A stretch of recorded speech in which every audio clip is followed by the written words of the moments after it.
Are we back? It looks like we're back. And with any luck, we'll actually have the upload speed that I need. Yes, indeed. Would you look at that? Fucking internet, man. Sorry about that. It's really fucking annoying. I started streaming in the beginning, the upload was just fine. And then all of a sudden it dropped down to like a third of what it's supposed to be. And everything was going wrong. But thankfully we're back. I'm gonna give it a minute for people to realize what's what and maybe come back to this stream. The new one. And then I'll get into what I was talking about in just a moment. Where are we? Share, copy.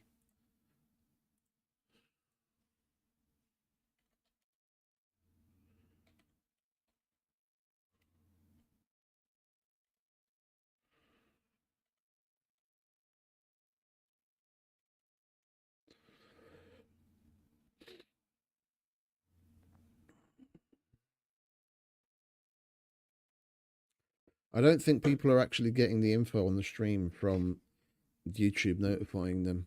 It's more people that are on the Discord. Anyway, there we go. Hey, Carlos, is that you?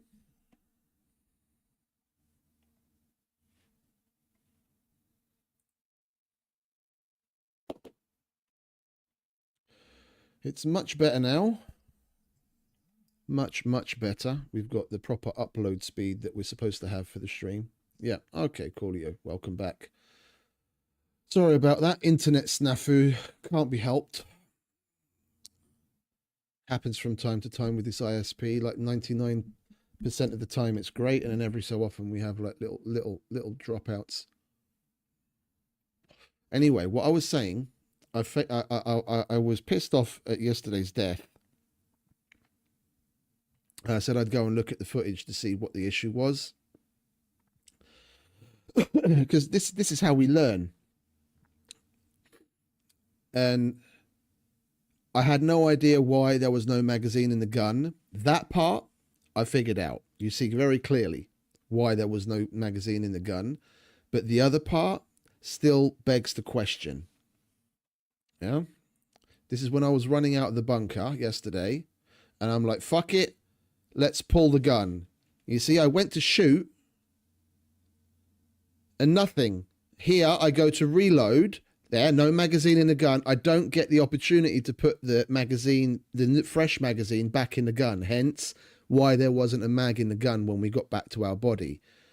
But that magazine that I went to reload was basically full. It was missing 2 or 3 bullets. Yeah, and there was no weapon malfunction. So when I first pulled it and went to shoot and it didn't, which then made me go to the reload. Yeah, what happened there? Why didn't it shoot? There was no malfunction and the magazine was basically full. It had like 10 or 11 rounds in it. That's the only reason I went to reload that gun. Here, yeah. There, I go to reload the gun. The only reason I went to reload is because it wouldn't shoot. But that mag was full. So why? Yeah. Here, when I pull the gun, if it had fucking shot, yeah, then that's also another bug. Then that's also another bug. Why didn't it bring up I mean, unfortunately from this angle, you can't really see anything on the gun itself because the artists have done a good enough job that you can physically see when a weapon is jammed, regardless of what kind of jam it is. Like if it's a round that hasn't ejected properly, then you see that round stuck in the ejection port and like yada yada. The other jams, you can look at the gun and physically see what the problem is. But when you look at the gun here, you don't see any issues with it. So if it was we experienced a jam, it just didn't bring up the radial menu for us to clear it, yeah, then there was then the problem's twofold. Then the animation didn't show, and which I think is less likely. I think there's just, because this isn't the first time this has happened. This has happened like at least 5 or 6 times now, where I go to draw my gun not long after a restart, and I point and shoot. It goes click, and afterwards I realize that that magazine that wouldn't shoot actually had ammo in it. It's not the first time. So there's something related to pulling your pistol, yeah, for the first time after a restart, that's causing this. I don't know what. Just on this server alone, like in the past week and a half, we've had it like at least 3 times, and I had it numerous times on the meat grinder, and I don't know what it is. So basically, if this can even be identified and fixed, yeah, until that point, after a restart, we've basically got to ingrain it in our minds, like load in at the restart, okay, pull your pistol and reload, whether you need to reload or not, or shoot around, just to ensure that it's working. Yet another thing that we have to incorporate into our fucking routine to make sure we don't have the fucking situation where we go to pull the gun and it doesn't work through no fault of our own. Like it's this kind of stuff.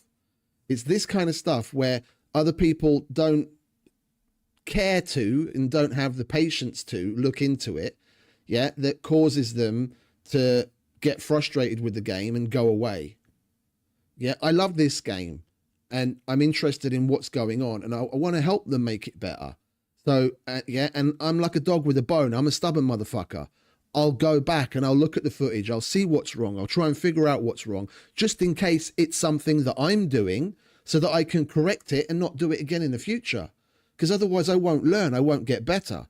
I have to do, you need to analyze what it is that you're doing to be able to learn from it. Because if it's my mistake, I can make a change. If it's not my mistake, I need to look at, you know, what needs to change. Yeah, so it's more so to put my own mind at ease, because I honestly thought I was going crazy and I'd done something wrong, but I hadn't. So there's that. That's, I just wanted, I said I'd take a look at the footage yesterday, and I did, and that's what I came to. So at least now we know to go to the SCUM forum or the Steam page, wherever it is that they want us to fucking to lodge info on bugs, and make a post about it. We'll give the place a search first to see if anyone else has posted something similar, and then post our extra info on it. If not, then we'll make a new post about it. Yeah, because if it was like a one-off, you know, I'd say it could be any number of things. But seeing as this has happened to me like probably nearly a dozen times now over multiple servers, yeah, it leads me to believe that there is an actual true bug there.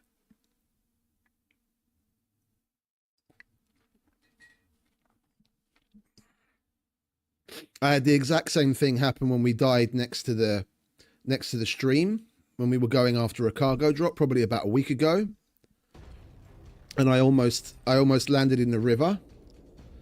I basically saved the car like right on the bank of the river, and I got out and there were some puppets around me, and I go and pull my pistol, and I had the exact same thing. I pulled my pistol, I go to shoot, click, and then I went to switch to the bow, but I wasn't in time and the guy killed me. Exact same thing. Exact same thing. It wasn't long after a restart. I pulled the pistol for the first time after a long time. Click. Exact same thing. I could probably recount at least 2 or 3 more where I actively remember that was the issue on, for example, the meat grinder. So it's not an isolated thing. I've had it happen a number of times.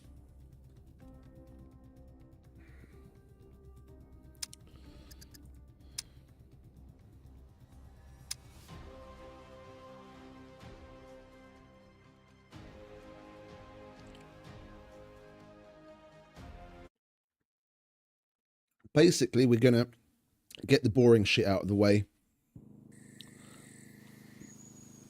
This is the kind of thing that people normally do off stream, but I don't have time to I don't have time off stream.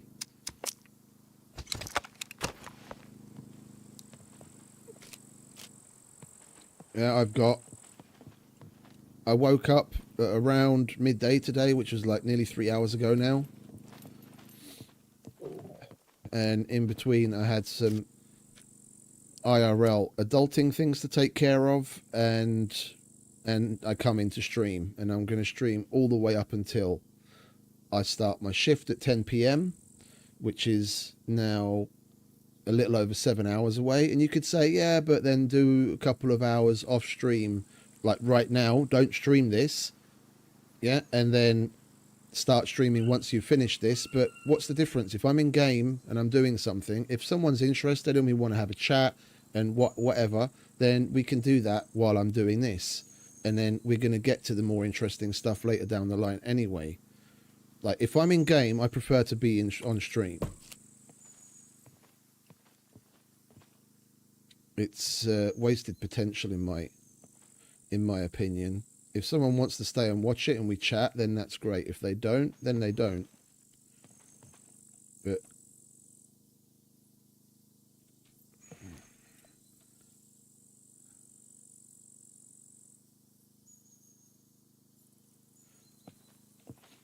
because we want space, because I'm going to separate things out properly like I normally do. We're going to have one for 9mm, one for 45s, one for wheel guns, one for rifles,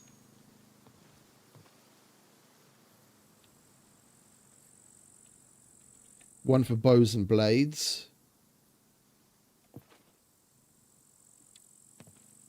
one for AK platform,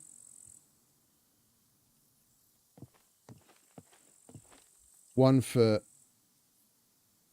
general equipment like clothes,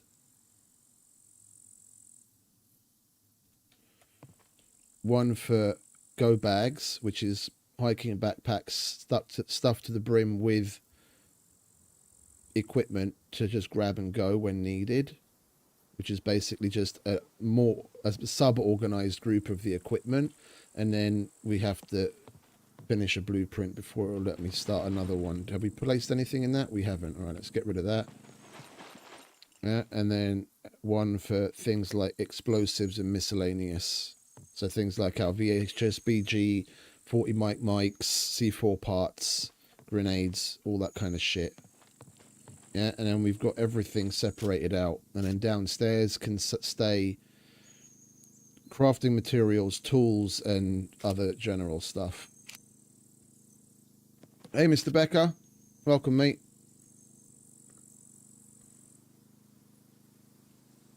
Hey, I DM'd you on Discord. I'm alright, mate.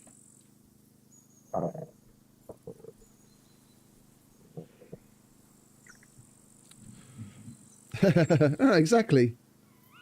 Exactly. I mean, some people watch that way, and that's totally fine. And then we can get stuff like this boring crap out of the way during that time. I do need to free up my inventory of what we have in it right now.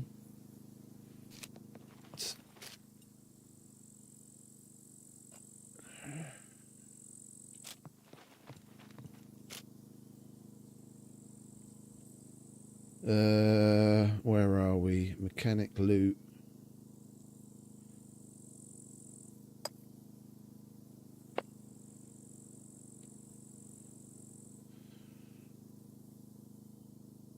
Oh, we've got plenty of space down there. Okay, that doesn't matter.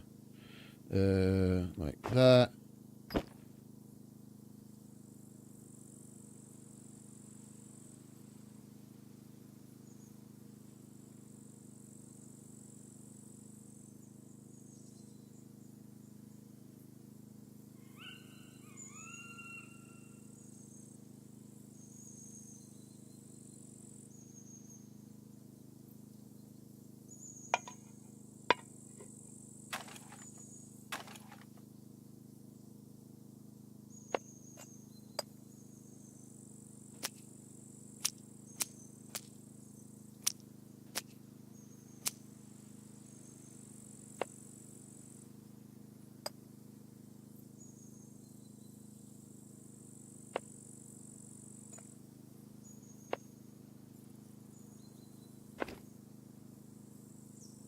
Yeah, and we need to change this medical box from a wooden one to a metal one, because this is full to overflowing already.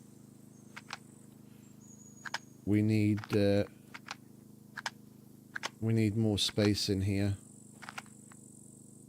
This isn't right.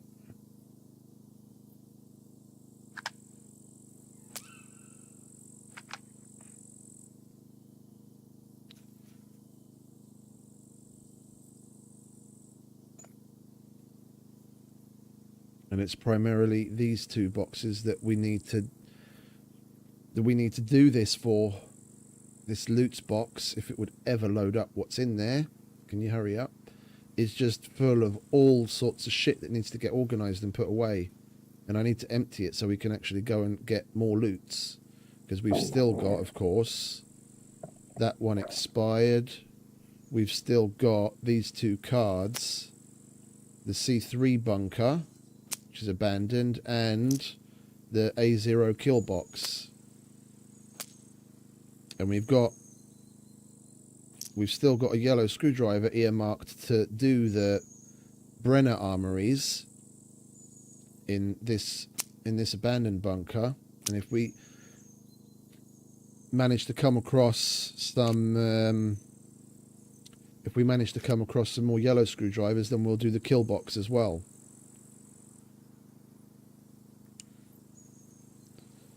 Like if we come across another yellow screwdriver, then we'll give one to Brenner Armory and one to kill box, and then I'd probably go and do the kill box first, seeing as that still has 27 hours on it. We can still do that tomorrow, but that we really need to do today, because I won't be able to get back to that within the 22-hour period. But I mean, bottom line, we've got plenty to do, and I've got that bunkers box out for a reason.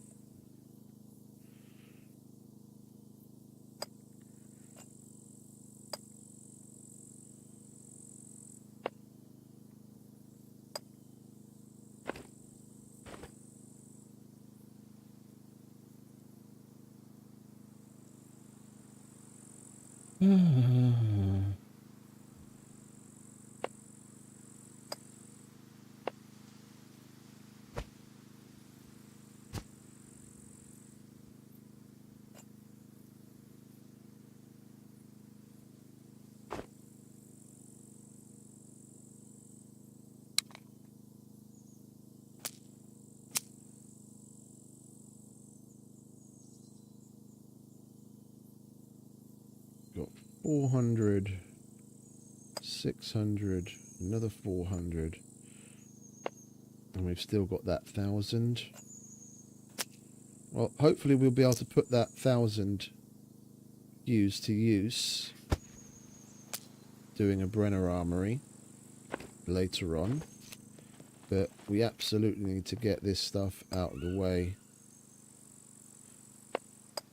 We're going to need metal. Are we hungry? Yes, we are. Eat that. We're going to finish those wardrobes and organize the loot into it, and organize the loot in these down here to make space in our car so we can go and fill it with more stuff. Like, I'll try and keep an eye on... Oh, when did that airdrop come in? I'll try and keep an eye on things like the airdrops, because we've still got the cruiser, of course. We can jump on the cruiser and go and grab a quick airdrop.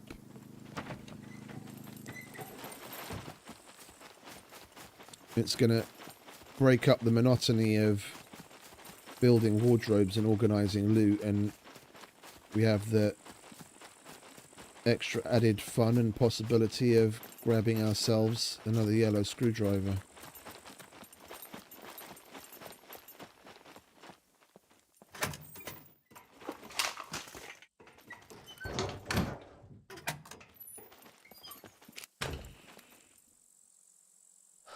I really need to fix my raincoat. Let me just check that, you idiot, because that's normally where I put the extra clothes.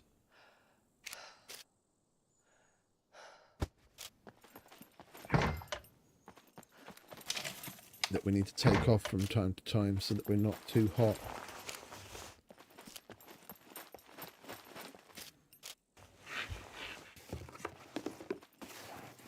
So a couple of rolls of duct tape will be nice. Oh, I hope so. I hope so. With the last one that we found, we actually got 2 out of 1 cargo drop, which I've only ever had happen before on the meat grinder, like once on the meat grinder. I don't know what the odds for that are, or if that's something that's particular to low loot settings.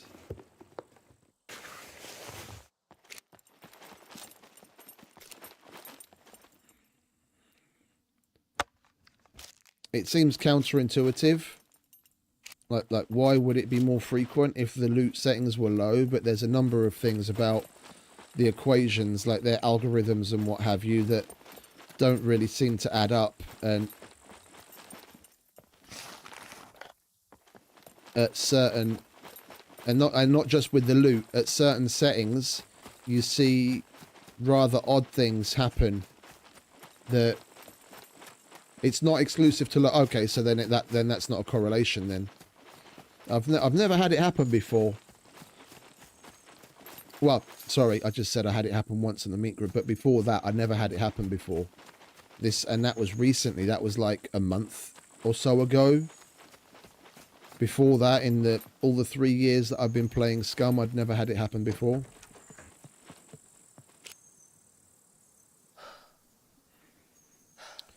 Let's go and grab some metal, shall we? Don't need that right now. Hopefully it'll stay until we get back.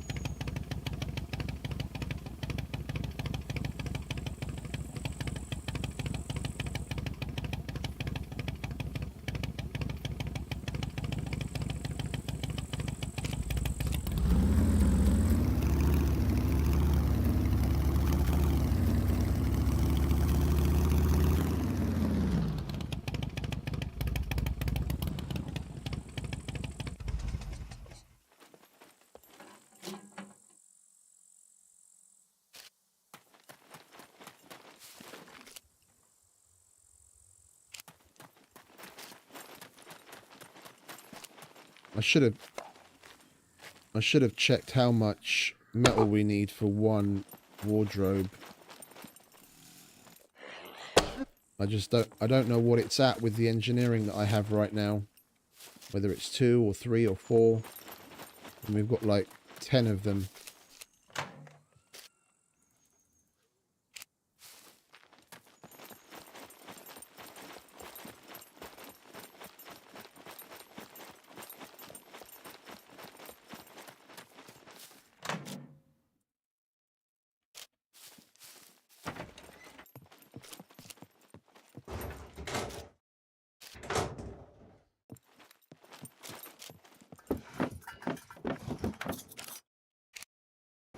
Oh, I'll have that frying pan. We need extra at home anyway.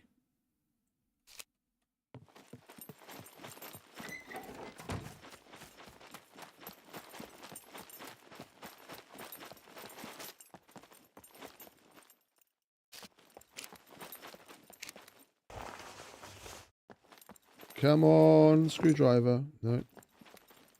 We got a yellow out of that once. Not that one in particular, just that box in a market. And since then I've been hoping to get another one. We do need some reds, at least, because we're completely out of screwdrivers in that regard. I'm not touching the yellow that we have. That's set aside for Brenner Armory. We want to go and do cargo drops. We need other extra screwdrivers.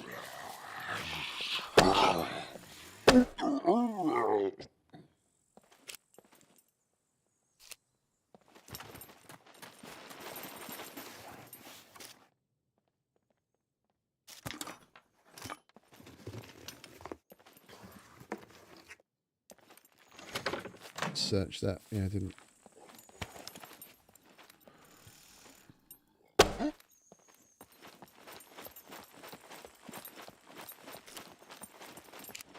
We should be searching puppets then, shouldn't we, really?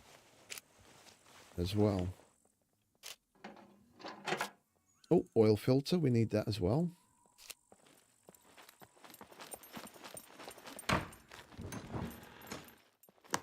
Oh, we've already been through this one. There's another one up there. We'll get through that workshop in just a minute. Rear seat. Yeah, of course. Now that we bought one, now you spawn one in for us. Yeah, we got quite lucky one day. What was it? 2 days ago, or whenever it was we were there. It was quite giving. We probably got like three of three uses and like a 2 of 3. So it was kind of nice. And then again, the next time we went down, we got barely any. It's hit and miss. Definitely still keep it on the radar to go though, because it can definitely be good.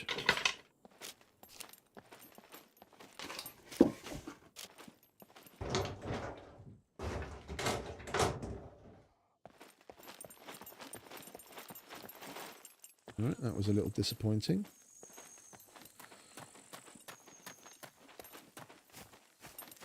Let's try and stay away from the police station building, shall we? I don't want the arseholes inside hearing me and coming out. Hey, Pick! Welcome back.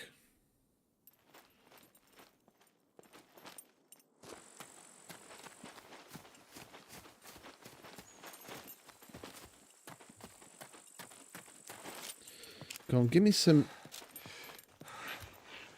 duct tape. I need to repair my raincoat.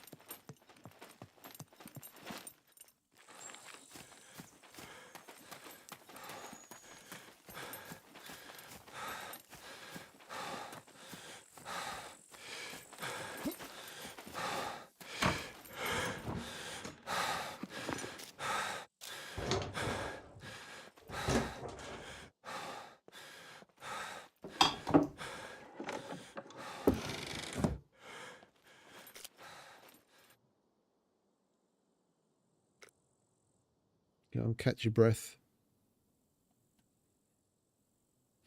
We're actually making up strength pretty well. I take it those are also modified somewhat. I'm surprised we got as far as we did, as quickly as we did. Started with 3, like 2 weeks ago. Was it 2 weeks ago now, roughly, that we started playing here? I think it's about 2 weeks. And we're already at 3.3.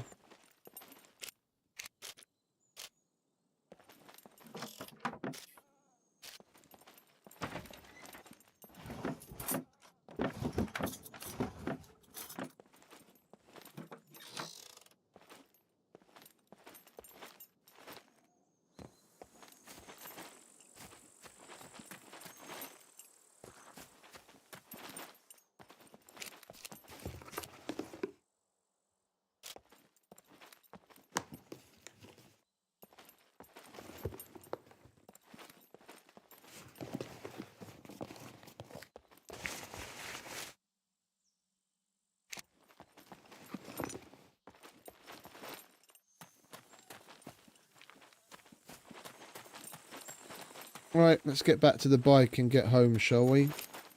That'll be enough metal to get a jump start on those wardrobes.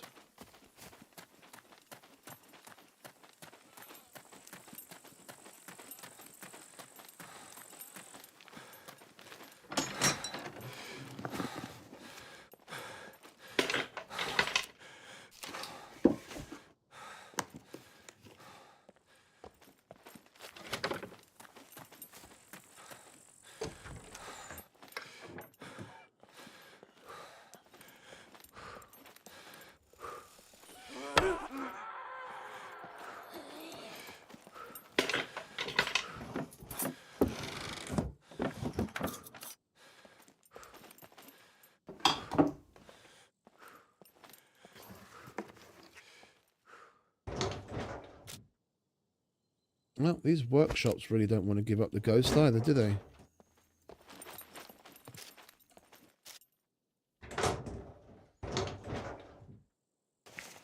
You got anything for us, love? No. Okay.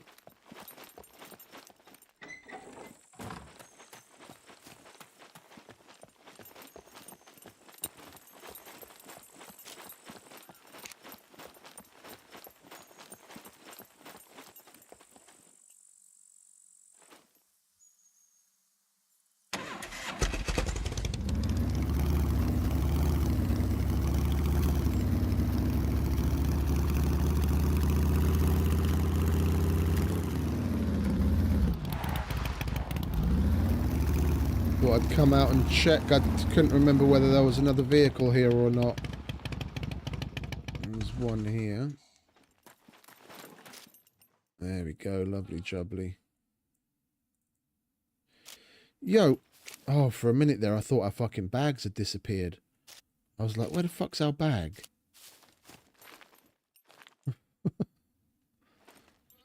They were just too far away from it to see it.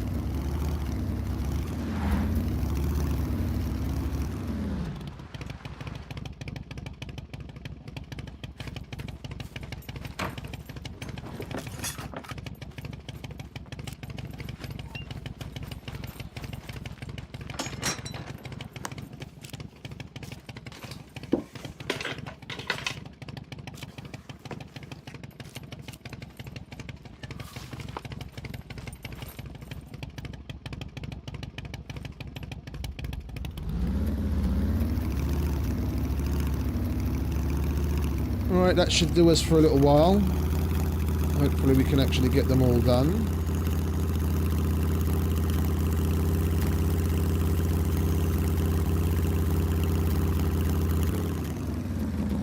Yo, what's up, Yos? No, that's Timmy's.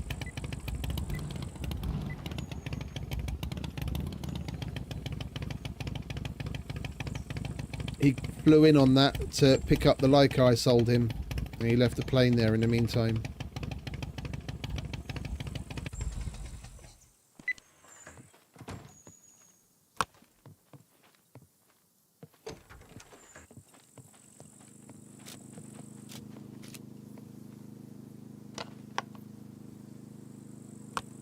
Ah, and we've got some more in there as well. Okay, that's nice.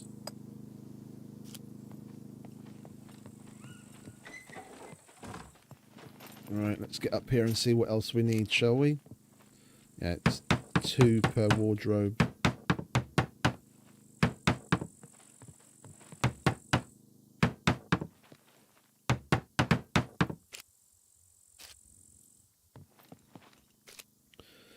Lovely.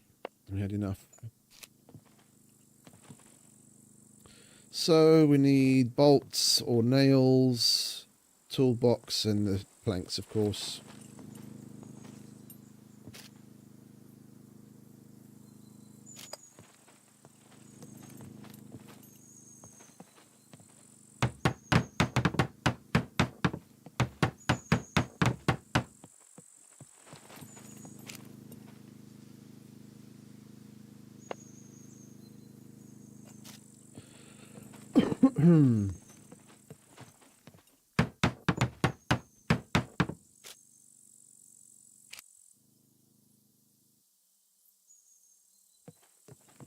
Right, nails and planks, or bolts and planks.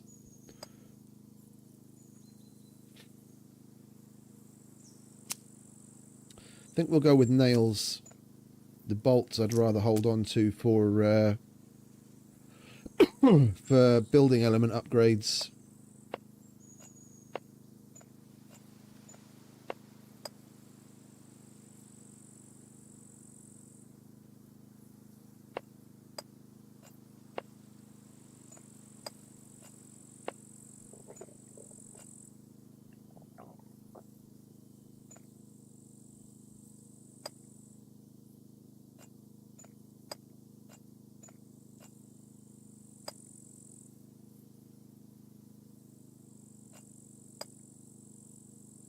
You know what they could do to make this that less excruciating and make this have an actual reason? So you put it to quick access, and then whenever you press 4, instead of just taking it in your hands or removing it from your hands, once it's in your hands and you press it again, then it takes out a nail from the box, instead of having to do this over and over.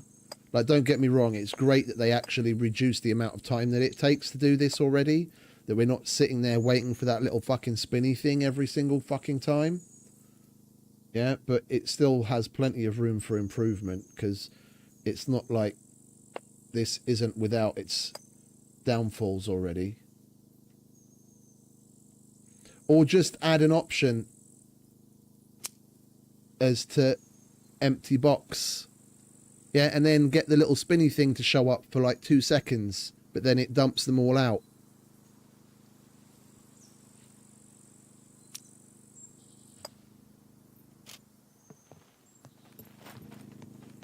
I don't think we're going to have enough. There's 8 for each one.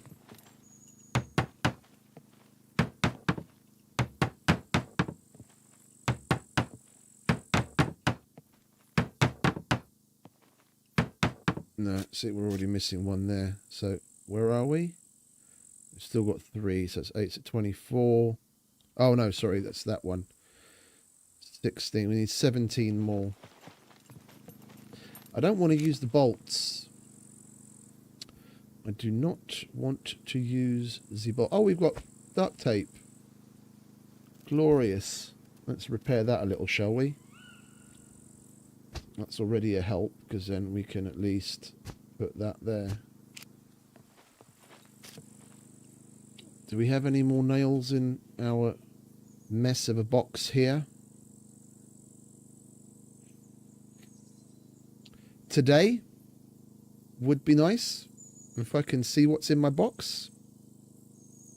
Ta-da! There we go.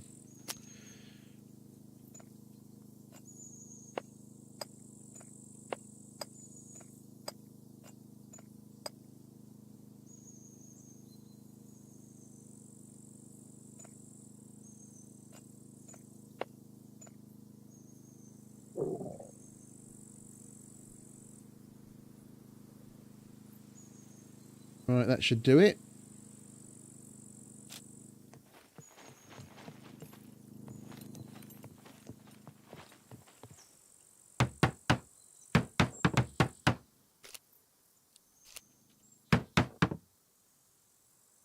Okay.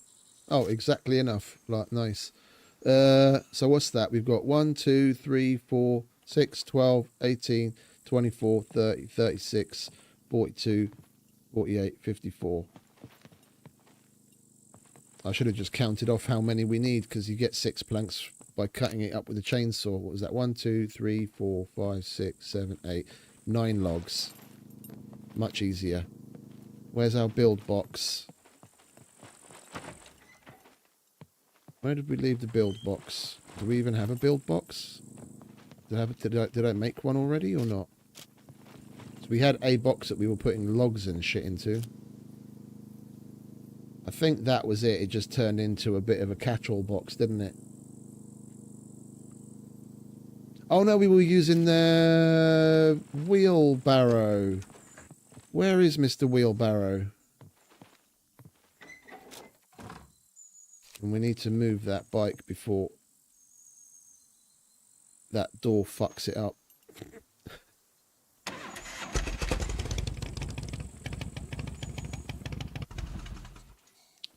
There it is. Lovely. Oh, and we've got more bolts and nails in here as well. Right, we'll chuck all of this in here. Don't need you. How many logs have we got? 3.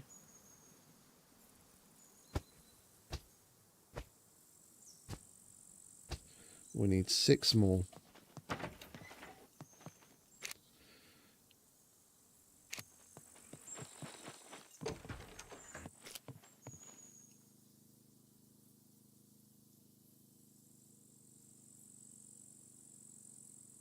I can never find what I want. I've started putting things in weird places just to make room, and I can never find what I want because it's not in the place that I normally keep it. Like, I normally have a saw and a crowbar here, so that if I need to grab something to cut a tree or a bush or make a toolbox, it's right there, together with a stack of nails and bolts.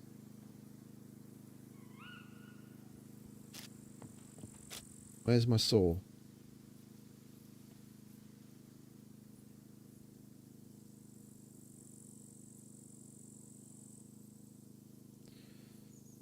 Got RPGs, but no saw. No saw. Have I checked this like 3 times now? No saw. No saw. There's a saw.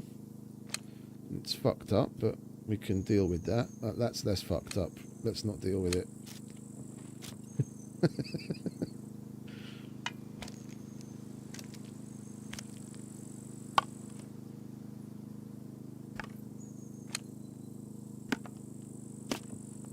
Right. We need 6 logs. And the chainsaw.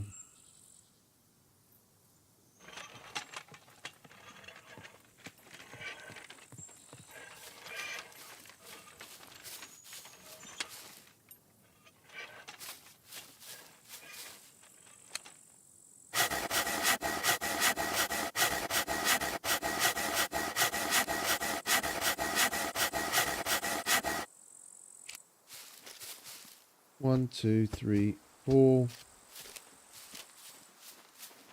Really? You couldn't have given me 6?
So that we don't drive ourselves crazy, because there's no way we're getting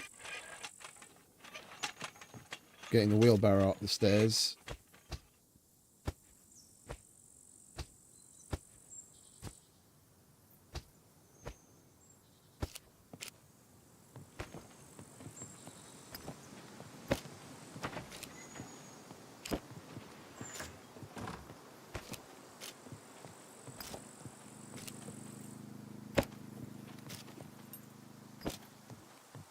There we go. Much easier.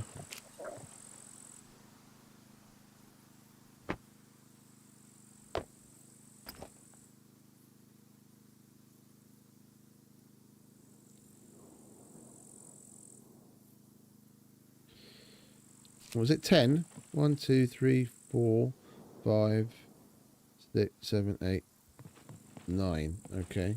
So that 5, 6,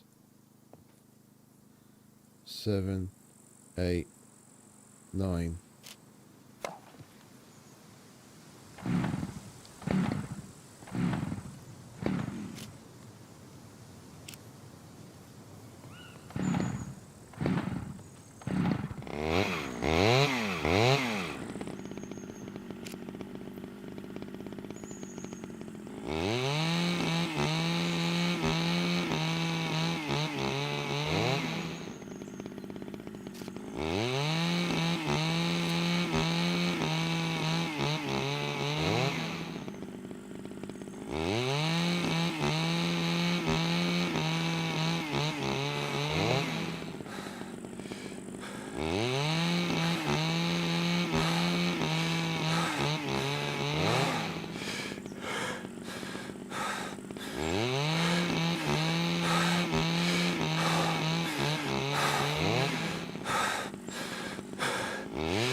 Right, we'll let him catch his breath.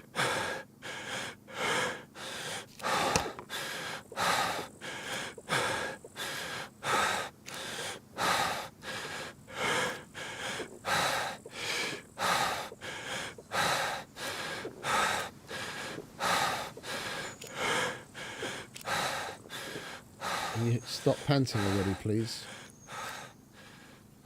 All right, good lad.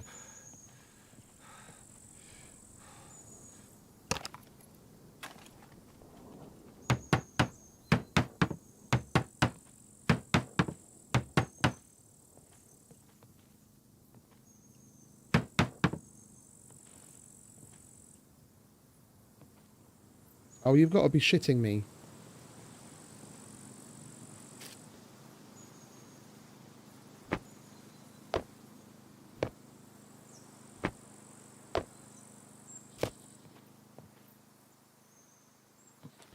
I don't think there's anything there but the previous wardrobe. We put them too close to one another. Same thing with that. Ho hum. Okay, we're going to need some more nails and what have you. We're going to have to redo that a bit.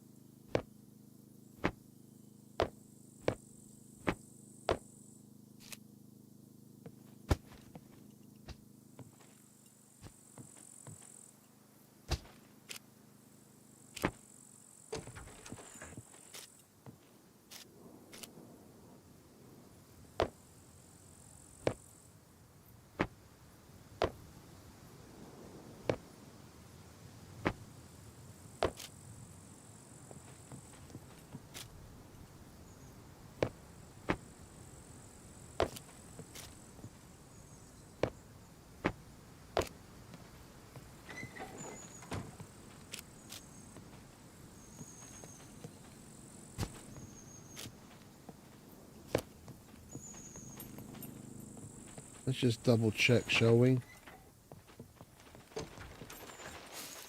Yeah, there's nothing sticking out the back there. It's not a plank sitting on the blueprint that's making it do that. It's just too close to the previous one. I guess we're going to have to fucking redo them, aren't we? It's basically everything we just put into all the blueprints.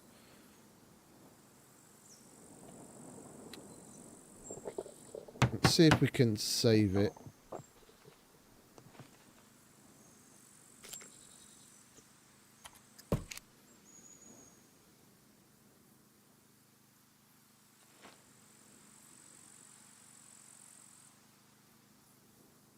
No, it's not turning green anywhere inside.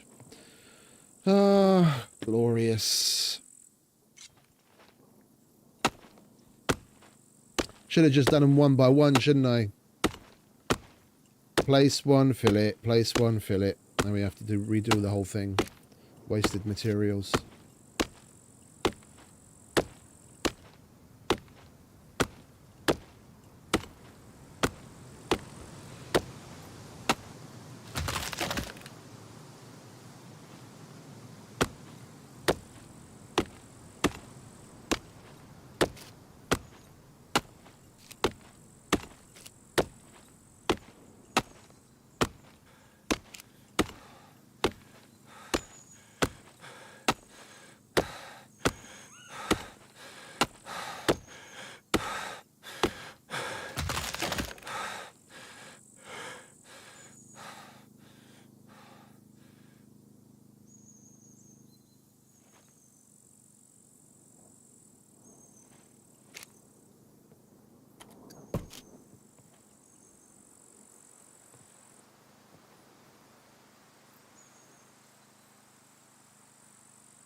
Oh, we have the build box upstairs, don't we?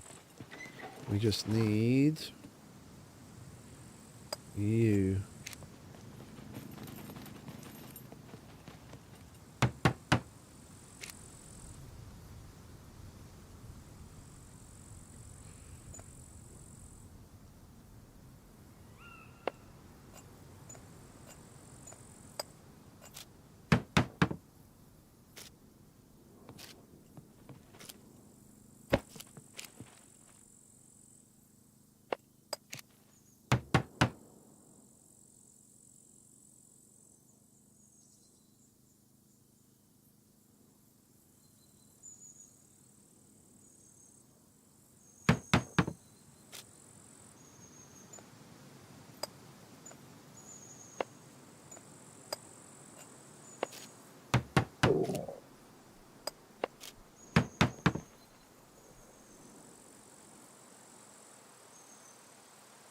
Hey, Crazy.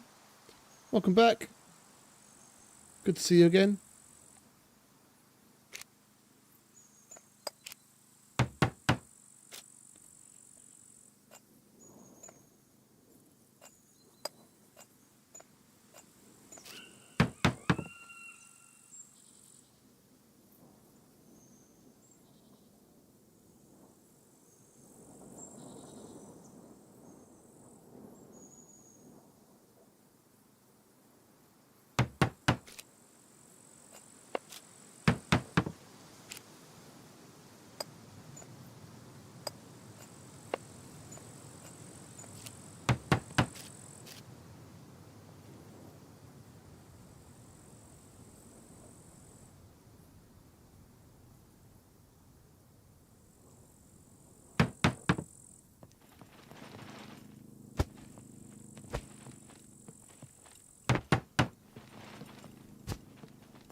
And it's a good thing we brought extra logs, isn't it?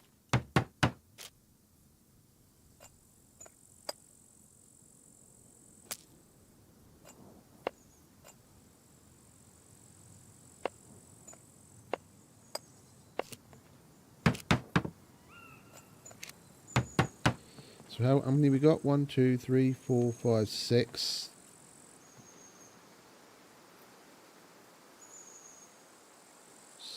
7.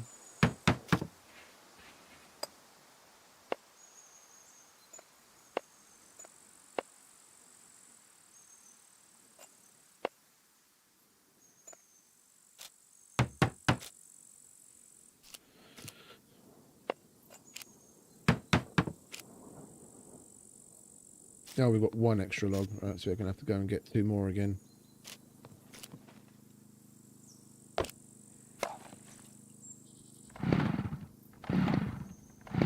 Hi, Phil. Welcome, mate.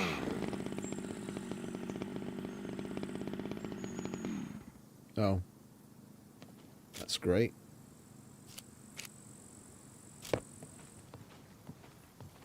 Do we not have a fuel can in here? No, why would we?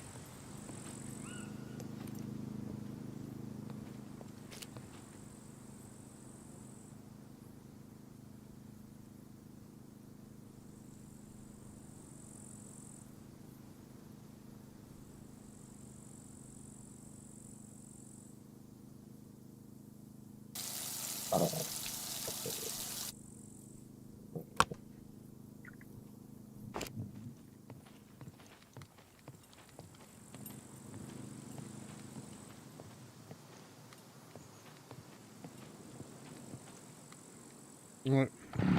Nearly done with the building part, at least.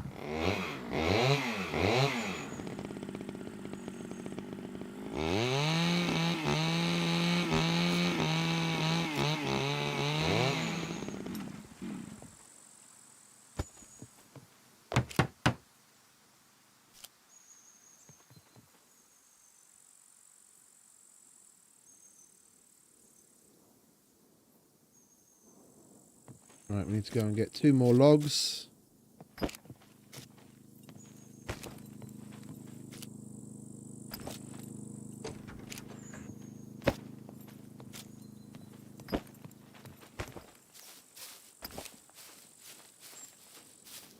We're going to need more planks, and we might as well just chop down these 2 trees and be done with it.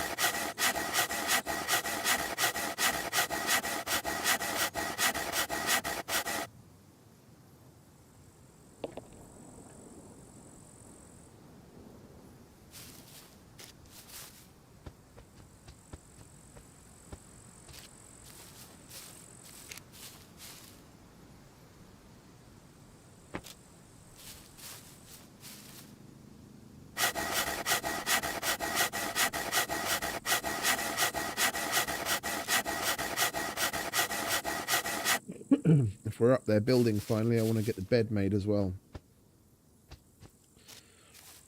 So we've got a decent place to rest and get rid of our exhaustion.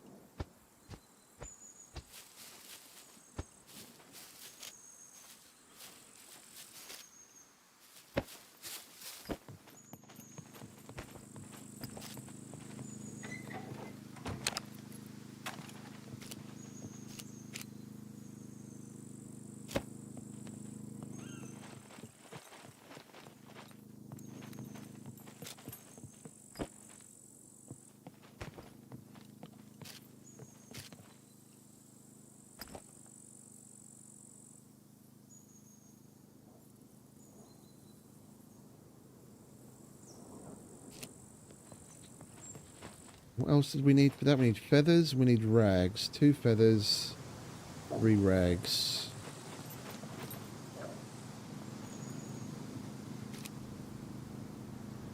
Feathers. And we'll chop you up for rags.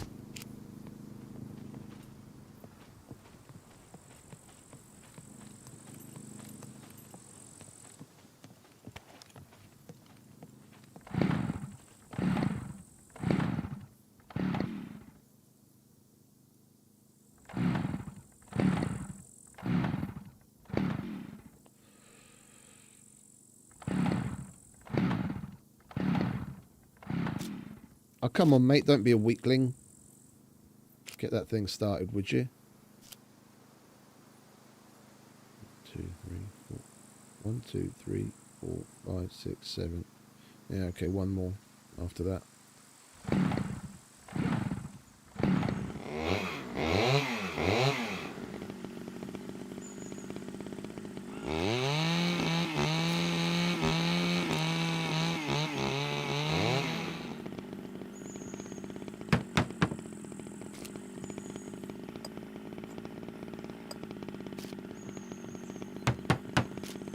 One, count them, 1 nail missing. Oh, and a metal.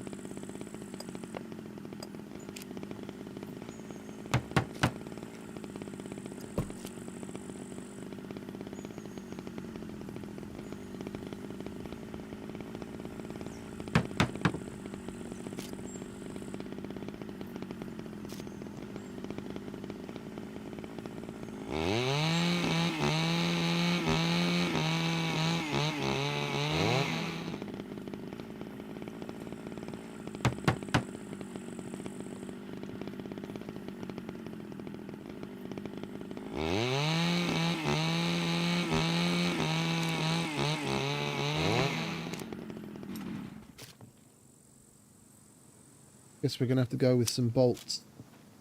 We don't have any more nails. 1, 2, 3, 4. There we go. Now the bed. Oh, great. We put some of our meds in there because that classifies as a rag as well. Never mind.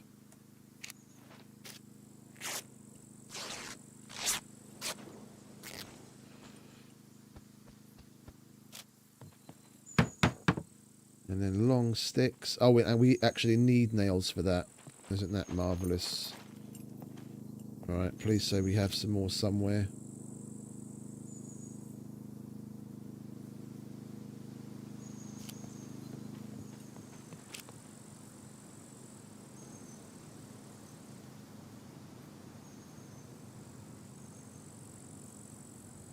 Bolt nails. There we go.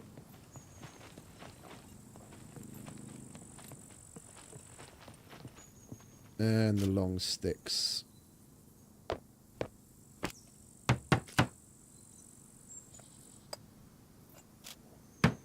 Lovely. Now we have a place to rest our weary head.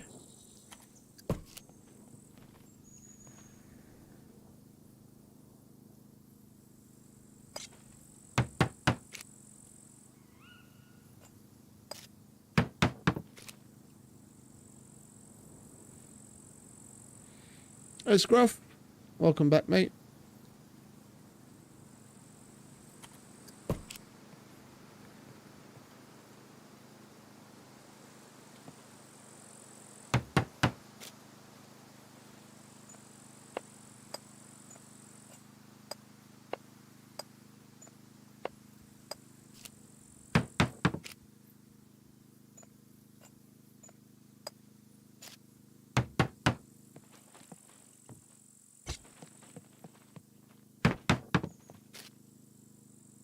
It's PvE, so I don't really know, outside of, you know, not being a dick and not stealing people's shit, what rules there would be. It's basically just Mr. Becker's Discord. There isn't an out and out channel for the server. I'll give you a link to the Discord in just a sec.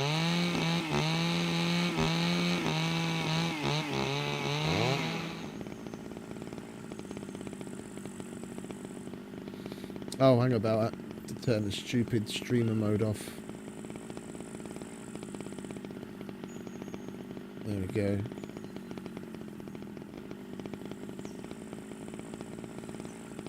There you go.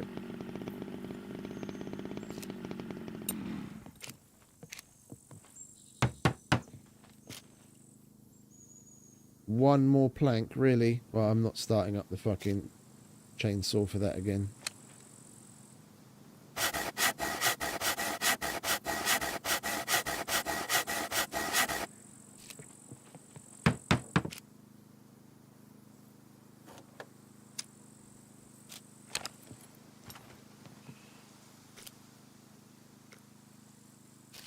Well, let's put the chainsaw on there. No. That would have been cool, though.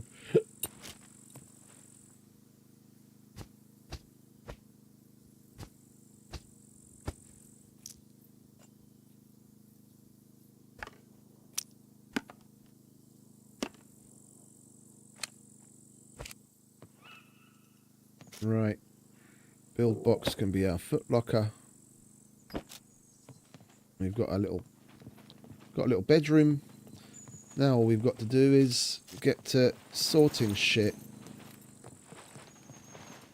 So we have a little bit more. Yeah, all of that needs to go in the loot box. And a lot of the stuff in the loot box needs to go elsewhere too. Right, let's start with that, shall we?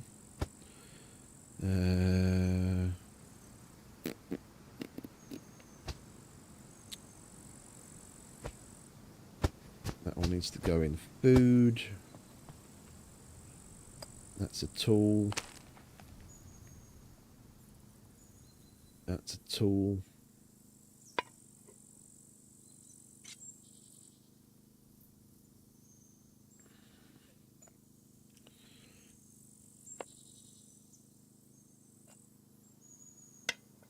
We need more drills in our mission loot box, don't we? We've only got like one or two.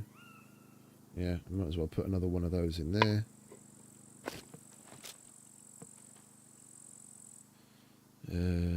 Crafting. That's food. Crafting. Food. Food. More food. More food.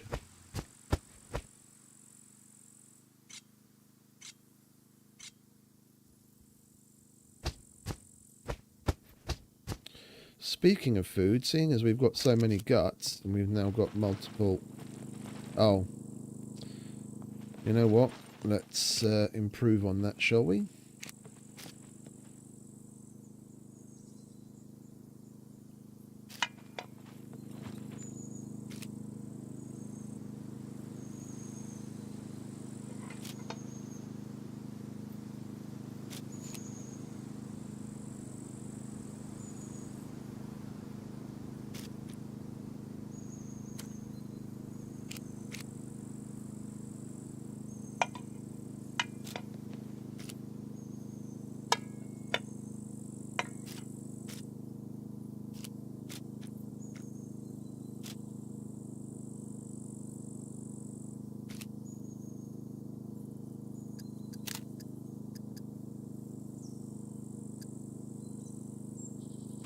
Salt. Where are you, pepper? Am I just blind? Where's the pepper? We had pepper.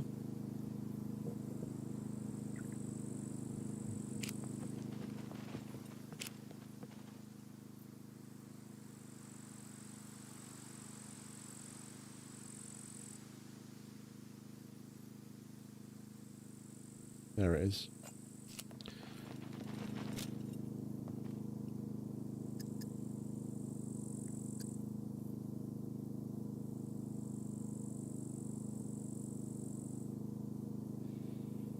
We'll use up our human meat.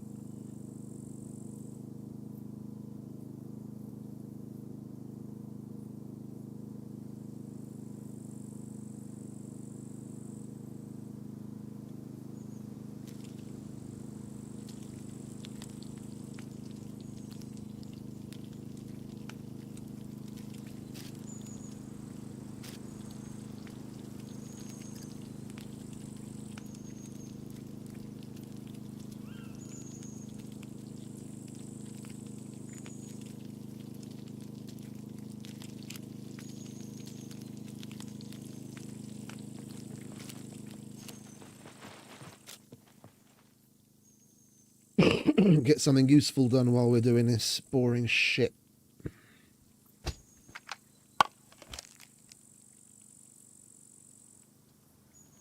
Yeah, Mr. Bear needs to go in the food box as well. Come with me, Mr. Bear.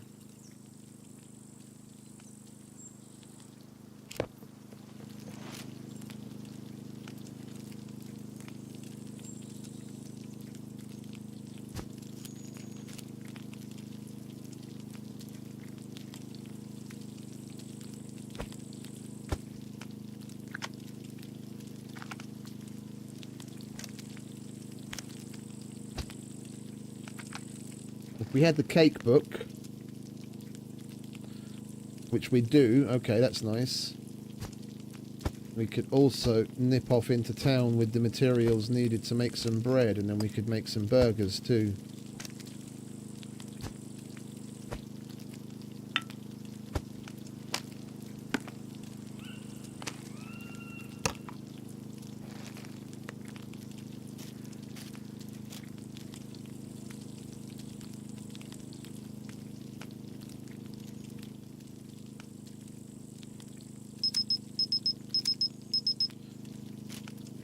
No time for selfies.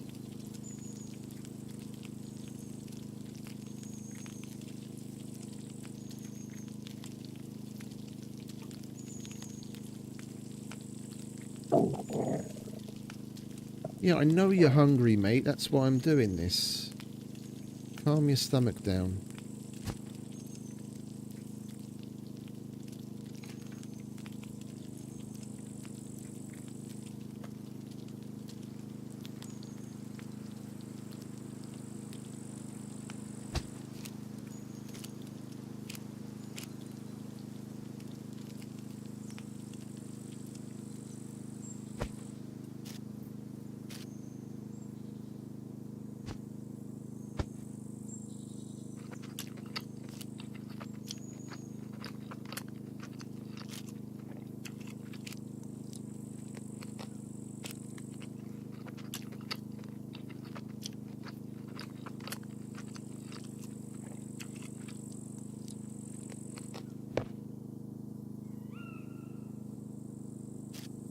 Are we good now? You gonna shut up? Hopefully. Alright.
Right, let's do the first little run, shall we?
What else have we got here that's 9mm? That's 45. AK 15. What's in these? Viper. That goes separate. That we cut up. Deagle. That goes into the miscellaneous. That we put away.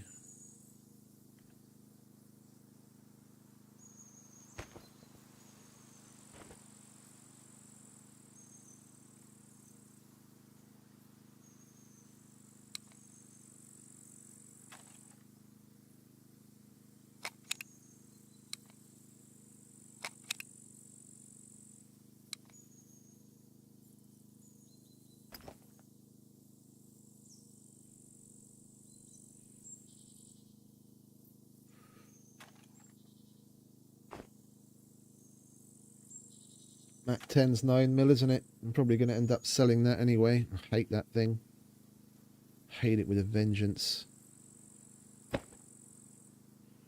That needs to go in the mission box.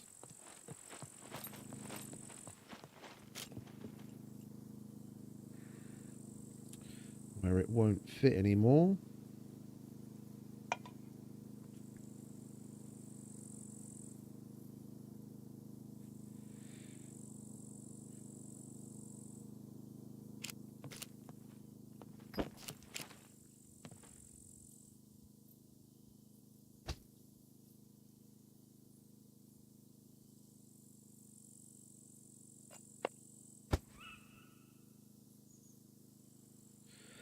These two stay. That stays because it's backup. So does that. That needs to go upstairs. Those need to go upstairs. Well, actually, no, that needs to go in the mission box as well because we've already got the extra one.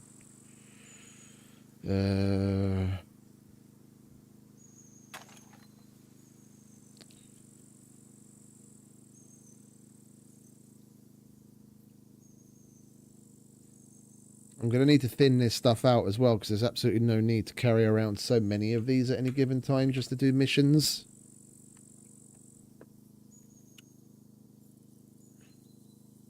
Like these are yeah, we're going to leave this here. We'll put this in the equipment. We'll put that there.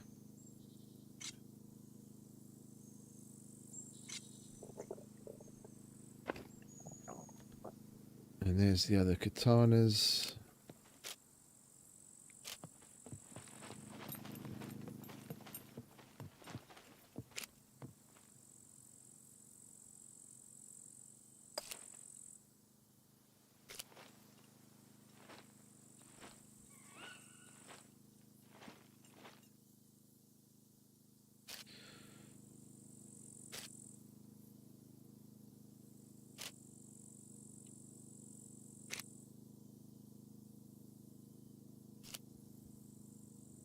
If I could actually spell.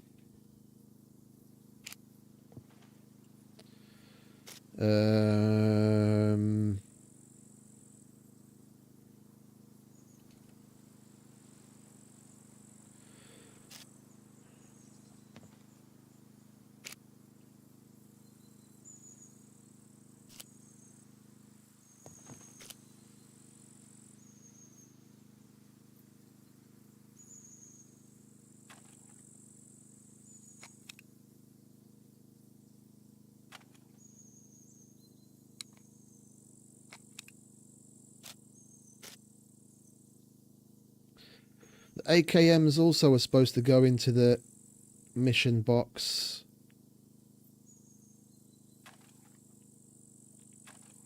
The SVD goes in the AK platform because the Dragunov is basically just an AK with a long barrel.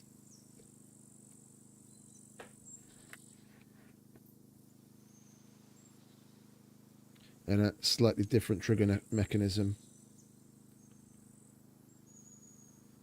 And there's also a semi-automatic version of it. It's just very rare. It's basically a bolt action AK.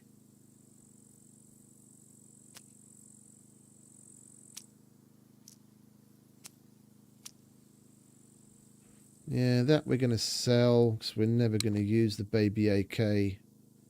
That only goes in the baby AK, so we'll sell that as well. That's rifle,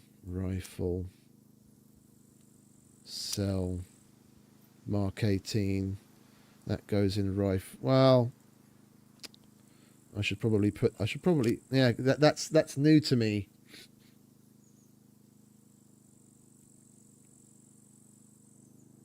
Then we should probably, we'll make this revolvers and MISC. And then we'll make this the 5.56. There's enough different weapons that are 5.56 now to get their dedicated storage in my system. Given that it's the Mark 18, the VHS of 2 types, and the M249, and the M16.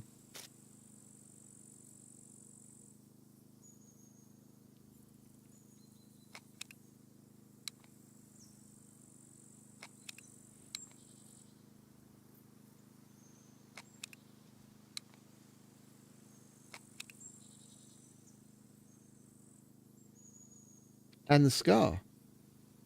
I forgot about the small SCAR, the new one.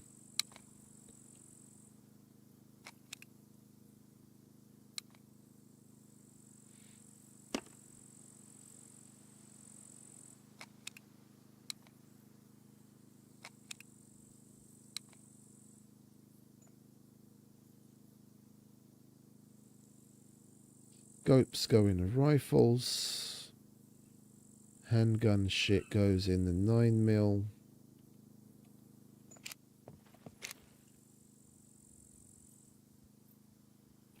Where do we? I think we put the ACOGs and the spectrals in the 9mm box as well, or should we just make?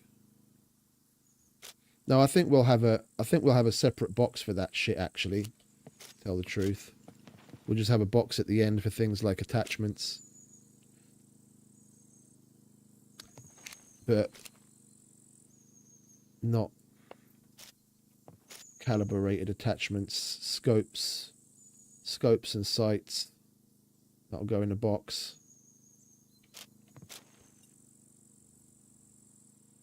Rifle, miscellaneous.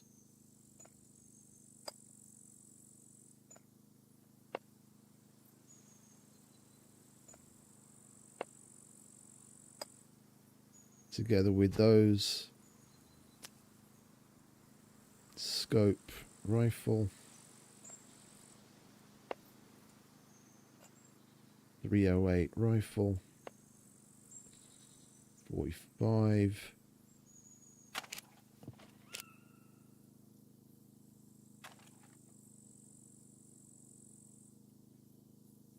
Like, do we put that in the AK platform or the 9mm platform? Because it's not technically a true 9mm.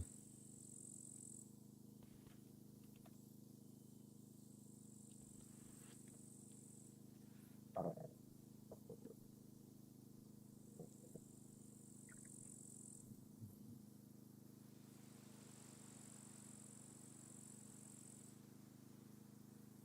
think we might as well just put that in the AK platform.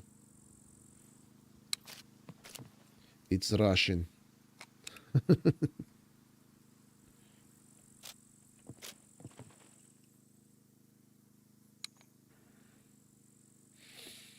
No, that goes in the boombox.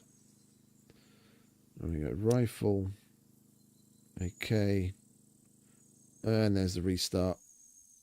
It's going a little quicker than I expected. I'm not going to go through and like properly organize the internals of those wardrobes right now, because that would drive me to want to pull out my beard strand by strand. I'll do that like off stream when I'm working. I just want to get them roughly in the right place and out of the boxes in my car so that I have room, because driving around with zero room for new loots is starting to get old.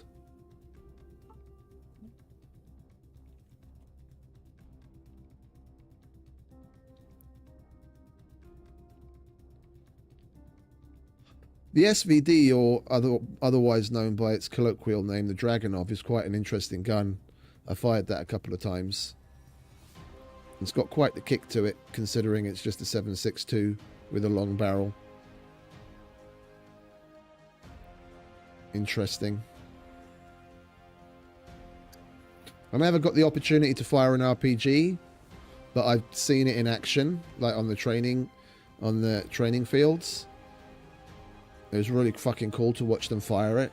It's fucking kick-ass.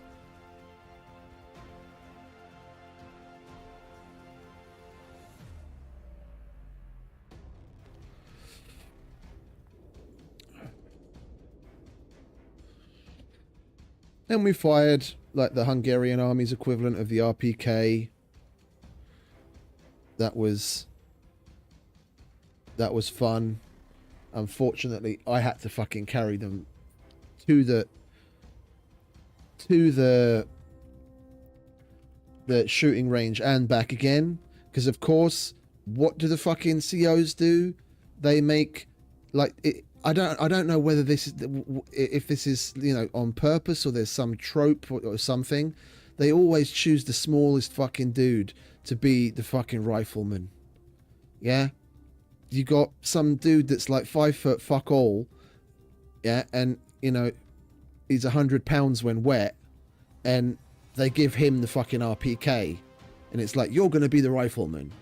And of course, on the 20-kilometer ruck to the fucking shooting range, the poor guys fucking nearly die under the weight of the weapon and the fucking ammo that they're carrying.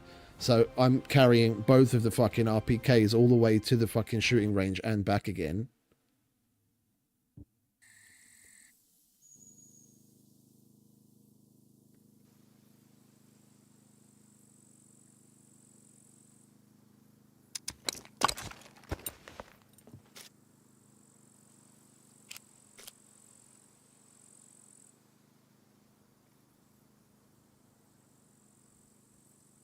Today, please, Mr. Box. Thank you very much. All right, where were we?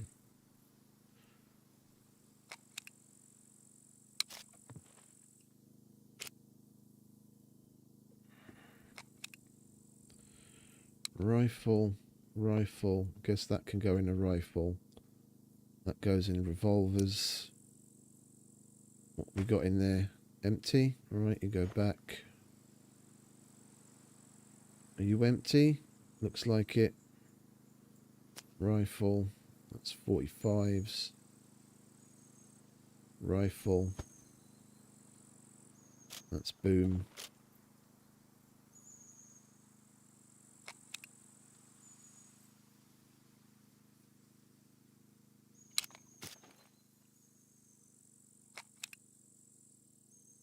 It's already looking a damn sight better. Okay, so where were we? 945 rifle, 556 AK, revolvers and miscellaneous, bows and blades.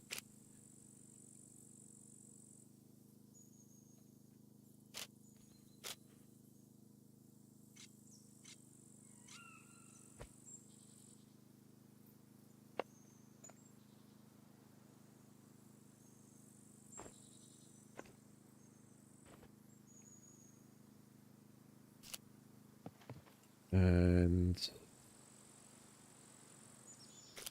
I guess we're just going to have to make this the boom, and then that the equipment, and then the equipment's going to be a hybrid.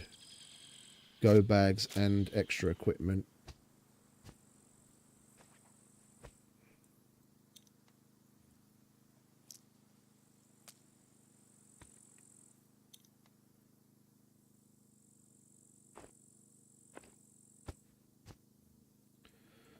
Going to sell those.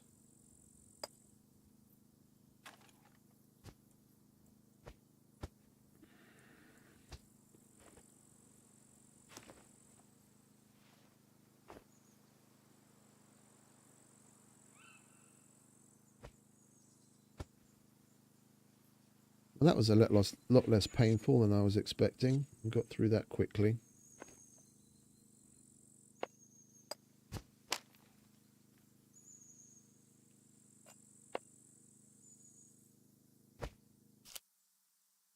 We've still got more downstairs, but not much. That was the lion's share of it, for sure.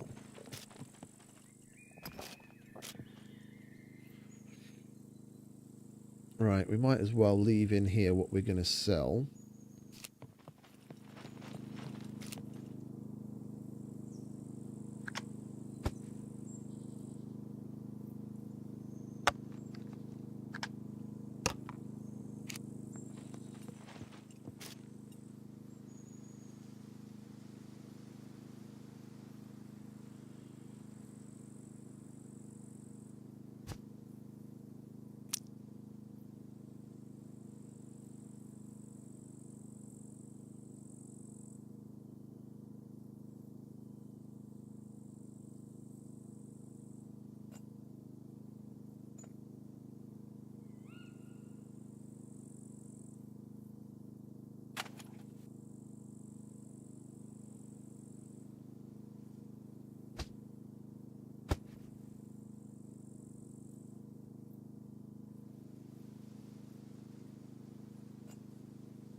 We only need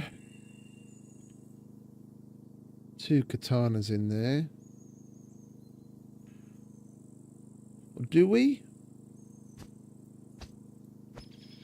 No, we'll leave the 3 katanas in there actually.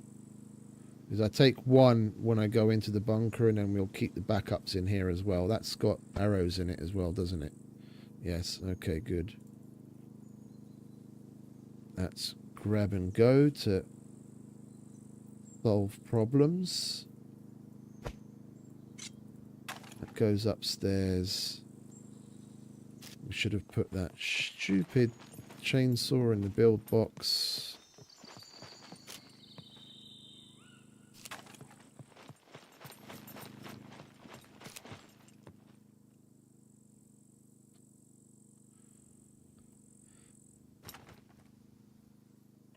That's mission loot.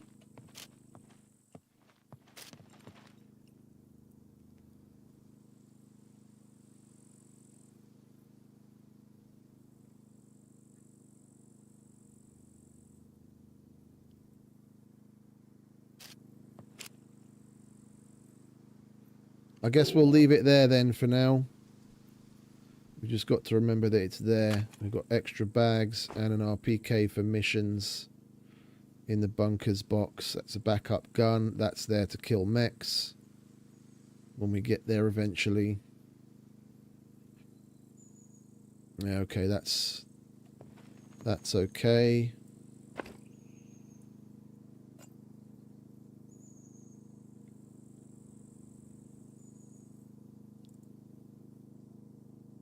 Yeah, then we should probably just put that at the bottom of that as well, if we're keeping extra mission related guns in there.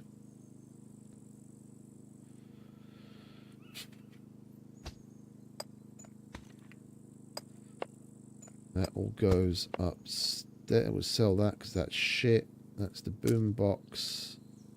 That's equipment box. So's that. We're selling all of that.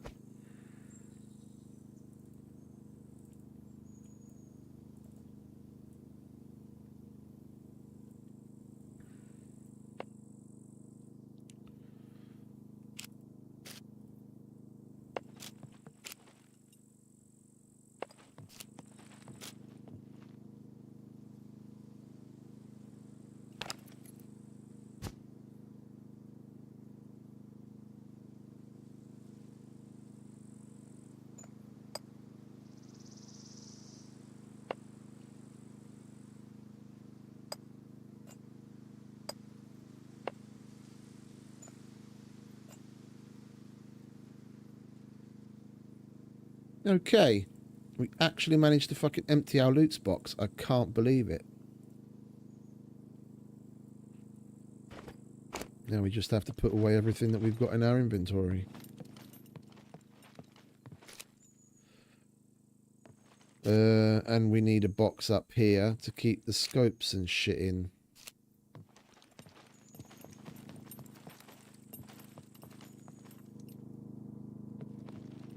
What are you? Yeah, you've got shit in that we need to put away as well, really. We're not going to do that right now. We're going to...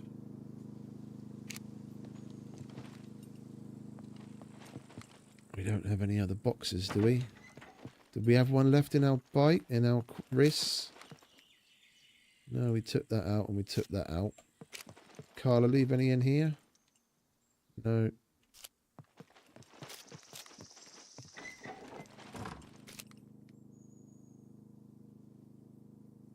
That needs to go upstairs as well. Okay, so we're not finished with that loot box yet. We can use it to transport shit.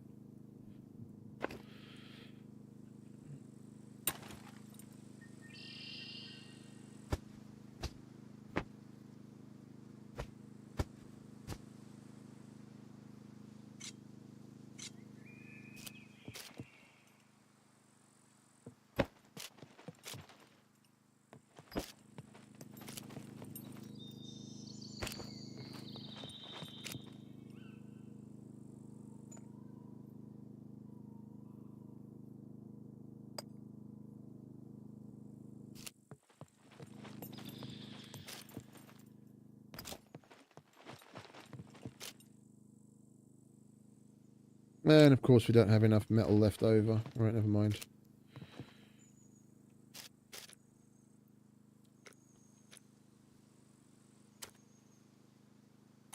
Kind of want to get this done though.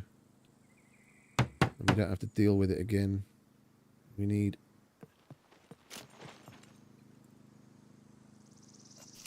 7 more metal.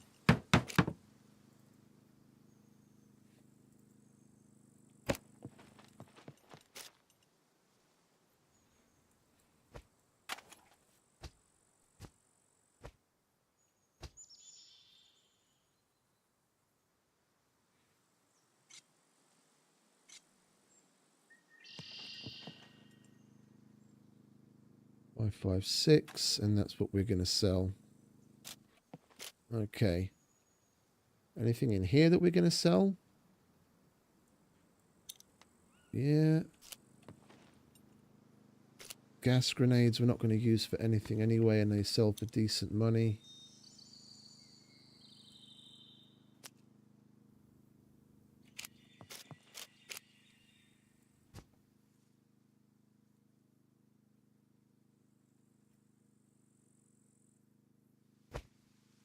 We don't really need to be carrying a grenade around with us. That can live there then, together with that and that.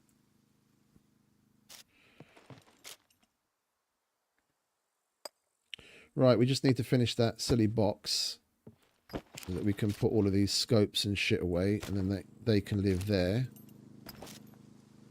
The loots box is actually set up now, so that just contains everything that we want to sell.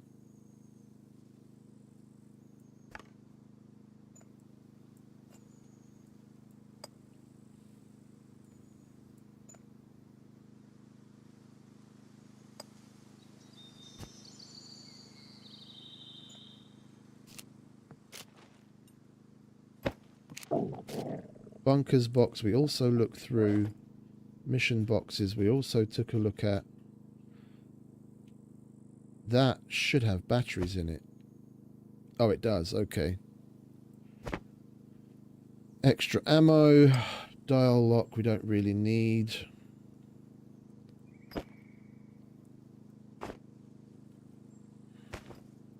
Sell that as well.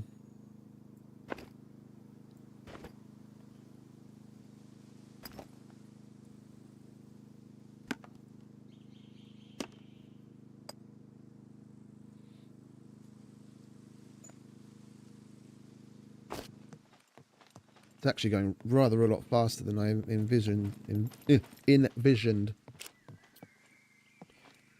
Where are we? 9 mil. 9 mil. 9 mil.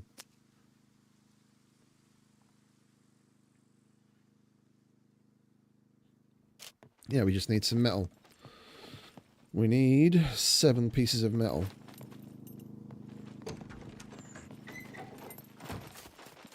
And we can actually go. Do some roaming.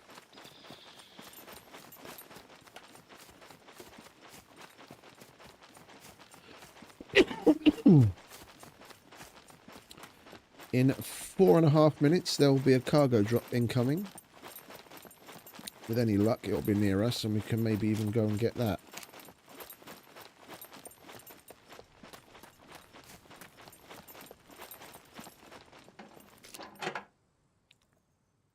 What do you reckon the odds are of us getting 4 metal from that car? I'd say pretty low. Yep.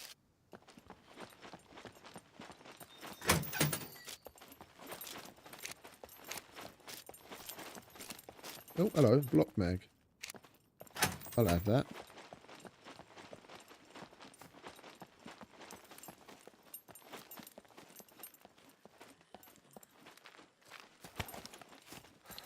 Poppet's decided to say hello.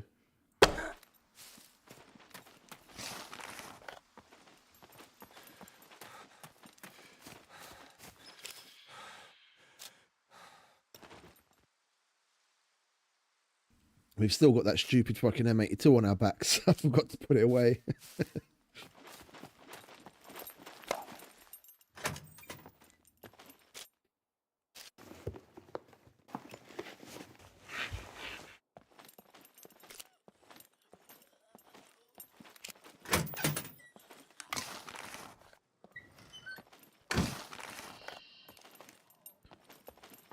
Well, I guess we're running into town again for a piece of metal. Seems like that's the theme today. Always missing one item.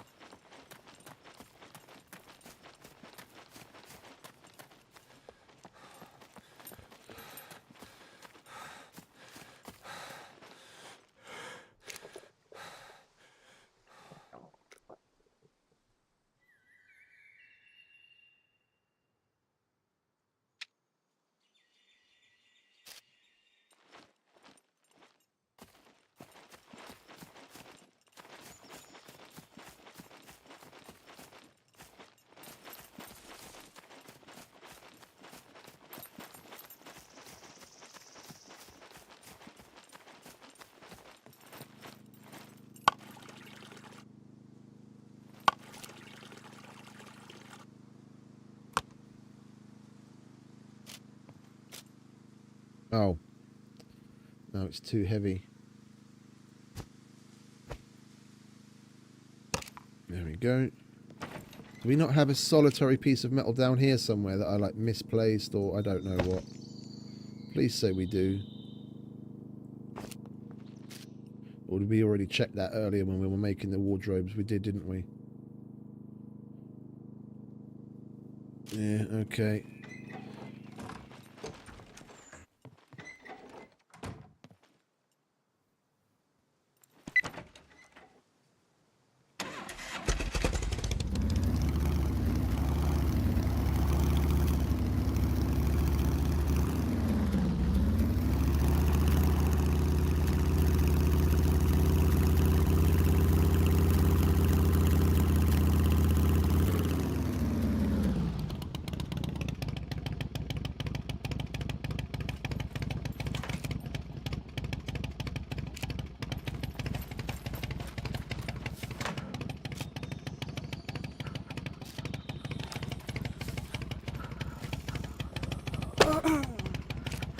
Not today, darling.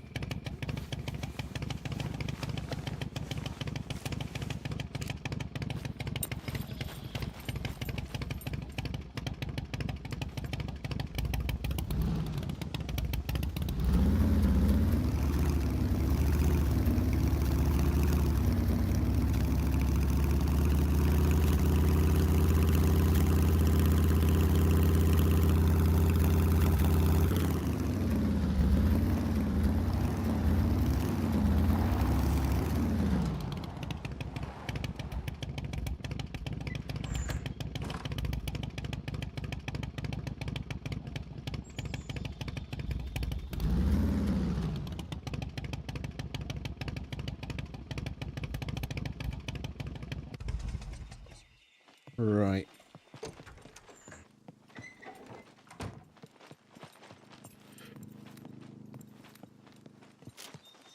Let's not forget to put this heavy motherfucker away, shall we? Where are you? There you are, rifle. Did we get both of these with shit on them? Oh, sweet. Is that the white one? No. No, the white one looks a little different. So we've got suppressor scope and ghillie on that one. And then we've got the magazine in that one there. Let's put that separate so we know what's what.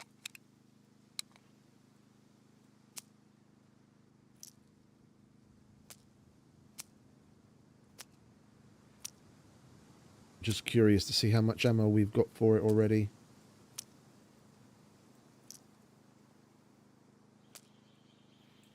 $10, $20, $30, $40, $50, $65. Okay, so we're halfway there to taking down a mech already. If we got another M82 in one of the Brenner armories, because that gives you 2 boxes of ammo, and we got a good run on the black tarps, we might just barely have enough to take down a mech. That would be cool. Right, let's finish you. We need a toolbox as well, of course.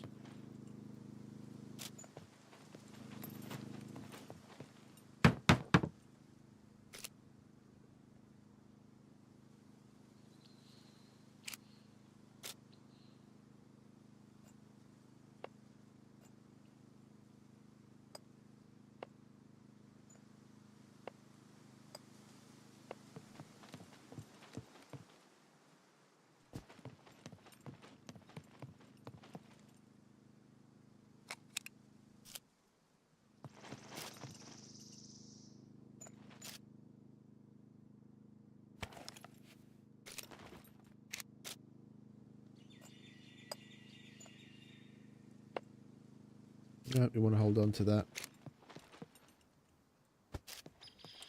Right. But that actually didn't take anywhere near as long as I expected it to. That's nice.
Do we not have any more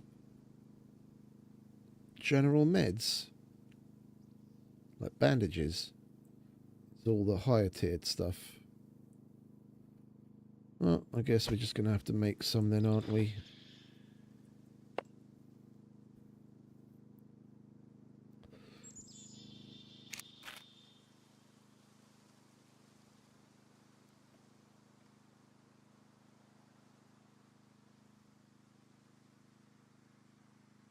Did the cargo drop not come in yet? It's 20 minutes after the restart.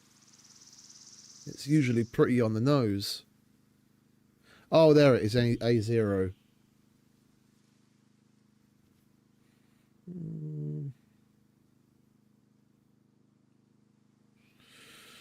On the bike, we could make it easy. With the car, it would be a little tight.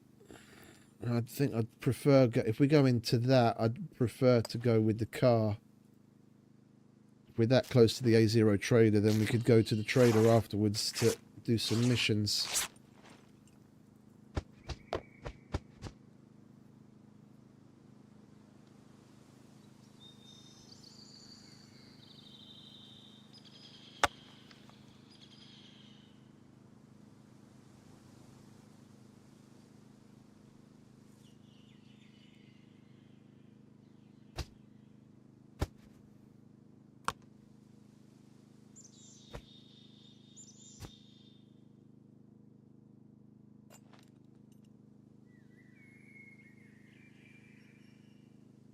I think we'll wait for the next one. We'll wait for the next one. I am, however, going to need to excuse myself. Nature calls. I will be back in 2 shakes of a lamb's tail.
Right. That's that.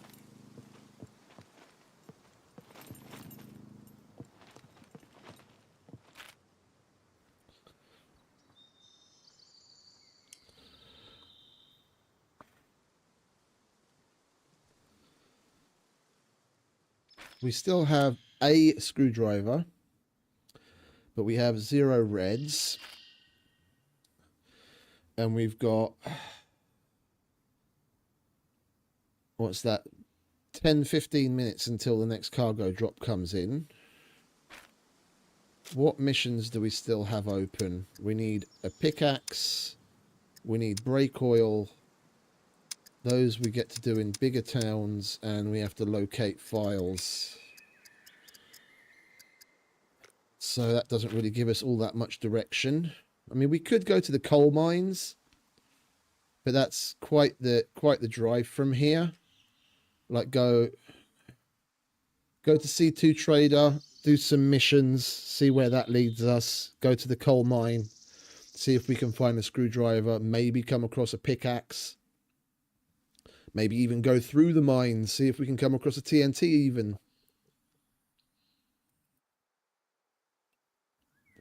And then take it from there, depending on when a cargo drop comes in and whether we actually go after it or not. Because at least at the coal mines, we have the possibility of coming across a yellow, but with all the puppets that we kill, possibly a handful of reds that we get from their bodies.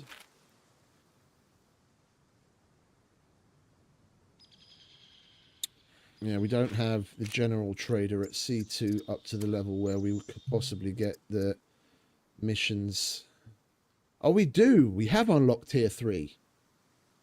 Okay, good. Okay, so we made decent progress yesterday. We've got tier 3 at both the dock and the general trader. That's good because the dock gives us possible quests in abandoned bunkers. And let me just double check. I forgot which bunker we have a card for. Was the bunker B0? I think it was B0. Where are you? There you are. No, C3. A0 is the kill box. And C3 is the bunker. And what's that one that we did yesterday? Oh, it doesn't even show anymore. Okay, well, we don't even really need that, do we? We might as well just get rid of that. We can't sell it at the trader. C3. That's one above Maroff. Okay. Yeah, we'd be in the general area. Okay. Yeah, let's go to the C2 trader, do some missions, see if we get maybe a mission to go to the radio station, so I wouldn't mind looting that as well. And afterwards we'll go to the coal mines in the hopes that we can scrape together some screwdrivers and go running after some cargo drops if they come in good places.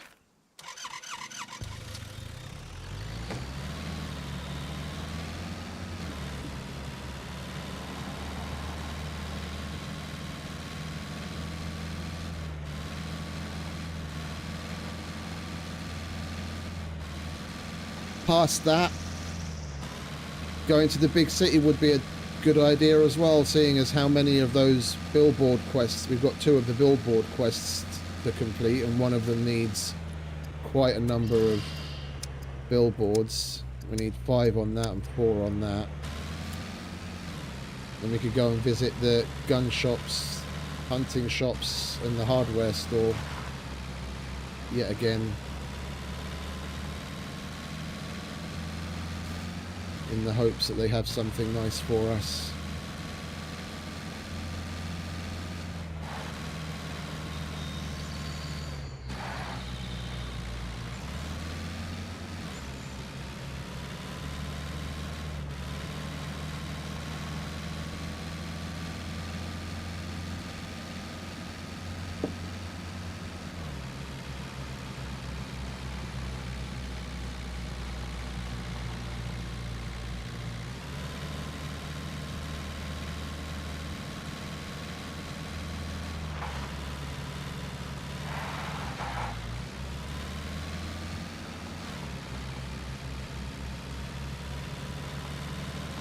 I'm just so used to going to the C2 trader and it actually being somewhat easier to get there than it is right now.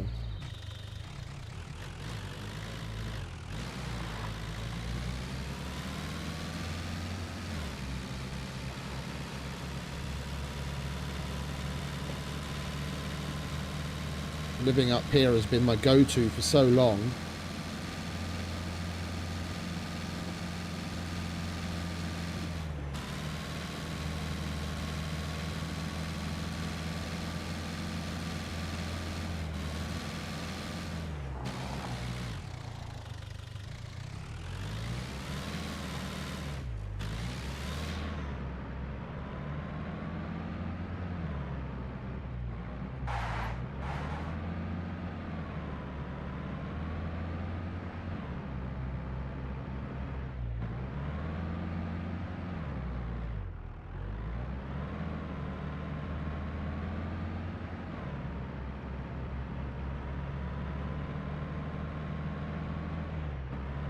Coal mine will be a nice place to go through. It was interesting going through it last time. We haven't been there in a long time.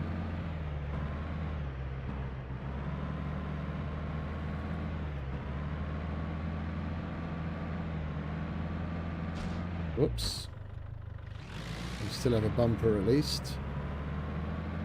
Probably not for long.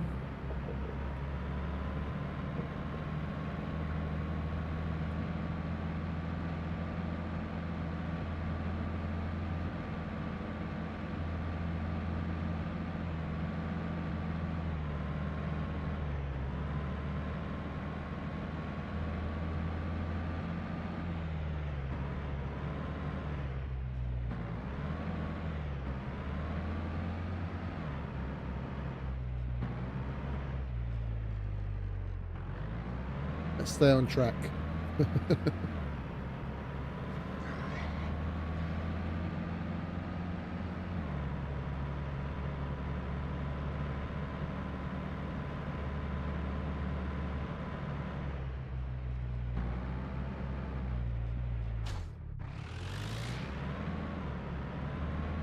Keeping tabs on my bumper.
C3.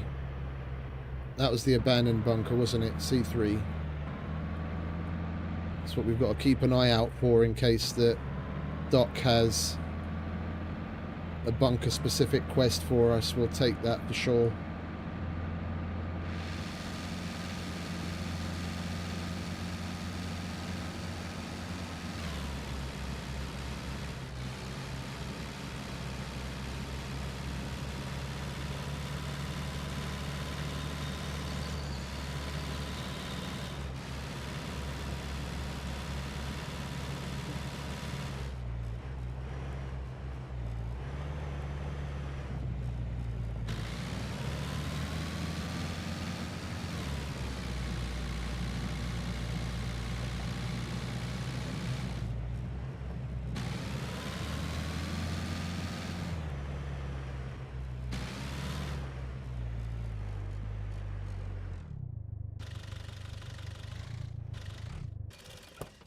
And we have to check to check to see if the armor has got any 45s for sale.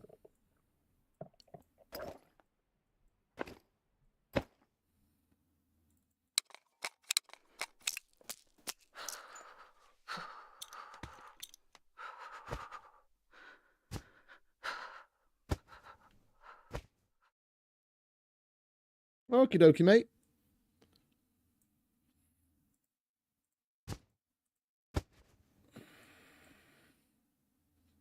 Have fun.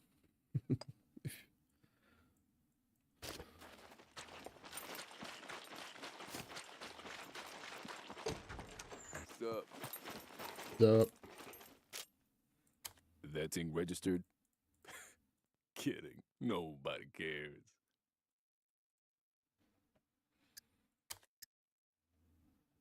oh, what did we select?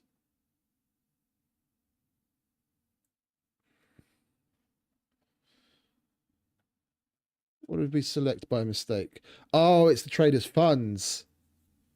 Yeah, fuck it. I don't know if the funds are actually a thing here. We're supposed to get 3 grand, so we'd have 84,000 and something if it's irrelevant. And it wasn't. Okay. Well, never mind. Guns come unloaded. We could have Security reasons. bought things Obviously. first. Ooh, I'm definitely taking advantage of that. That's normally like nearly 2 grand. We'll buy a couple of those while it's cheap. Looking for work. Kill puppets. Here is Yep, what we I got always for do you. that. I'll take that. Kill puppets, even more of them. Yep, I'll definitely do that for you till the cows come home. Looking for Block, work. I'm not giving you Here my is extra what I got one. for Blunt tools, we're not going to do. NVGs we have in the car. M1 scope we don't have. All right, NVGs. Well, at least that's 2 more tier 2s. That's getting us that much closer to tier 3s.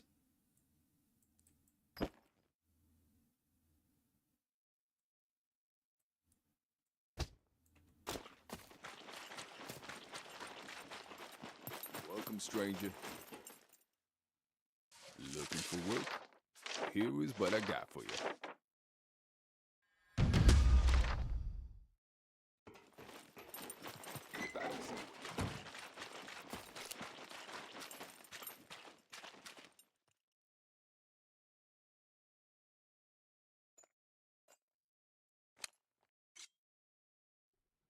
Oh, you twat. I got all happy about the wrong fucking thing. I was looking at the wrong box. I bought 556 and I was... My fucking head just isn't in the right Here's what I place. got for you. Guns come unloaded. I bought Security 556 and what I really wanted was Obviously. fucking 760. Yeah, that's the normal 1900. All right. Have a nice. For a minute there, I thought I was getting a good offer. Never mind. I mean, we've got guns that need 556 as well. We can use those eventually. Hello. What is your emergency? What you got for us, We Mr. could Chow? really use your help with these. Don't have that. Oh, it just refreshed. All right, bear with me a second. If it refreshed, I want to go and check common again. At least it closes the book now. They changed that. In the past, it wouldn't close the book on you. Like if you had the book open while when the trader refresh happened, then when you go to press spacebar, it just wouldn't do anything, and you'd have to go out of the book yourself and back in again. At least now it closes the book on you. For work. M9, we've got that. Wrist adapter, we've got that. M82 scope, I'm not giving you any of my M82 scopes. AK-47, no, we only had one of those and we handed it in already, didn't we? We'll check. 22s, so possible AK-47, wrist, and an Looking M9. for work. Here's what I got for you. Goodbye. We've got the baby AK and the AKMs left, if I remember correctly.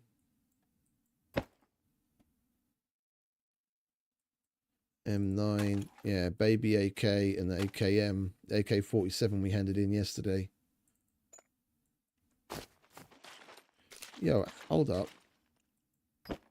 Okay, for a minute there, I thought that box was damaged for some reason. Welcome, stranger. Looking for work? Here is what I got for you.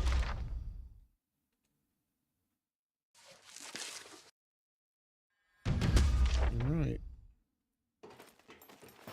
Stay safe. Right, now we can go and do Mr. Chow.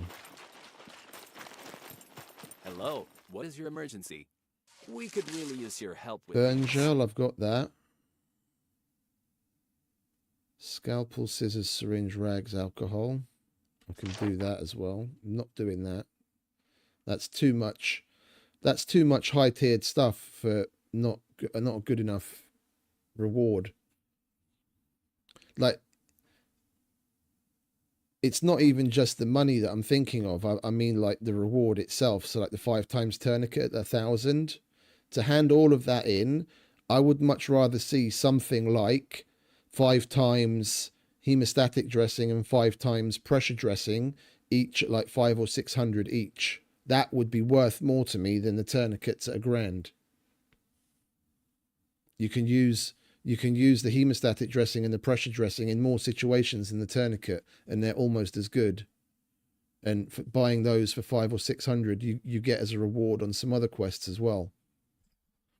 Like there's some of these that I would like fine tune a bit. In some places, the monetary reward is nowhere near where it really should be, like handing in a C4 and killing a mech and some of the other ones. And then for other ones like this, I'd say the money's, you know, right about on point. But for the actual reward itself, I'd fine tune it so that you could make a little bit more use of it. Because unfortunately, they only have 2 quests that reward you the special offer on hemostatic dressing and the pressure dressing. And I think they're the ones that are opposite. So for handing in a pressure dressing, you get to buy hemostatic dressings and vice versa. We could really use your help with these. Scalpel to the syringe alcohol. Yeah, see, look. Oh, no, it's not even that. Hemostatic dressing, and we get to buy 3 emergency bandages at 300 each, which isn't a great offer, to be honest. Yeah, exactly. And then you get 8k for just doing the generators, which is probably the simplest higher tiered mission in the entire system. 40 fame and 8 grand for pressing F on 2 places, only one of which has a very slight risk. A very slight risk. Because it's so easy just to run straight into the like on a normal server, you probably wouldn't even see anywhere near as many puppets as what we see here now. Yeah, on a hardcore server. There are lives at stake. Z4, and we're not going to do that either. Yeah, you basically just go to the north side of the. Is it that the north side? That's the north side. You go to the north side of the airfield, directly opposite where the generator is. There's a hole in the fence. You just run straight there, press F, and run straight back, and you barely even have to pay attention to what the mechs are doing, and you get 8 grand. So silly, so silly.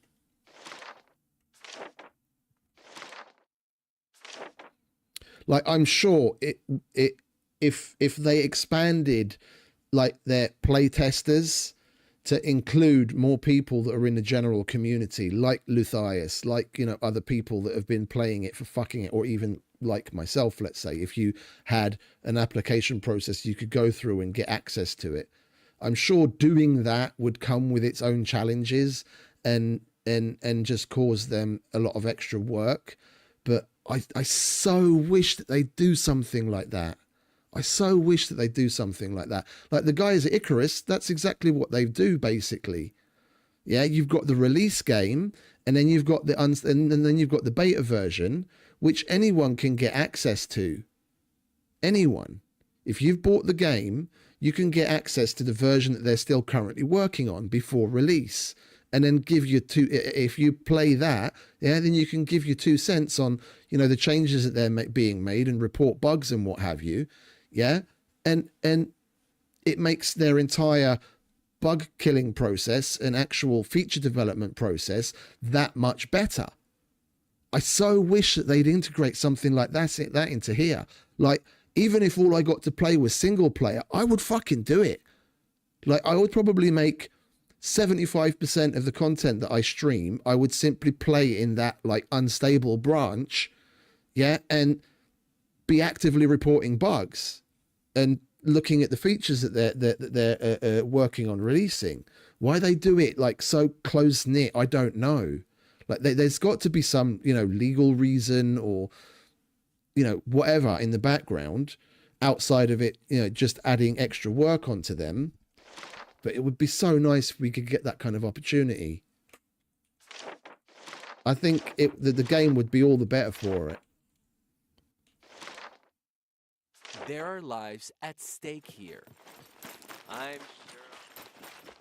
Like the Project Zomboid is basically the same as well. They've got the unstable branch release. They've got Build 42 out, but then it's classified under unstable. Like play it at your own risk, where you're going to have way more bugs and possibly lose save files and all that kind of shit.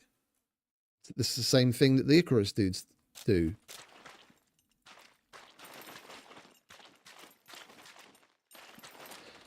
Oh, we can't do that, can we? Yeah, I forget.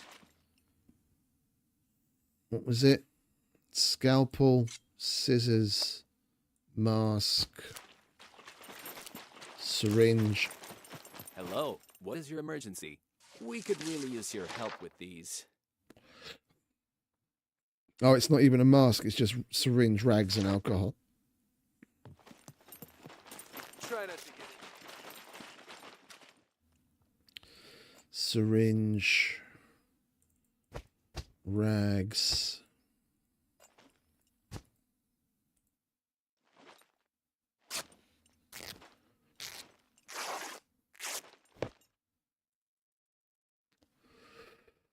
And do we not have any more empty bottles of alcohol? Okay, I guess we're going to cut up more of this shit then.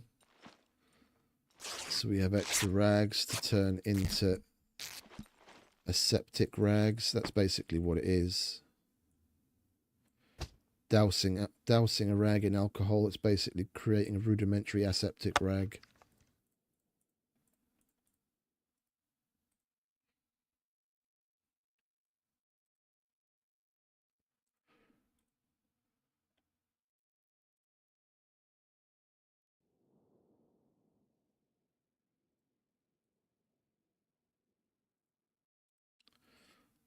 Yeah, and you should always, like you see there, the bottle showed 0.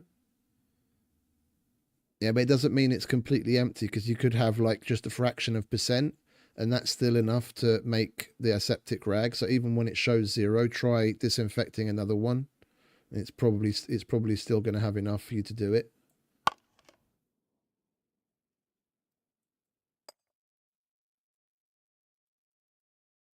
No, not the loot. That.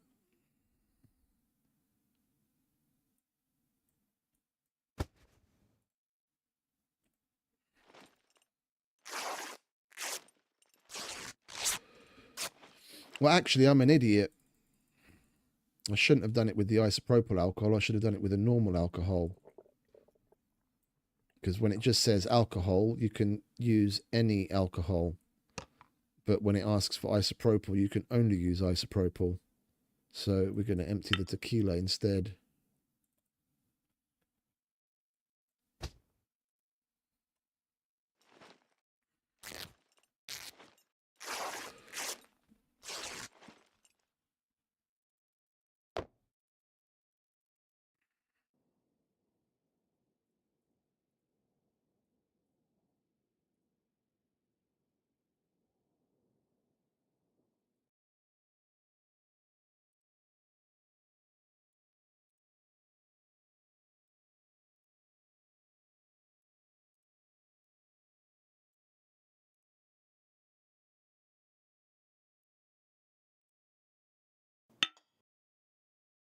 Okay. Chuck all of this in here. Because for the rags mission, it'll still take these off of you. This still classifies as a rag.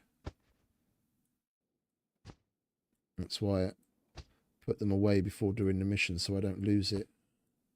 We just need those.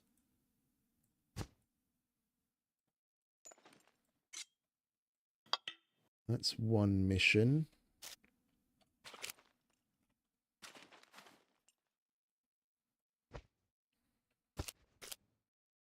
Oh, you know what? Take the shitty scissors. Come in. I'll have a look. We could really use your help with these. And the empty bottle of tequila. I'm sure I'll...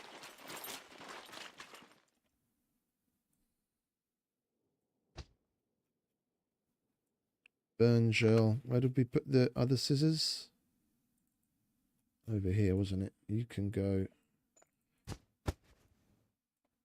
back there. You go with your brothers. Oh, wait, no, we needed more rags for the next one, didn't we? There's one that we need sticks for too.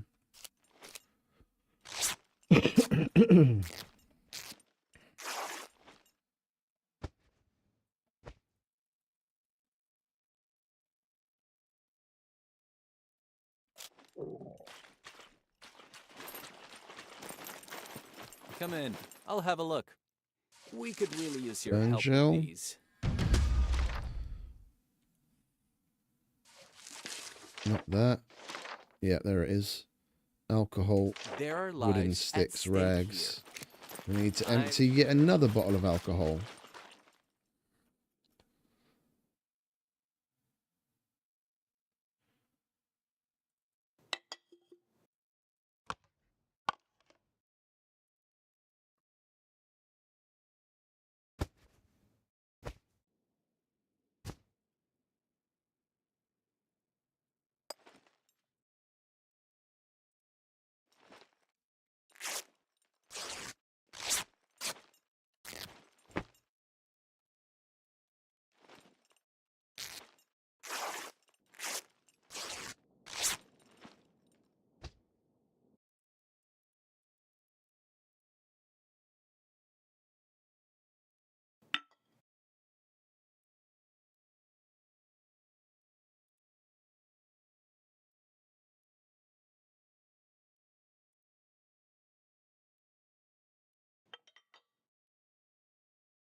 You see the bottle was showing 0 again?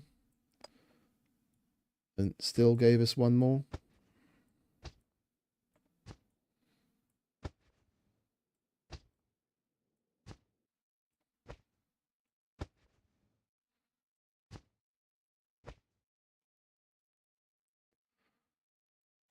Right, now we need to go and get sticks.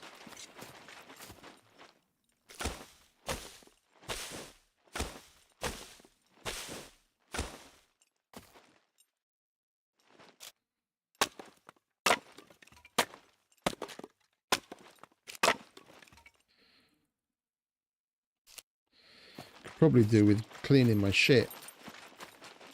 This stuff looks Hello. What is your emergency? pretty damn fucking terrible when it gets dirty. It basically looks grey. We could really use your help with these.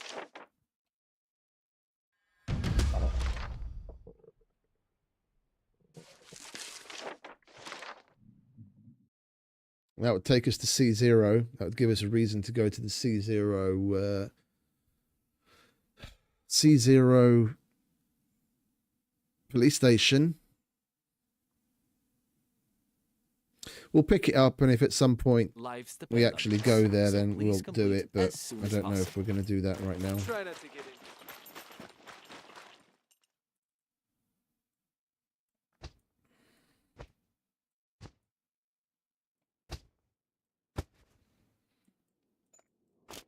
All right, let's go and say hello to Ivan, shall we? See if he missed me.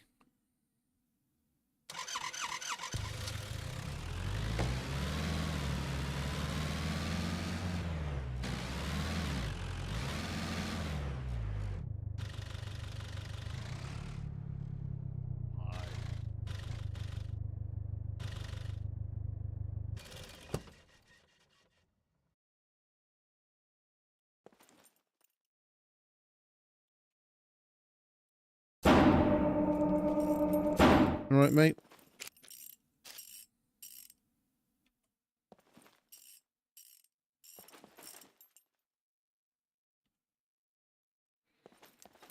Yeah. See you later.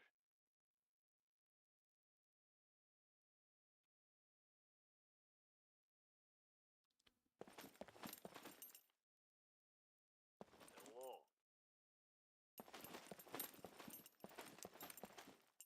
You need to lay off the vodka, mate. Telling me hello and goodbye just from walking around the fucking garage. There's something wrong with you. Right. That's a bit expensive, and the body. So, chassis and hood.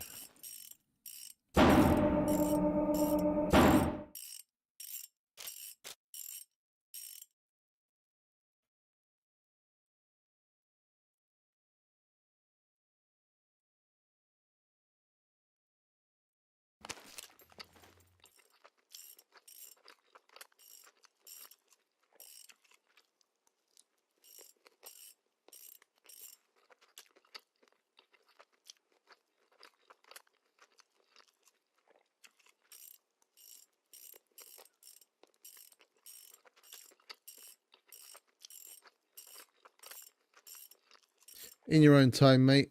It's not like we've got things to do or anything.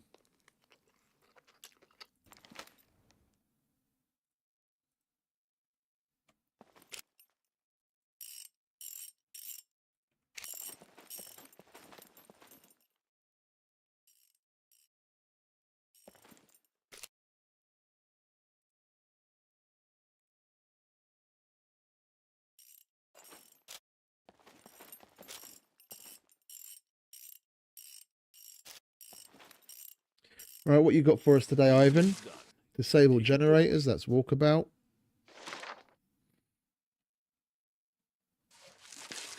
Dirt bike fender. Didn't we hand that in yesterday?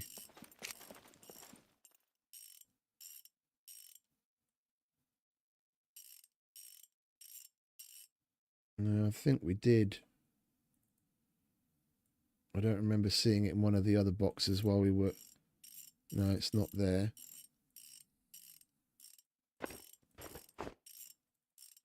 Okay, we don't have the dirt bike fender, unfortunately. Motorbike battery, don't have that either, or that. Oil filter we picked up. Sabotage car lifts is a walkabout. We'll get that again. Right, so the only thing we can do is oil filter.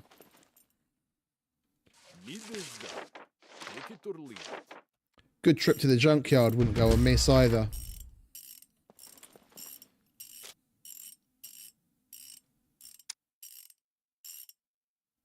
No, we've got plenty of those right now, and we're going to get those at the junkyard if we're lucky.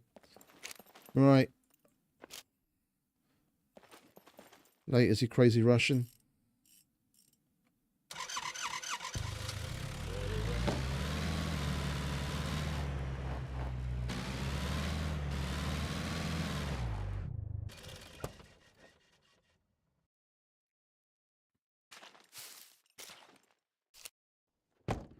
Right, let's see what Errol has for us.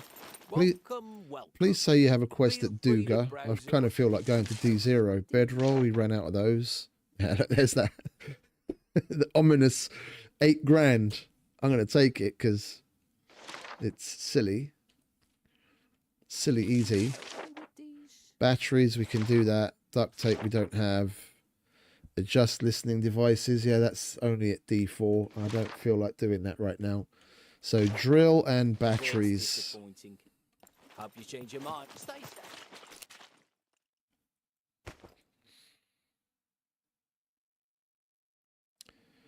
Drill and batteries. Welcome. Could you help me with these?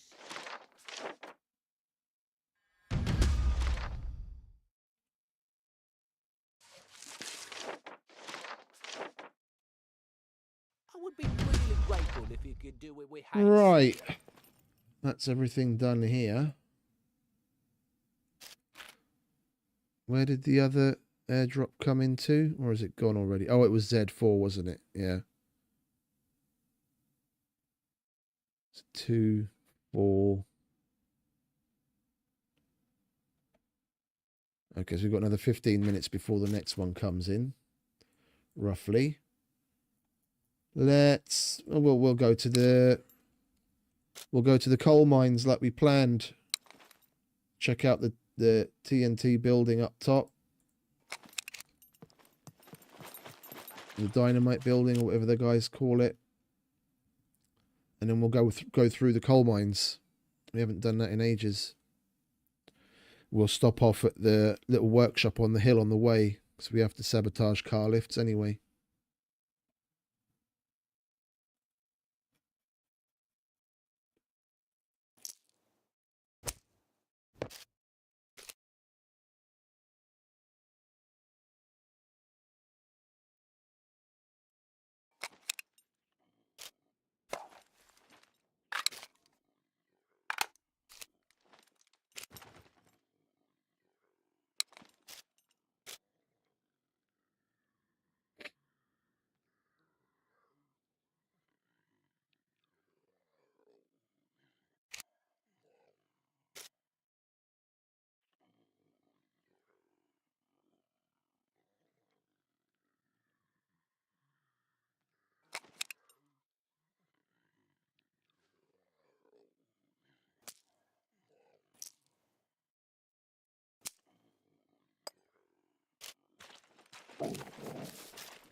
Right, let's snap to it, shall we? I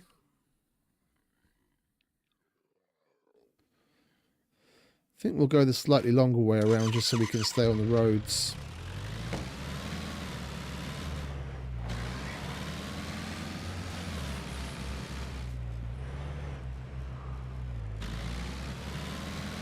Going through and looting Lockville would be a decent idea as well on the way. Tend to get lucky with bedrolls and the like there. We don't have any of those left.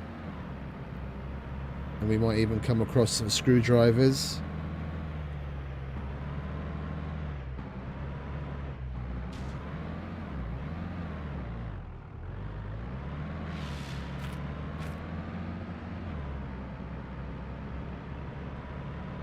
I mean, we've got 15 minutes to kill until the next cargo drop comes in.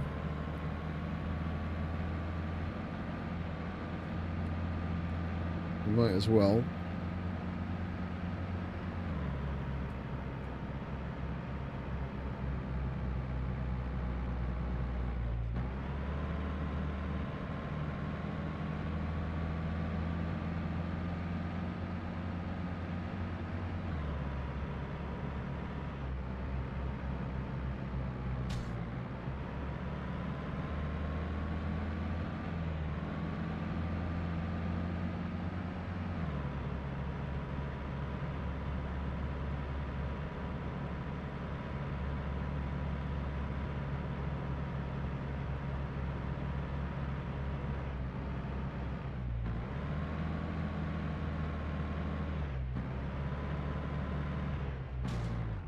Ouch.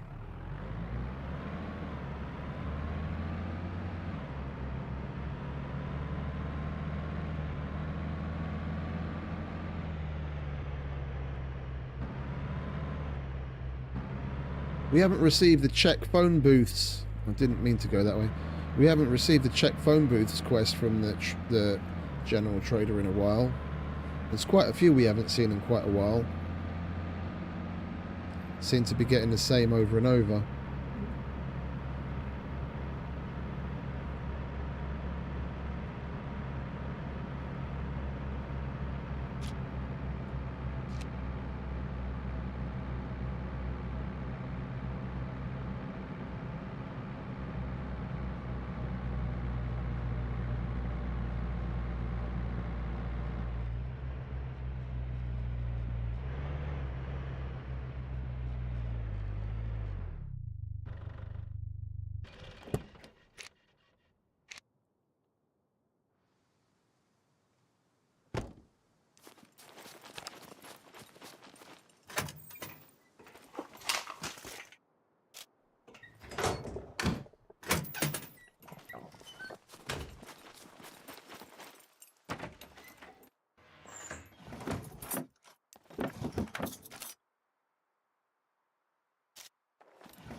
Hey, lovely. We lost those ages ago.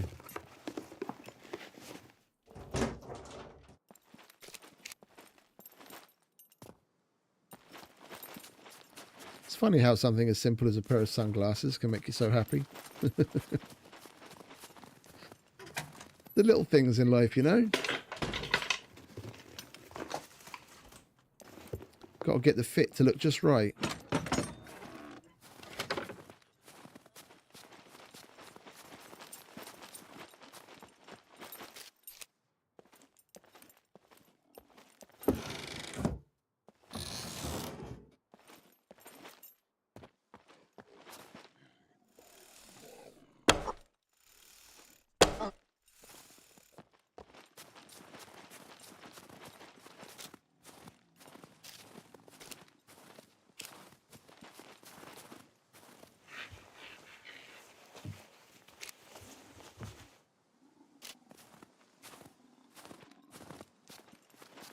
We've got to kill puppets as well anyway. We've got the 7 puppet quest and a 25 puppet quest, so we've got to kill as many as possible.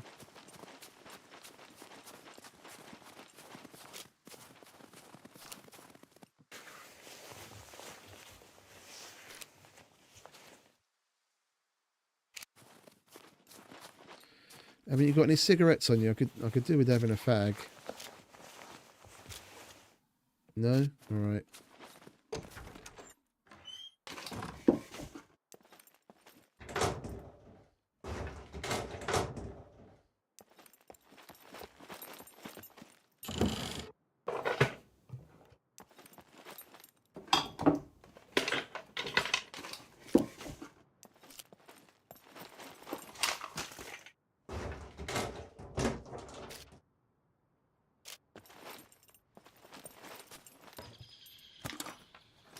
Hey Sledge, welcome back, mate.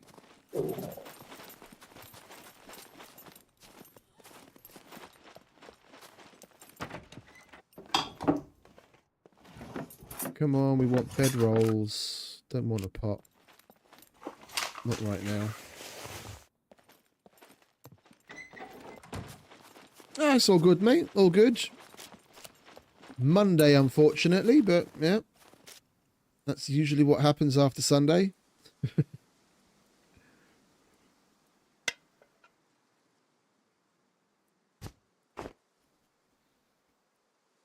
We're back to work in the evening, but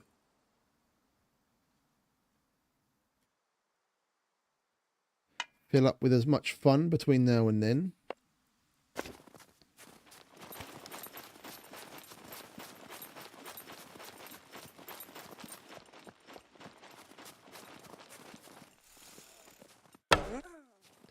Z0.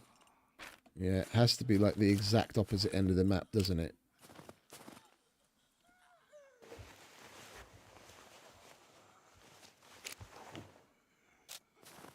Do you ladies want to get a little closer? Well, I guess we're going to be running past there anyway.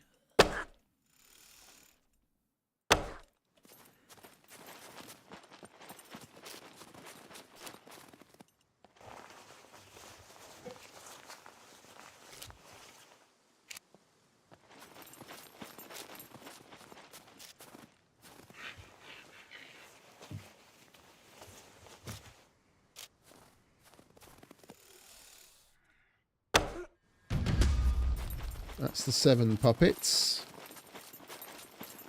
Now we just got to work towards the 25.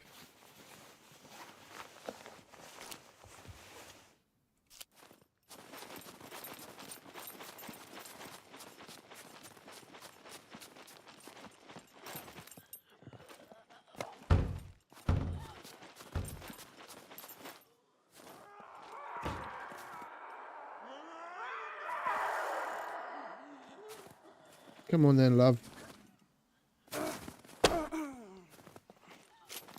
That was a little disappointing. You got anything better for us, love? All right, lie down next to your girlfriend. Oh,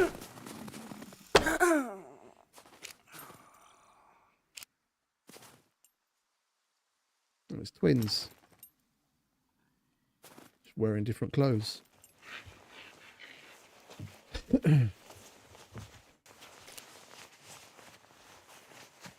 Oh, duct tape. That's useful. I'll have that. We still need to fully repair that thing.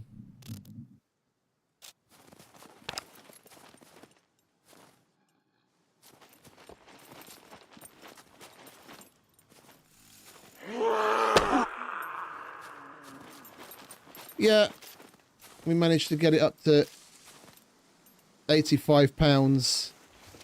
Our strength is all right. It's not the fastest still. It's still way slower than the recurve, but we got the special offer to buy one at the armourer. What is this? Is this strawberries just like winterized? Yeah, it is. Ah. Should look at that.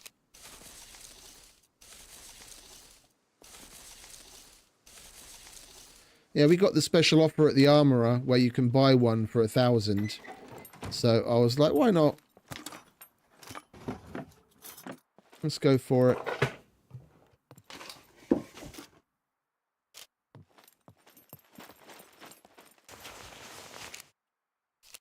I mean, we already had one, but it's the wrong camo, and the one that you buy, the one that you get the offer for is the cheapest one, is the black and red one. So that's the wrong color as well, but we painted it and it looks slightly less shit than before.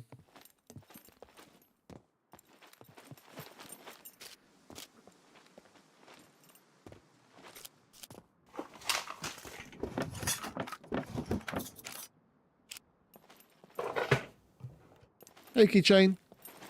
Welcome back, mate.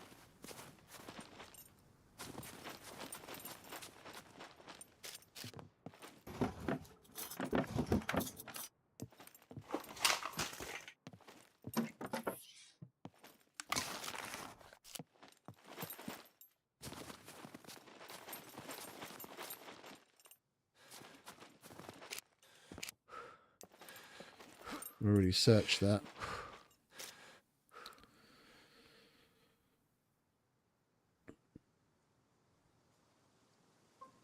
Need to turn the heater on. I'm really starting to get over winter at this point.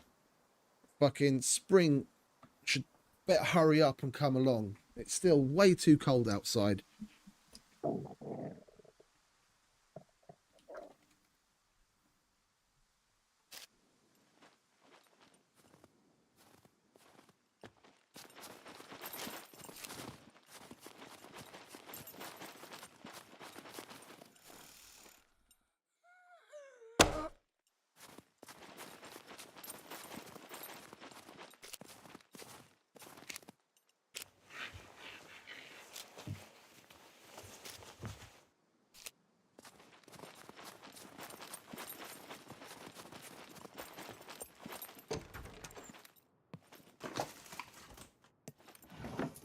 Now, this place hasn't been very forthcoming with loots yet.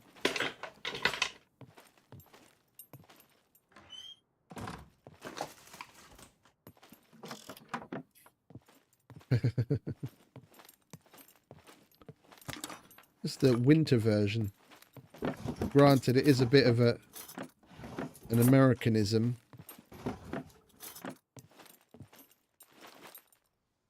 Which is probably another one you can add to the vocabulary. That's when Americans take otherwise mundane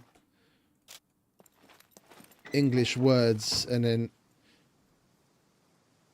change them with an ing, an ing, or a ised, or a whatever. Like flavorful. Their use of the word flavorful. It's so fucking wrong.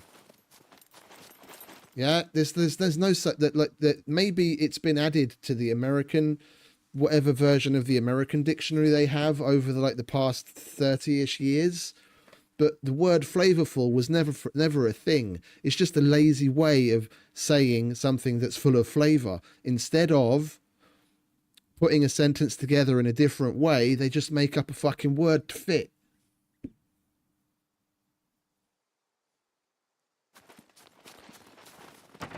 when I was, and like some stuff like that never even used to bother me all that much. It was when I was living in Africa, living with the like living and working with the dude that was there.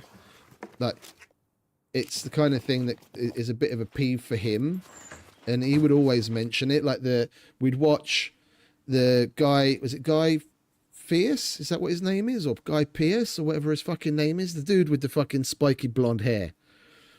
The diners, drive-ins and dives. We'd watch that on the fucking Discovery Channel all the time because there was barely any other decent TV on it. And he uses the word flavorful all the time, and he was the one that pointed it out to me, and it kind of drives me crazy now. Not just that word in particular, just a lot of Americanisms.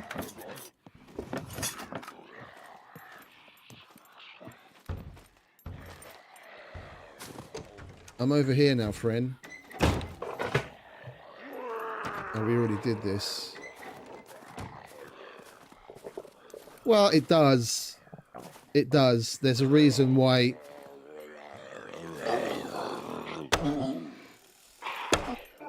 There's a reason why there's a dictionary. Like, if it's not your native language, you're right. You're absolutely right. If it's not your native language, yeah, then if someone's correcting you, as long as they're correcting you in a way that's, one, respectful and it is genuine, then fine.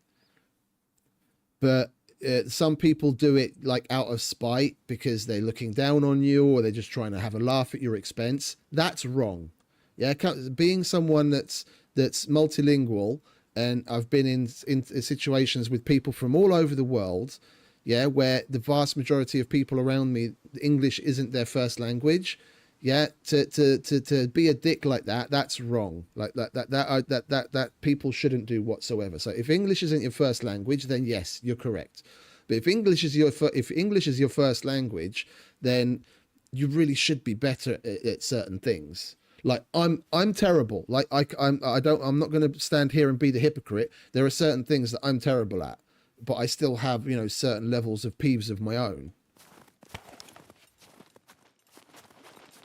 But there's a reason why, there's a dictionary, why things are spelt a certain way or sentences are formed in a certain way. There's certain rules and everything to go by. And if you're going to do things properly, then do it properly. But again, there's caveats to that. Like I said, if English isn't your first language and other things, that totally gives you a pass. Yeah, 'cause a lot of people that have English as their first language would be happy to be able to speak another language as well as all of those other people that have English as their second language.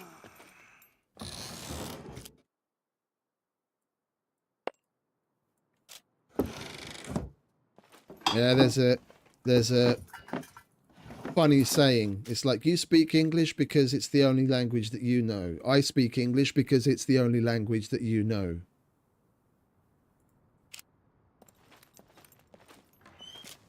The vast majority of English speakers, or people that have English as their native language, are from countries where they're rather lazy as far as languages are concerned.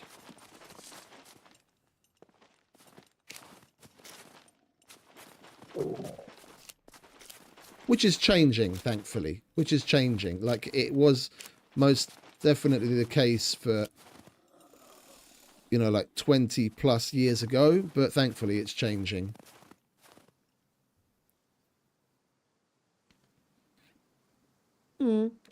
Yeah, you're right. There are certain cultural differences as well. Like, it's said cultural differences that formed the difference between things like the way that they use the letter U. Yeah, like there's a lot of words where in English, things like colour and flavour and things like that, where they use the letter U, where in American English they don't. That's kind of like a culture thing. Things like that have changed and morphed over the years, But there are a lot of other things that have in particular started to change over, let's say, like the last 30-ish years, with like the advent of the internet in particular, where those changes have just kind of spiraled.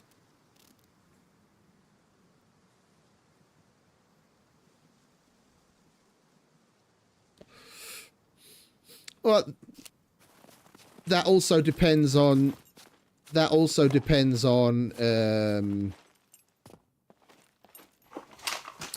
area of the country. That's probably more down to like a local colloquialism. It's an example of it for sure, but that doesn't speak to the majority of British English speakers.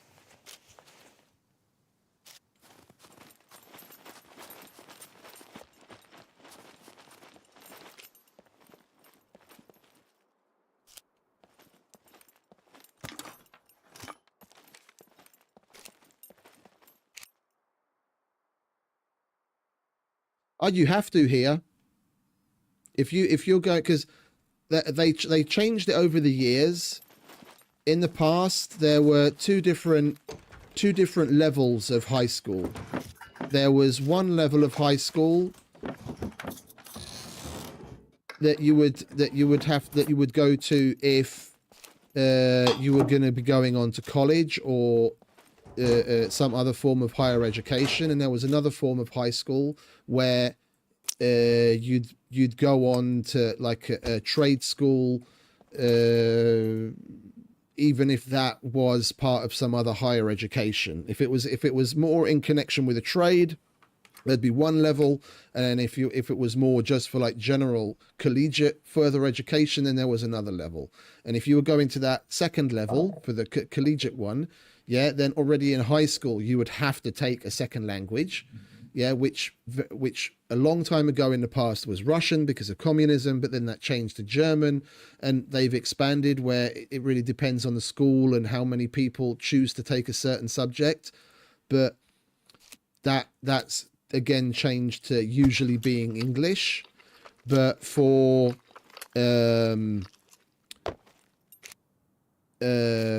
higher education, when you hand in your doctorate material, yeah, you have to have a certain level of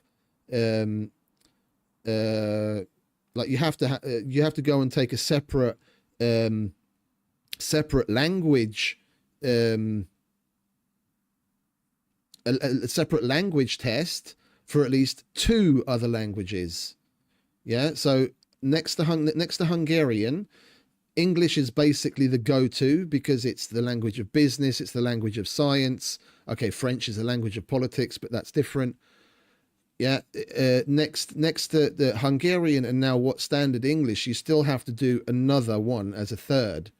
Otherwise, and if you don't have that, you won't get, even if you pass everything else with fucking flying colors, you won't get your doctorate if you don't have that third language.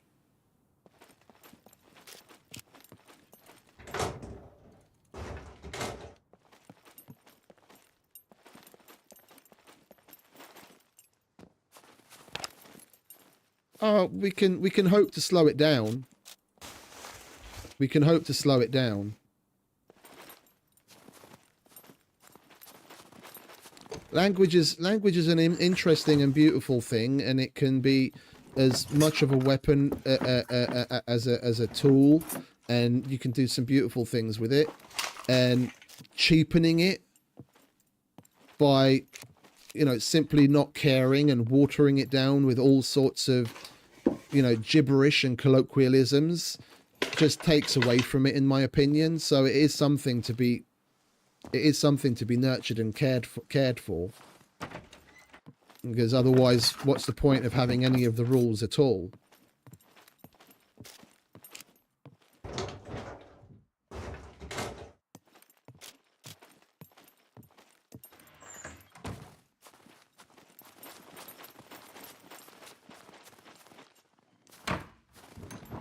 Oh, hello. I'll have you. Mission item.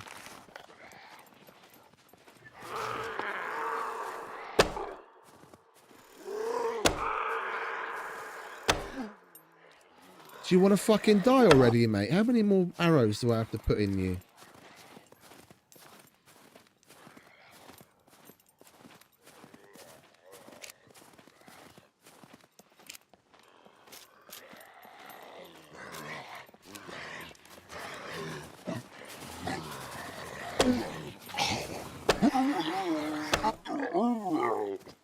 Son of the bitch.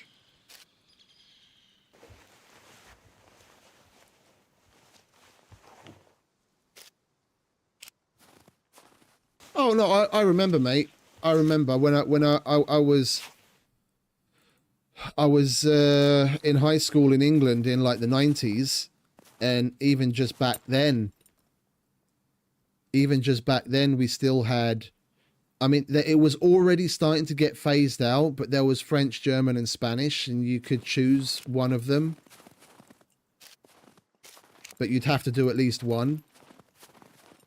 And then as things change, they eventually, to make things, it's like it was back then already, like certain DEI and woke agendas were already making their way into the schooling system, because probably 90%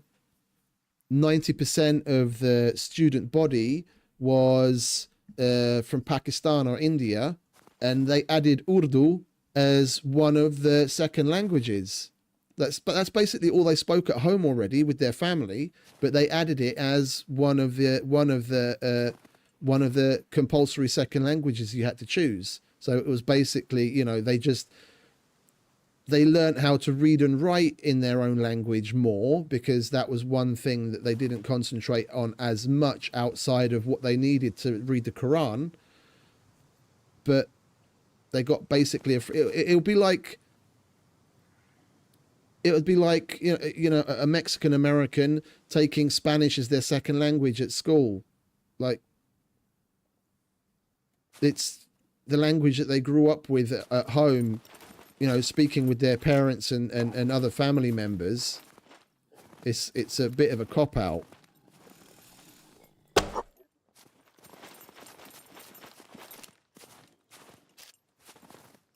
Yeah, like when I came to Hungary and I was finishing high school here, I wasn't allowed to take English as my chosen second language, because I was born and raised in England and I was a native speaker of English. I could take English as an elective, yeah, but my primary language that I had to learn was Hungarian, yeah, and I had English as an elective, and then and seeing as I'd been taught French up until that point, I chose French as my extra language.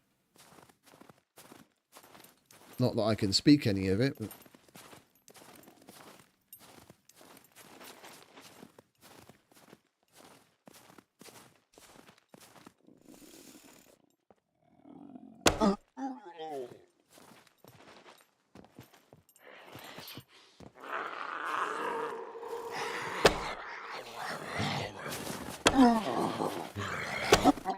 I don't get some of these guys. Like, you see that some of them jump up and basically like step out of the window. Yeah, so he doesn't even do a vault, or even the other one where they like proper grab hold of the window and come out. Sometimes they just jump and make it out of the window. It's weird.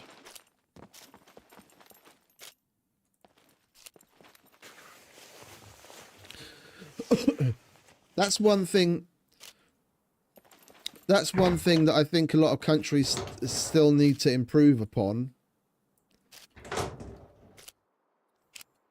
for kids. Like, I noticed when I spent time in Romania, and when I lived and worked in Holland, like all the movies and the TV shows that were for, you know, at least teenagers and above, they were in the original English, but they had Dutch subtitles. Yeah, so for those that didn't speak such great English, it would help. They could read the subtitles. But people don't realize how much of a difference that can make, like watching like films and TV shows in the original language. When you're learning a language, you want to be immersed in it as much as possible, and having all that kind of stuff in the original language with the local subtitles can actually help a lot. Like, I know a bunch of my friends that in Hungary, when they were in school, the ones that watched a bunch of movies and TV stuff in the original language with subtitles, yeah, went on to have much greater success, and they found testing in that language way easier than the people that were lazy and just chose to. Excellent. Hey, thank you very much, Go. The ones that were lazier and just watched films and TV shows and what have you that were dubbed, yeah, without you know, to the local language, yeah, didn't get on as well. It's just that little difference of hearing it and having to use it, you know, with your mind that much more, that made a difference. And in places like Holland, that's why I brought it up, yeah, the vast majority of the population speaks English already by the time they finished high school. Like, fluently. I don't mean just like, you know, pidgin English. I mean like fluently. And depending on what area of the country they live in, it's quite likely that they're going to speak German and French as well.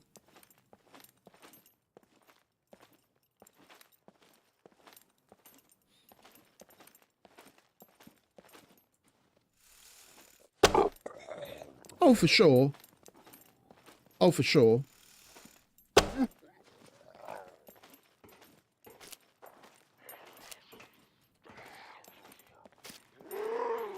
Like, I always found it rather odd with my brother's kids that he didn't speak A1. Yeah, it's a little... Oh, it's on the fucking island. Yeah, we're not getting that. I always found it rather odd with my brother's kids that he didn't speak English to them. Yeah, he was born and raised in England, just like me, and his wife of the time was Hungarian. So, like, if my brother had just spoken English to the kids, and then his wife spoke Hungarian to them, then they would have been growing up mother tongue wise with two languages already. Yeah, a friend of ours, yeah, who was also British, who married a Hungarian woman, did exactly that, and now all three of his kids speak fluent English and Hungarian. It's just it's amazing what kids can pick up at that young an age. Like, there was just here a few doors down. This was probably like 20 years ago already now, so that kid's grown up already. But I don't remember who was who exactly. Like, but the bottom line was throughout the family there was someone that spoke German, someone that spoke French, someone that spoke English, and another one that spoke, I think it was Spanish, yeah, and then Hungarian, which was, you know, the local language here.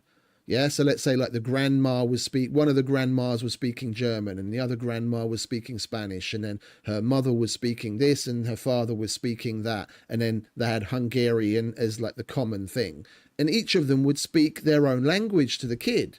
And by the time the kid was like 3 or 4 years old, yeah, she'd go up to, you know, German granny and speak damn near fluent German to German granny, and turn to the Spanish granny and speak damn near fluent Spanish to the Spanish granny. So by the time the kid was like 4 or 5, she spoke 5 languages just from what she heard at home. 5.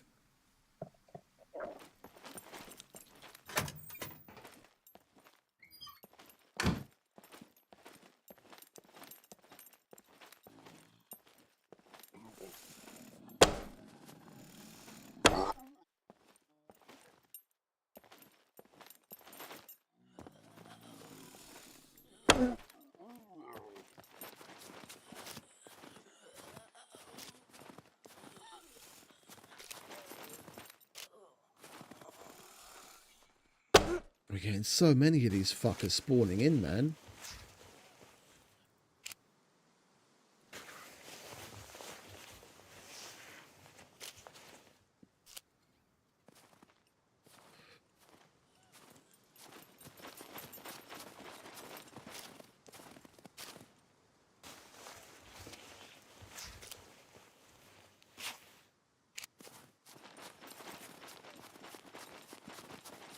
I want to get the fucking pharmacy and the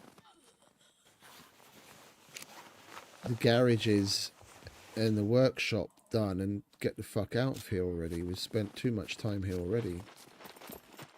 Oh, we didn't get the stupid fucking satellite dish, did we?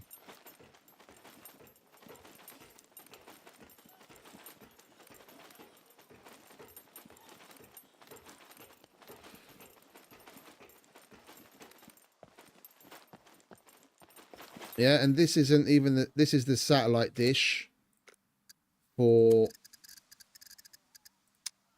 this, for the 8,000 bucks 40 fame mission. Yeah, it says perform a maintenance check on the satellite dish.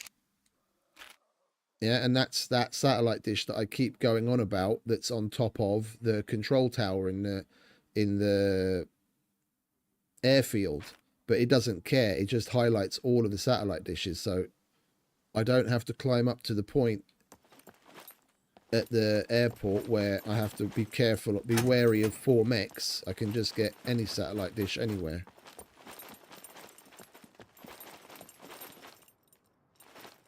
Oh, I'm not talking about homeschooling like that. Yeah, also there's a lot to be said for that. If done well, then kids in all likelihood will end up being a hell of a lot more intelligent than kids that fucking go to to public school, in some cases even private school.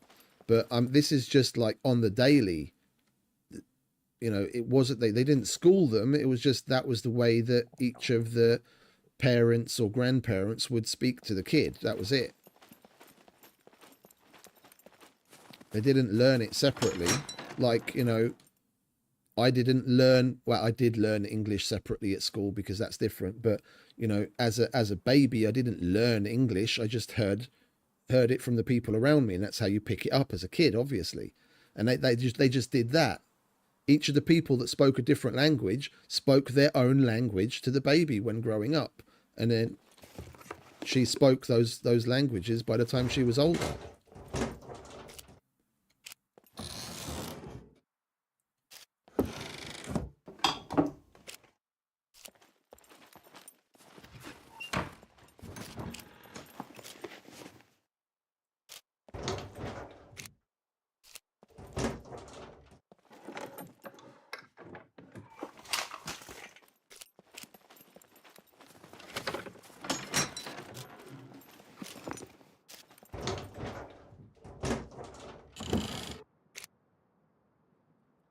Well, at least we've got our red screwdrivers down.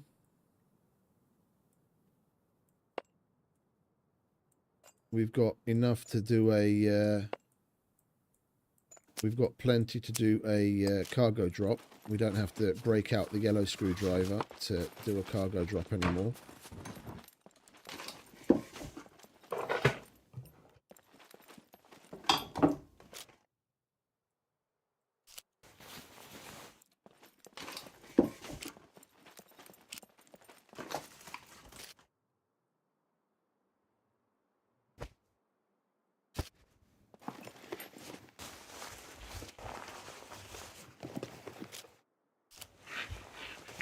I want to get finished up with this place and make our way to the coal mine. This was supposed to be like a little 10-15 minute distraction, and we've been here for like half an hour already.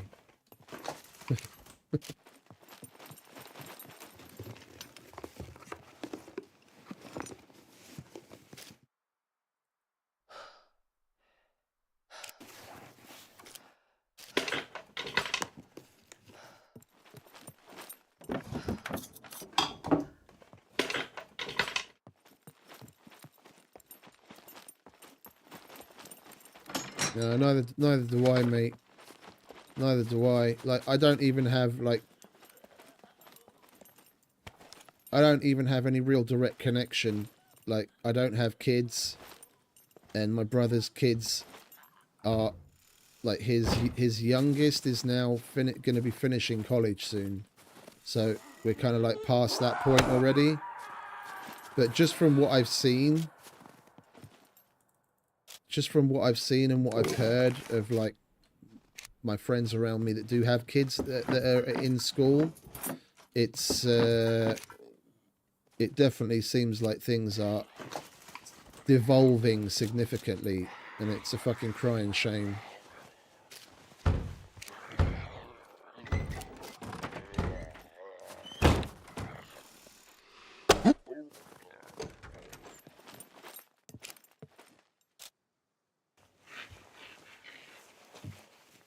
Schools, I'll have to give that a check. I don't normally go in there, to be honest. We might as well give that... Where's the school on this place? Does this little town even have a school? I don't think it does. There's the police station. I'm thinking of, like, what big buildings there are. Police station, pharmacy. There's that shop. I don't think this place has a school. The only school I know of in the snowy area is in Gorica in D1. We'll have to give it a check if we're up there.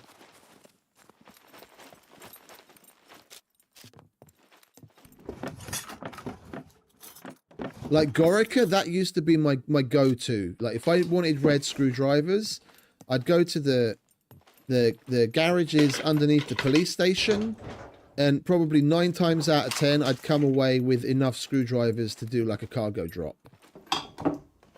And it's just been super nerfed.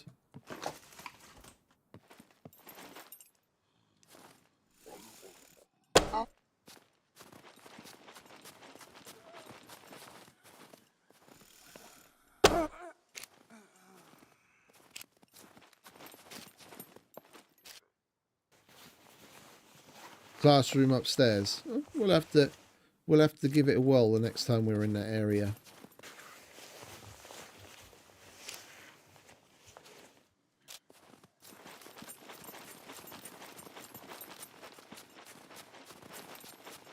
No, I don't think there is a school building in this town.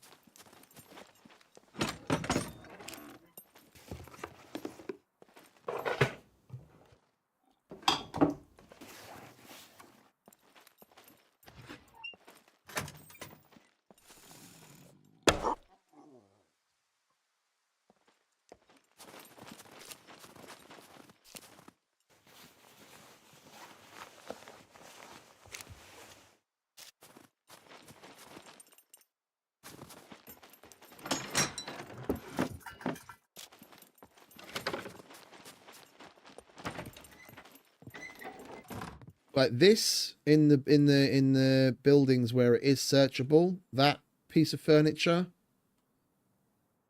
and on the shelves, like on the second, is it the second floor? No, it's the ground floor. On the ground floor of like the entranceway where there's 2 cupboards, 2 shelves opposite one another, like the one that's closer to the inside of the building, that tends those are places where I've found a lot of yellows. The yellow would just be sitting on the shelf there, or it would be in one of those. And the kitchen drawers. The kitchen drawers would have a lot of them as well. Like these kitchen drawers.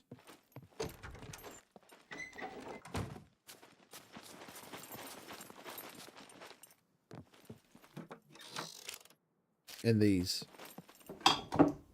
The blue one and this brown one.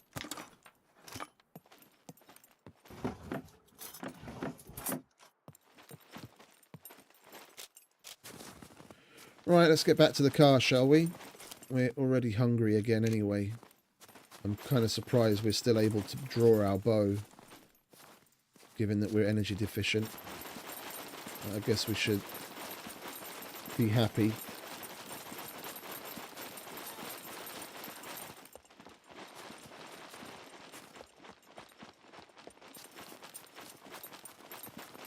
Sound guys still need to fine-tune the spatial audio. Like sometimes you hear poppets like they're right next to you. I thought I'd missed that bitch and she was like running up on me, but she was still like 15 meters away.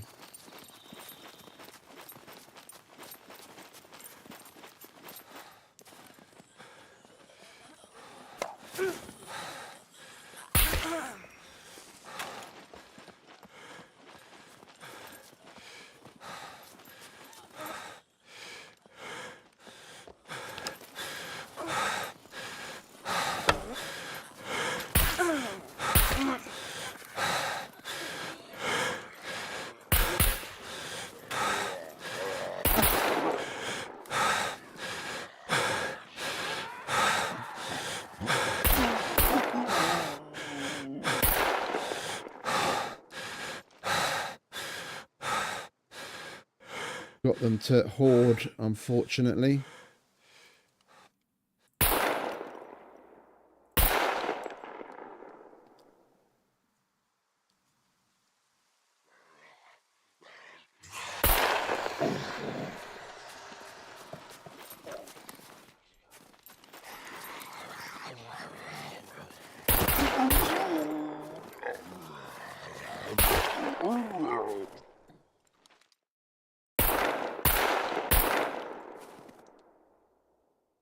Twice.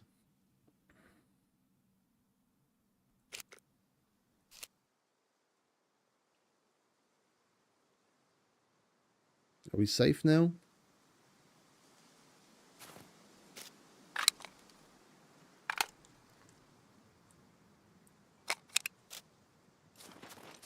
Looks like.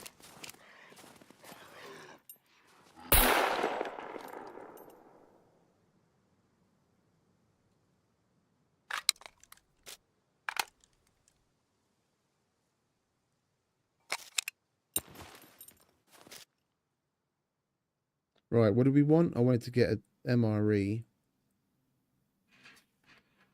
No, that's not what I wanted. I guess we could keep that out now.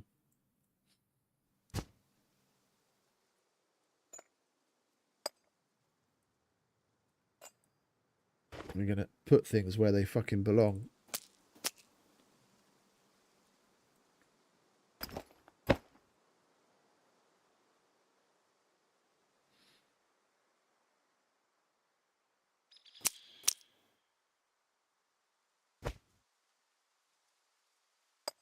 So we don't run into the same situation as before where our boxes are just full of all sorts of general crap and complete chaos.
Make sure all the weapons and everything are serviced, and then we can move on.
Right. Let's get the fuck out of Dodge, shall we?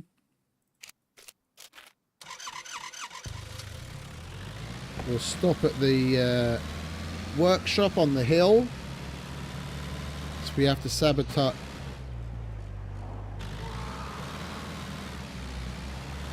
That one sounded rather odd. We have to sabotage the car lifts anyway. And there's always the chance of extra screwdrivers up there. And then we'll move on to the coal mines at last. Spent a hell of a lot more time in that town than I was expecting, but never mind.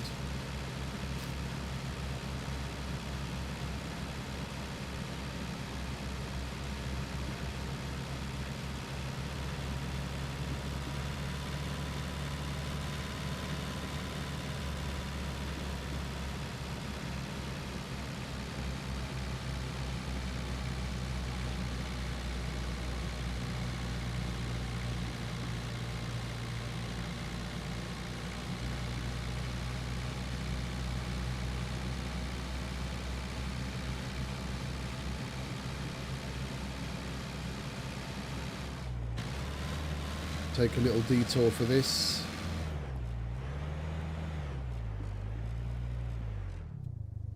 This little workshop is also a good place for screwdrivers.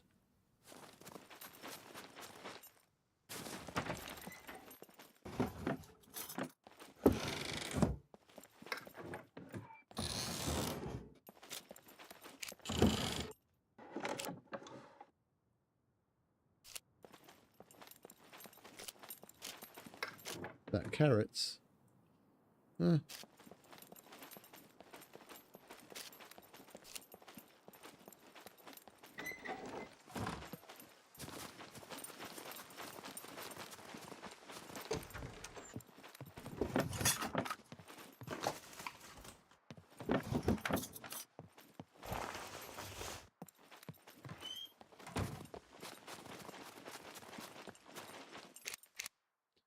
A0. Server doesn't like us today.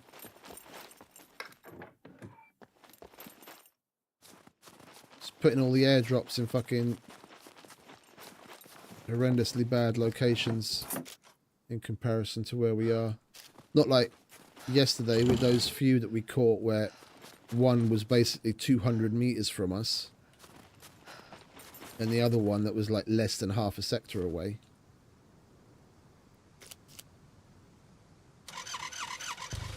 I mean, that's not bad.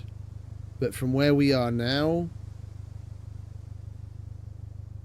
I don't know. Observatory direction's a bit shit.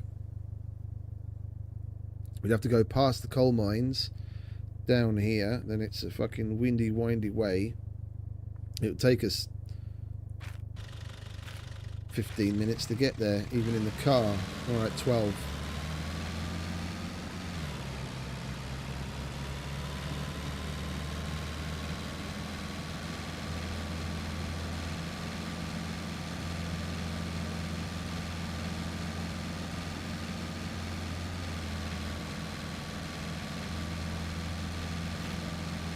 No, they come every 20 minutes here.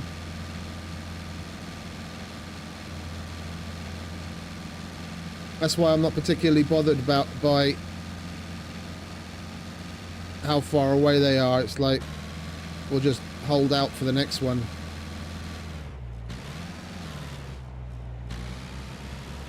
And the server restarts every 4 hours.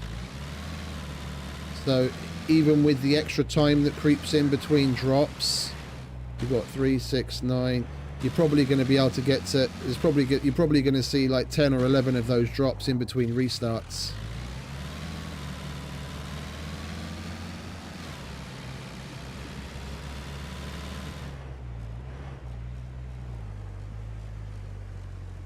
Oh, the close proximity ones. Well, I'm not expecting to only have those, but I mean... Those are probably dropping where they're dropping right now because... Let's check battle metrics. There's probably someone else on the server. Oh, for fuck's sake, battle metrics, not natal metrics. What's the fuck? What's wrong with me?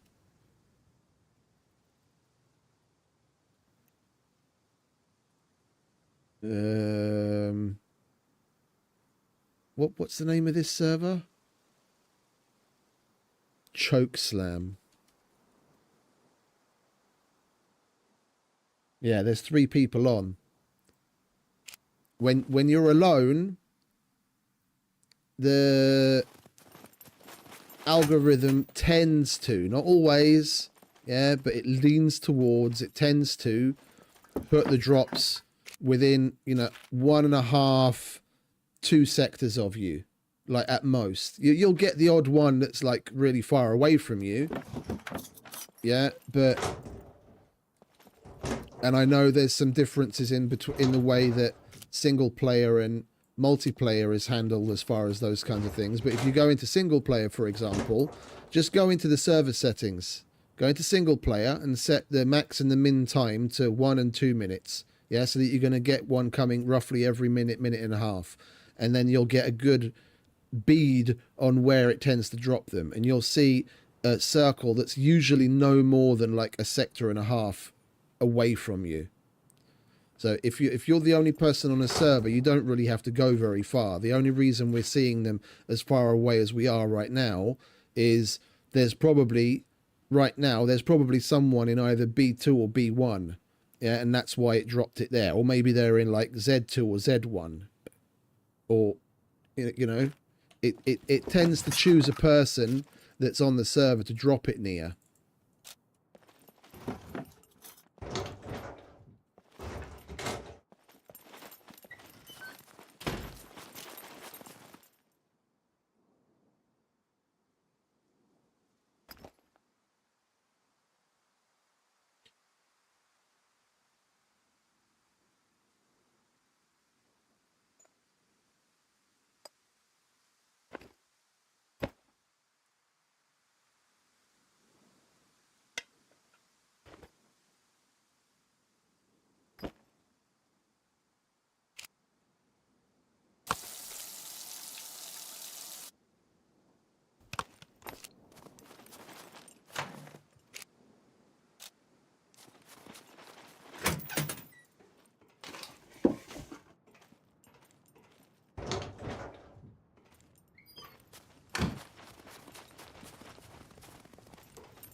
Right.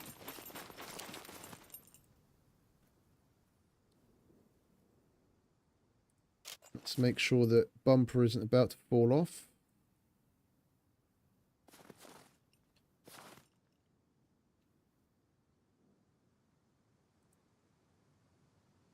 What, in single player, or you have your own server?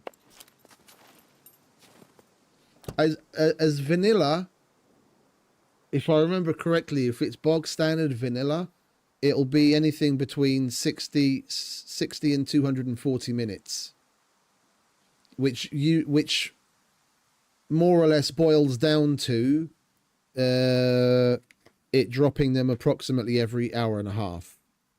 There will be times, the odd occasion, where for single player, yeah, you can you can dial all of that stuff in as much as you want, yeah. But if I remember correctly, vanilla is between 60 and 240 minutes. And then roughly every 90 minutes you'll get one.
The problem with setting the time so that it's got a minimum and a maximum amount of time, what it's supposed to do, like, let's, for argument's sakes, take vanilla, and you've got, and it's set to the minimum of every 60 minutes with a maximum of every 240 minutes. What it's supposed to do is pick a completely random time between 1 hour and 6, 12, 18, between 1 and 4 hours. Yeah? And it can kind of get in a bit of a loop sometimes. It's either it's gonna do one of a couple of different things. It's either gonna send one in roughly every 90 minutes, almost without fail. That's what we saw on the meat grinder, for example. On the meat grinder, it was set to vanilla, the old school meat grinder. It was set to vanilla, so you should see one between 60 and 240 minutes, and 90 minutes on the dot, you'd get it every time, even though it was set to that random from until. Yeah, or it's gonna send them in basically a few minutes before the longest time. So if it's set to 240 minutes, you'll see it somewhere around somewhere between the 220 and 240 mark. Yeah, and it doesn't seem to be much in between. That's the problem with setting like a long time between the two numbers. It doesn't do the averaging, like random generation, properly. If you want to see them more often, just set the maximum and the minimum time to the same thing, and then, you know, let's say set it to an hour, then you know every hour you're going to have one, and you can more or less, you know, run your schedule by that. Or just make the two times a lot closer together. So make it like 60 and 90 minutes instead of 240.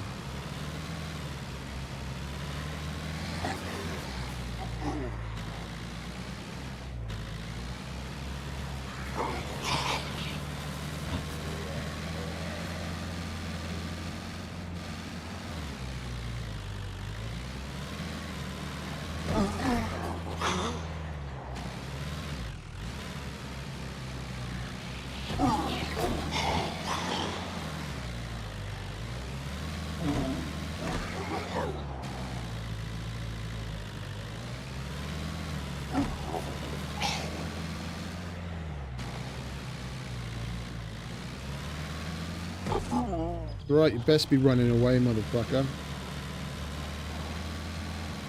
I love the Leica. It's such a beast.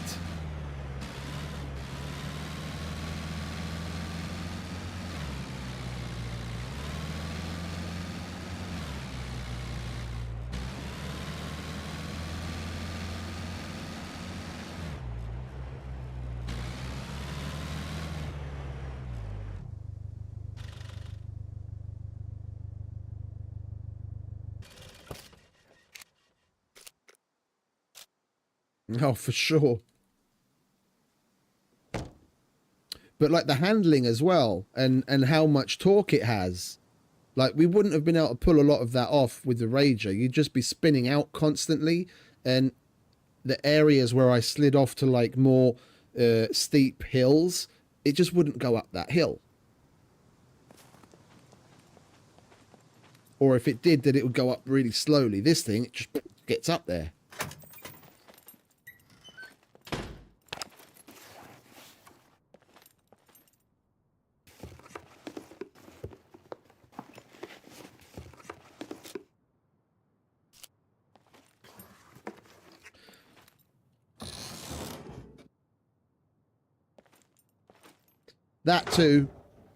That too, yeah. I didn't understand just how much less damage it took until I finally ponied up and bought one myself on the meat grinder where we were playing a few weeks prior. I bought it so that I'd have an extra car to haul like concrete and gravel and all that kind of stuff, because we were basically out of space in the Leica, and I didn't want to keep changing the boxes. So I just bought the Rager, and I hadn't really driven one much at all outside of like testing shit out in single player. And the Leica has been my go-to car. Okay, the SUV originally was my go-to car, but they got rid of that. This is basically in place of the SUV. But since the Leica has existed, it's been my go-to car, period. And in all of that time, I don't remember ever losing a wheel on the Leica. Like, I drive the cars like a crazy person, and I don't remember ever losing a wheel. And I bought the Rager, and within about 30 minutes, probably even less, I lost my first wheel. Like the wheel protection on the front wheels, that was basically gone within like 5 minutes, and then I lost the wheel within like another 15-20 minutes. I've never lost a wheel on the Leica, never. And I drive like an absolute maniac. In comparison, the Rager should be the real tank, but I guess it's just like a lot of those big pumped up pickup trucks. All show, no balls.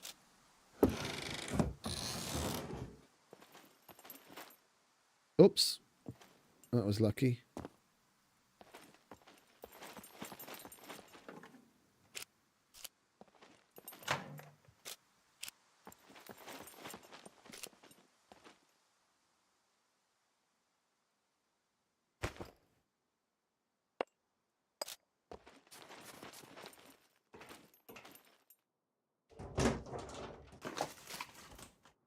Like, it looks nice. It's not really my thing. But I mean, you have to say it does look kind of nice as like a modern pickup. But the fact that it is so delicate just kills it for me. It just kills it for me. Off-road vehicles should be fucking, you know, hella tanky. And that thing's just a joke. Off-road. It's got way too much power for its size, which somehow it doesn't manage to actually translate to the ground. Yeah. Because it can't make it up the same steep inclines that the Leica does, but it manages to fucking act squirrely all the time, where you're basically spinning out when you're trying to speed up because it's putting so much power down in the beginning.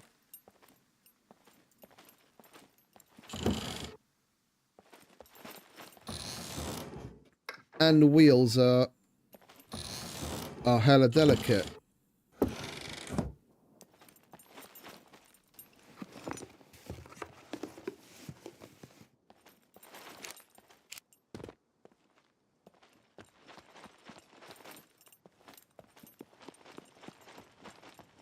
I can't see any significant benefit to buying that over the Leica. Like, if I wasn't so lazy, or the rules weren't what they were on that server, then I would have just bought another Leica instead. The only reason I bought the Rager is because the rules on the meat grinder is that you can't have two of the same vehicle. You can have two cars and two bikes, but you can't get two of the same. Yeah, so at least there's more of each left on stock for other people to get. But if that rule wasn't there, then I would have just bought myself another Leica, because I'm lazy and I don't want to have to take the boxes out of the truck. But if I wasn't so lazy, then I should just dump all of my mission boxes and my loot boxes, fill it with empty ones to go and collect materials, and then swap them out when I get home. And it would have been a lot better. Oh, I lost the Leica's The Leica's just as prone to that. The first one I bought on the meat grinder, I lost to that. I had the door opener on my hotbar, and when I was backing out of my yard, I fat fingered and accidentally pushed the door opener, and it closed the door on me while I was backing out, and it fucked it up.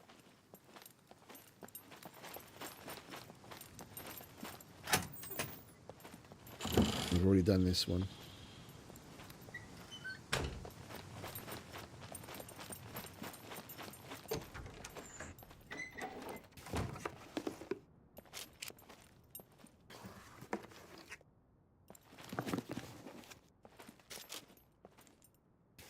Unfortunately, none of the vehicles are immune to that.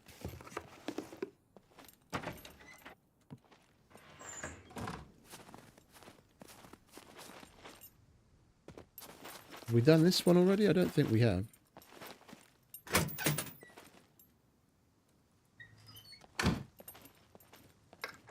Well, it's not exactly a bug. It's not exactly a bug. It's more about realism. Like, if we're being honest, absolute realism, if the door closes on a car, what's going to happen? You're going to dent it and it's going to open again. Yeah? Like, if you've got an automatic door opener on it and it's not set properly, yeah, then maybe it will continue to push the door on the car and dent it worse and make it worse. So it's not going to destroy the car. But, you know,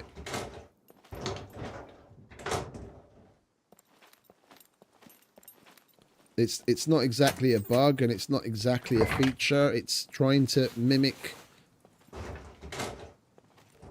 the fact that you should take damage from hitting the vehicle with the door. They just executed it very poorly. Like, make the doors give the vehicle, like, you know, 30-40% damage. Sure. Yeah, but then the door, when the door hits the vehicle, then it should just like bounce back open again. That would be the more level playing field version of things. But I take it over the very many years of development of the game, they still haven't been able to figure out how to do that.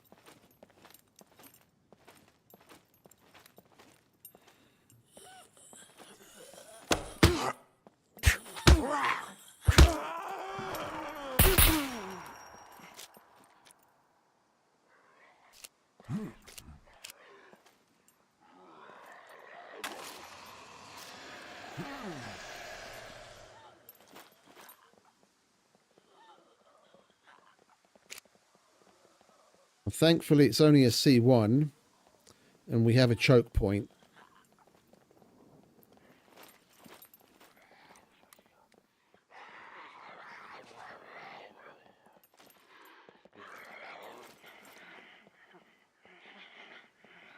I was surprised we survived that second hit. I'm gonna switch back to the recurve until we get stronger and I can draw that thing faster. That was pure and simple down to the fact that I was waiting for that bow to fucking draw.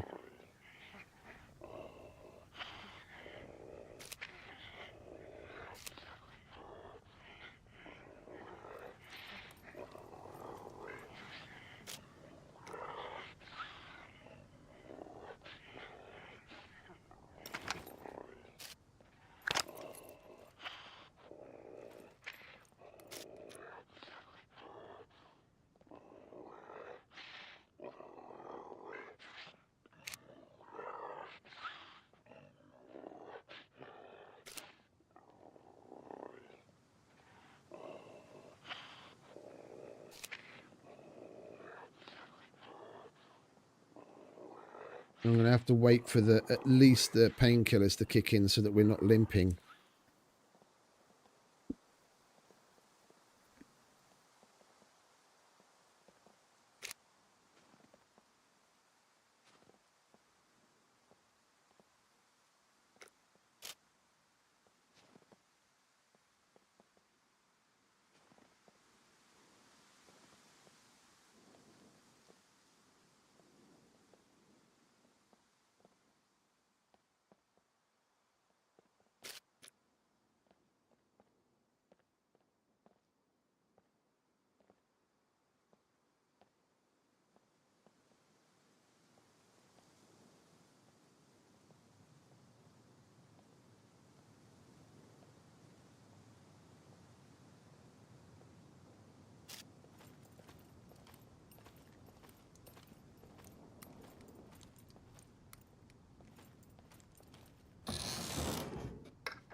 A0. Yeah, that's not helping me either. Yeah, I reckon there's someone in the Bs. B0, B1 or B2. Whoever else is on. That's why it's spawning down in those kind of areas more often now. We're not the only person that it's spawning the cargo drops around, so it puts them elsewhere.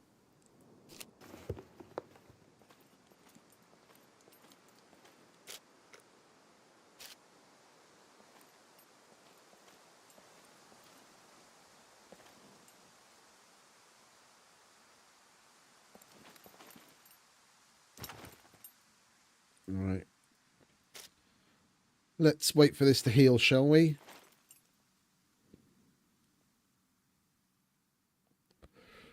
Yeah, and again, the puppet's got the puppet's got a good hit on me.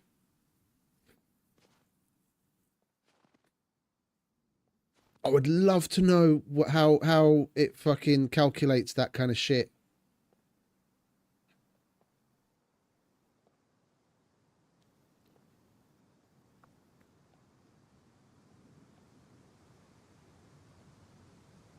So we've got the helmet and we've got the tack vest on.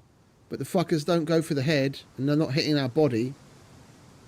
Probably 8 out of 10 hits that we get are on our arms or our legs, where we're not protected, and they do the most damage.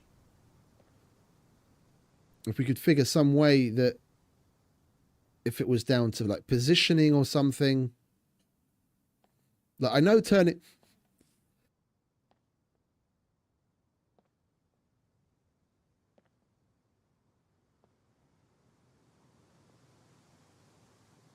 Excuse me. Well, I know turning around makes a big difference. Yeah, because then you've got your back visible to them with your arms forward. Yeah, so that the places you're most likely going to get hit are the upper body and the head, with then decreasing likelihood of like your lower arms and your thighs. Yeah, but you know, in some situations it's not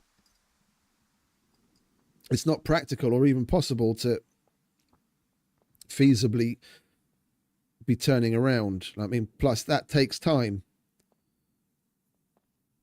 If there was some other thing that we could do that would help decrease the likelihood of getting hit in certain places, it would be great. Like with the head thing that you do in Rust, turning your head down and maybe going into like crouch or something. I'm sure there probably is something that you can do. We just haven't really copped on, short of just turn around.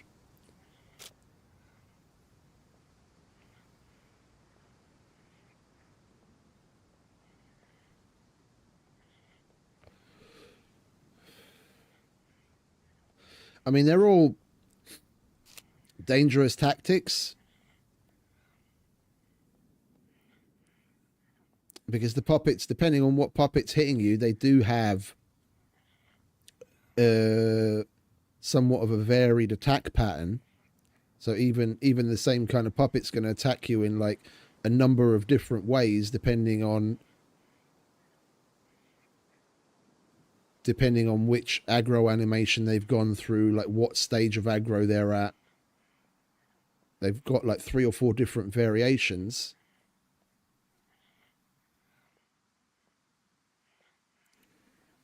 And welcome back.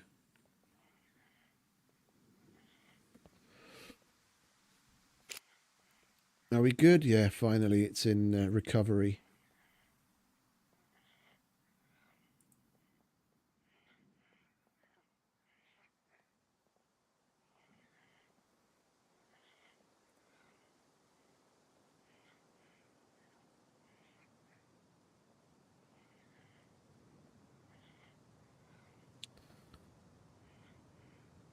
We'll wait a little.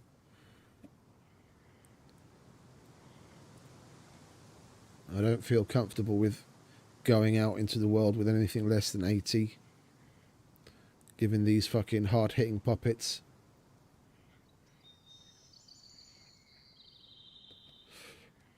Yeah, and I reckon that we were extra lucky there, given that that was a skinny puppet. If that was at least a medium puppet, we probably would have been dead.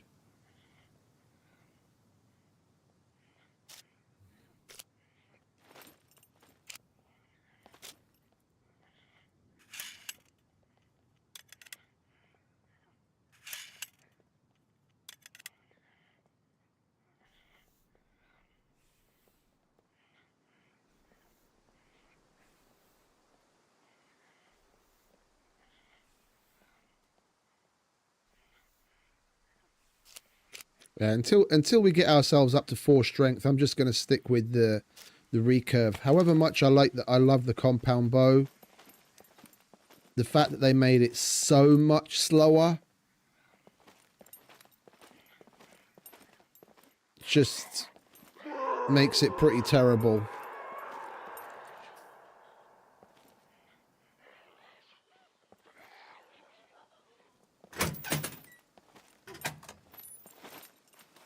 Like, it was always slower than the recurve, just not this slow.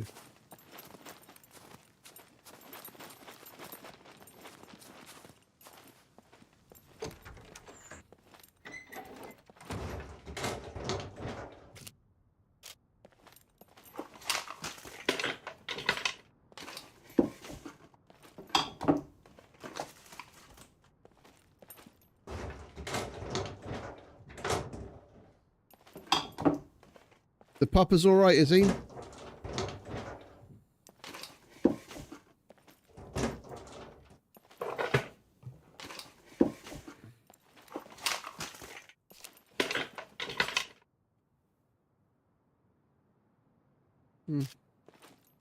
I like the open-fingered.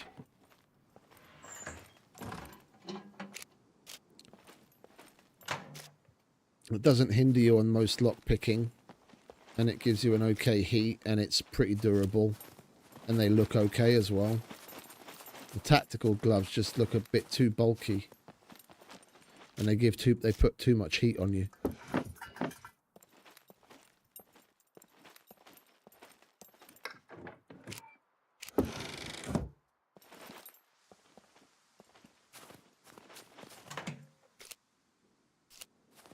Like anything but the woolen gloves that you get when you spawn in winter, in the snow biome, and the tactical gloves should give you 0 heat, in my opinion. It's just the woolen gloves and the tactical gloves that should give you 1 heat. Maybe the tactical gloves 1 and the woolen 2, but getting 2 heat from tactical gloves already, I think, is a bit fucking silly. Given you get 2 from the fucking tack armor.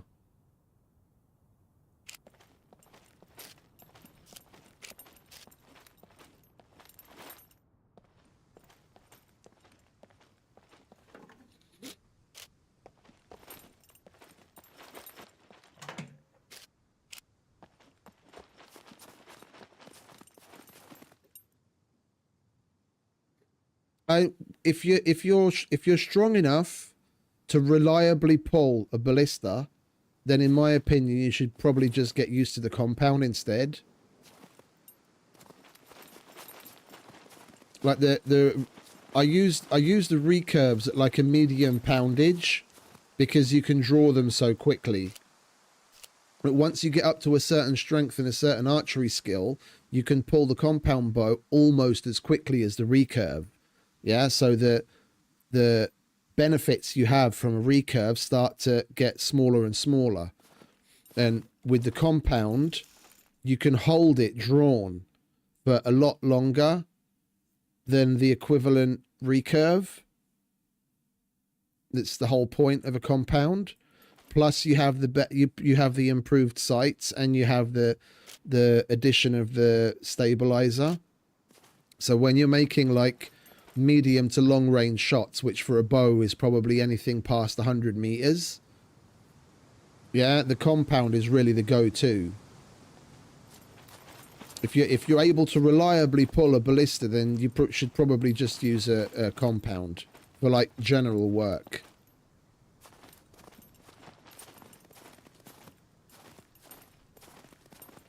And the reason I say reliably is because, let me see.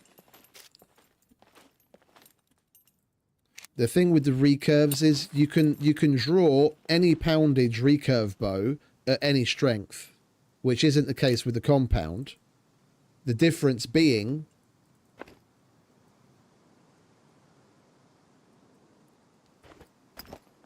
I'm probably not going to see the difference on my character because I'm probably strong enough for all of them already. Yeah, like we take the Scorpion, it's 40 pounder. We can draw it relatively fast and then let's count it off. 1, 2, 3, 4, 5, 6, and now we start to wobble. And then we step up to a Predator, which is almost double the poundage. I'm still going to be able to pull it. Even if I was 1 strength, I'd still be able to physically pull it. 1, 2, 3, 4, and now it's already starting to wobble. Yeah, so you're still gonna need a certain level of strength for the compounds, but the only strength you're going to see any the only strength that you're going to see that, oh, for Christ's sake, if I could fucking talk today, the only strength at which you're not going to see that kind of wobble happen pretty quickly with something like a ballista, yeah, is at least 4 strength, at which point you're strong enough to pull a 105 pound compound and you're going to draw it almost as quickly as a recurve. So the pros towards a recurve start to get smaller and smaller as your strength gets higher and higher. But look, I'm biased. I'm massively into the compound. I still use the recurve. Like, I'm going to switch to the recurve right now because my character, frankly, just isn't strong enough to be able to efficiently use a compound yet. Yeah, I'm absolutely pro compound bow, so I'm totally biased. But I still use the recurve for its other benefits. But once we hit 4 plus strength, I'm going to change back to it, and I probably never pull the recurve out again.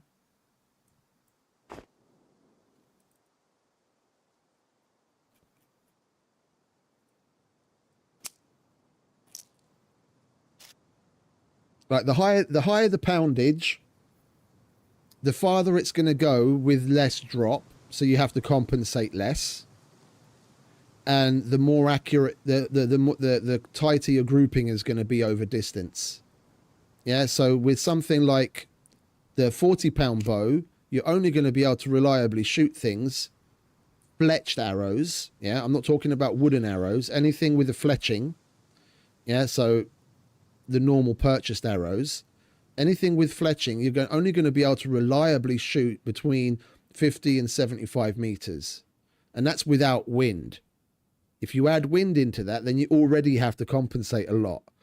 Yeah, and then the amount you have to compensate and the amount of wind you have to take into account starts to get less, and both start to get less and less the higher the poundage is.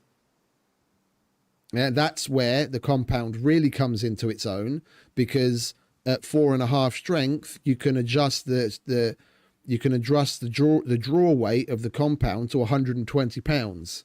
So you're getting way more than even the highest recurve, which is the ballista at 100.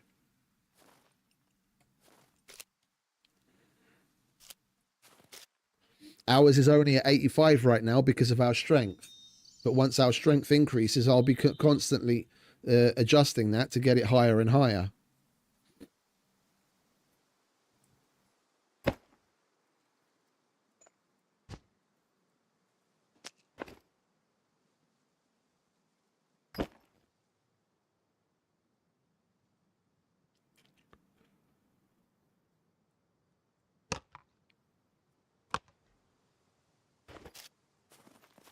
Right. Where should we start from? I think we should probably just start from the bottom.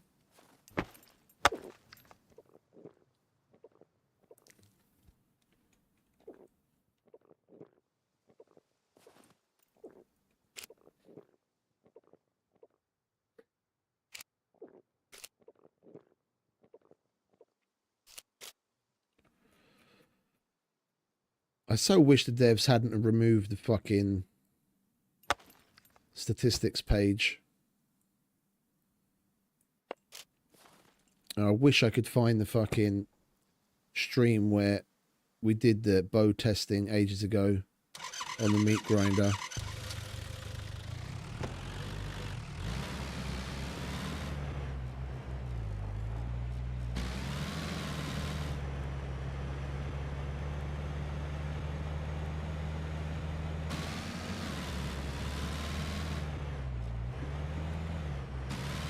There is a bottom entrance over this way, isn't there?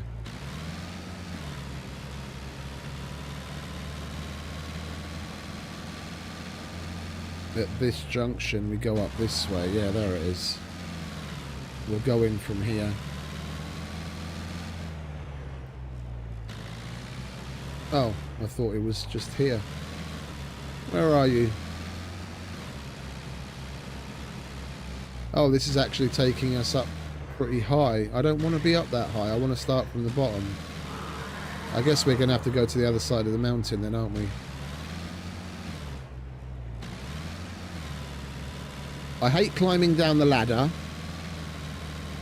because that seems to make a whole bunch of fucking noise. And they hear you coming. Really?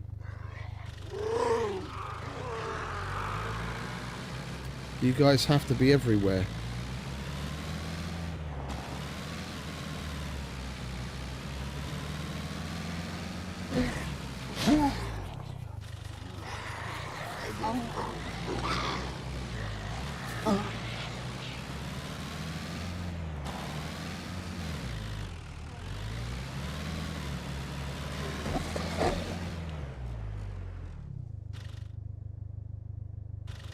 Good, they're both dead.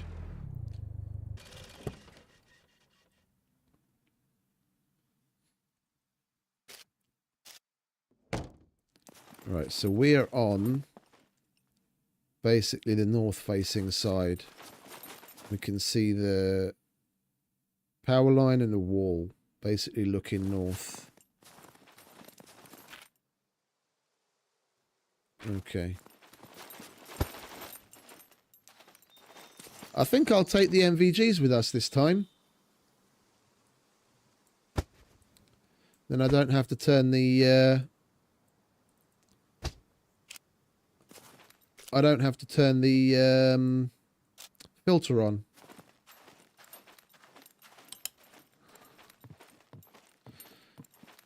With the bloom and the other things turned down, it's not as bad.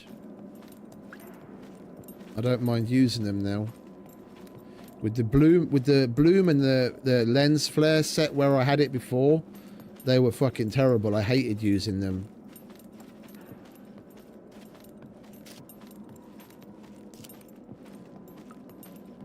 How long? What have we got on it? 10 hours. Not plenty.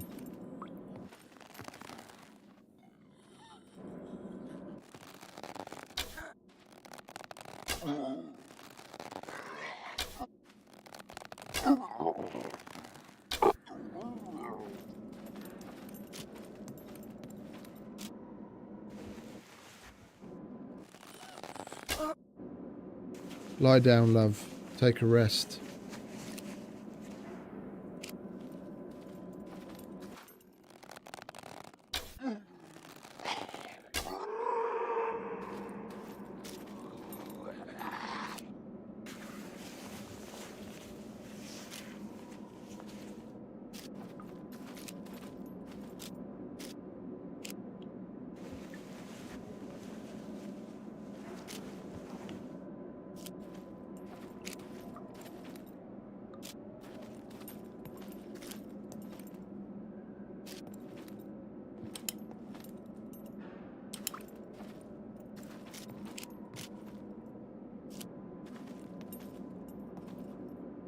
Be another one somewhere, shouldn't there?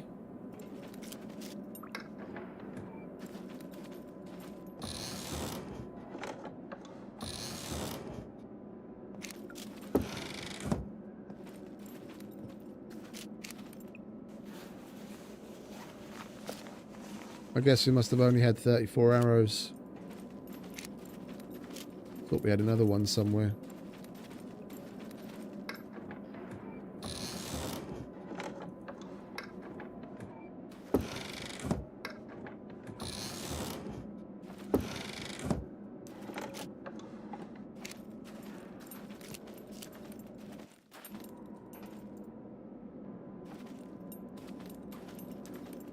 That's where we came from, isn't it? That's this way. This must be another entrance.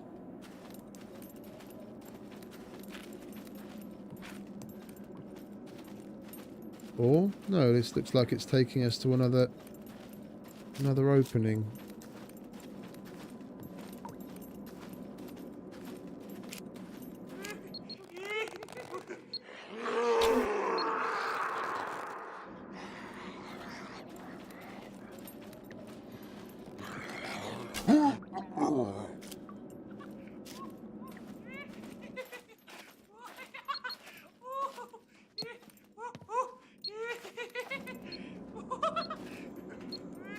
Okie dokie, Sledge.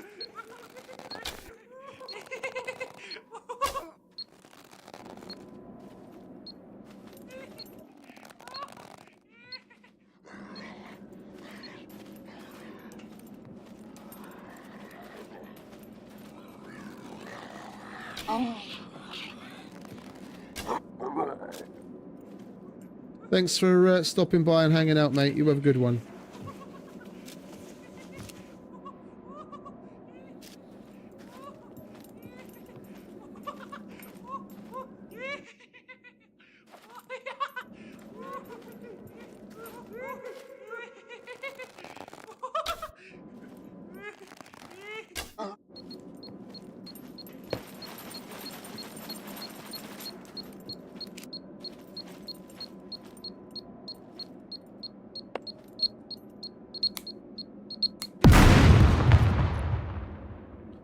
I didn't have the fucking vibe. I didn't have the vibe.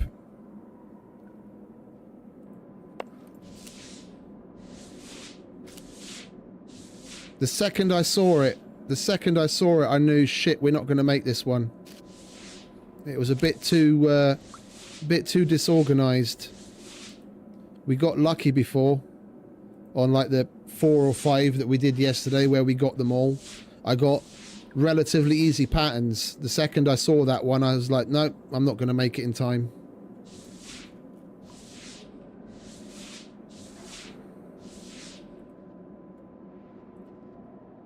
Jesus Christ. Oh, it's a C3. Okay, that's why it was still needing that much. We've got to give him a whirl, though.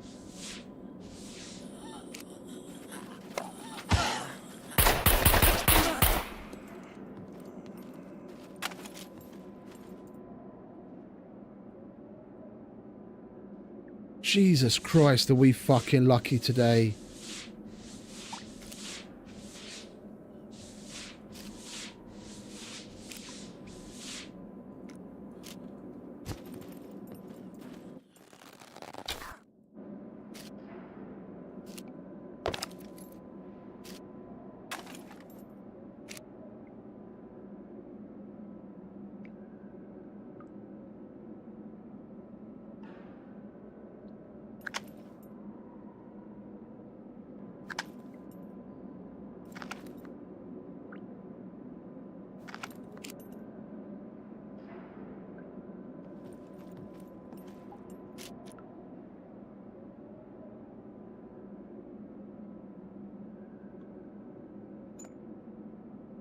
Fucking ding dong.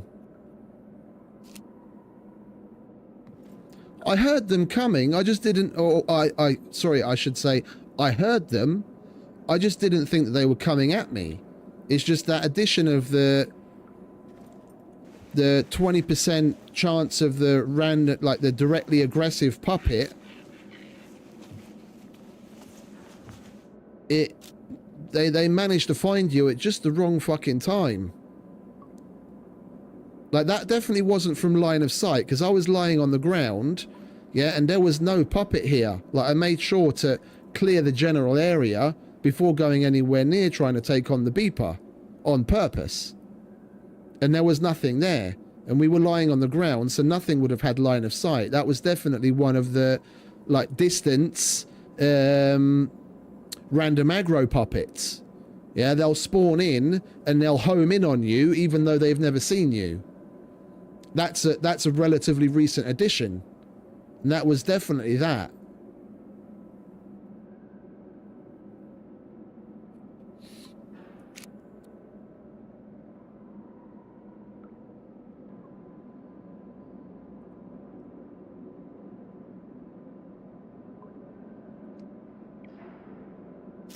Right, how are we doing? Are we, okay, we're not limping. We're not going to be taking part in the Olympics anytime soon, but let's at least get back to the car so we can restock our meds. Where the fuck are the rest of my arrows?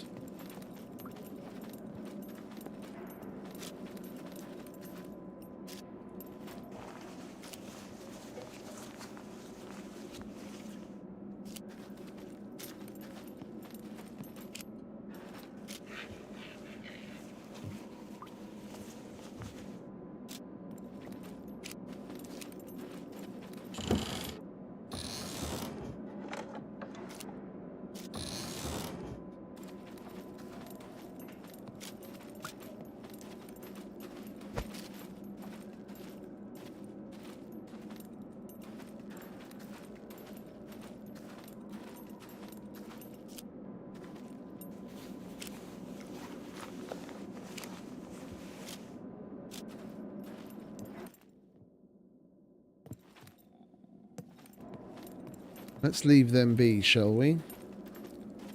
And make our way back towards the car. I want to restock my meds. I'm going to try the next one. Like, if we come across another beeper, I'm going to try him again. For sure. We've got to practice.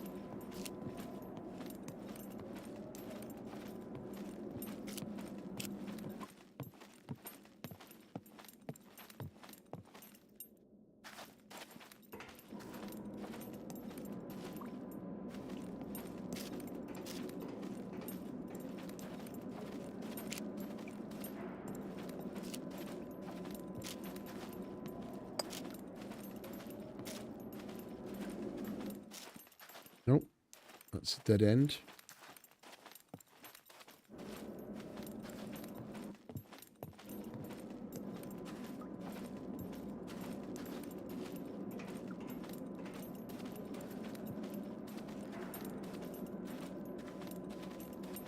Did we search through all of this? Yeah, we did, alright.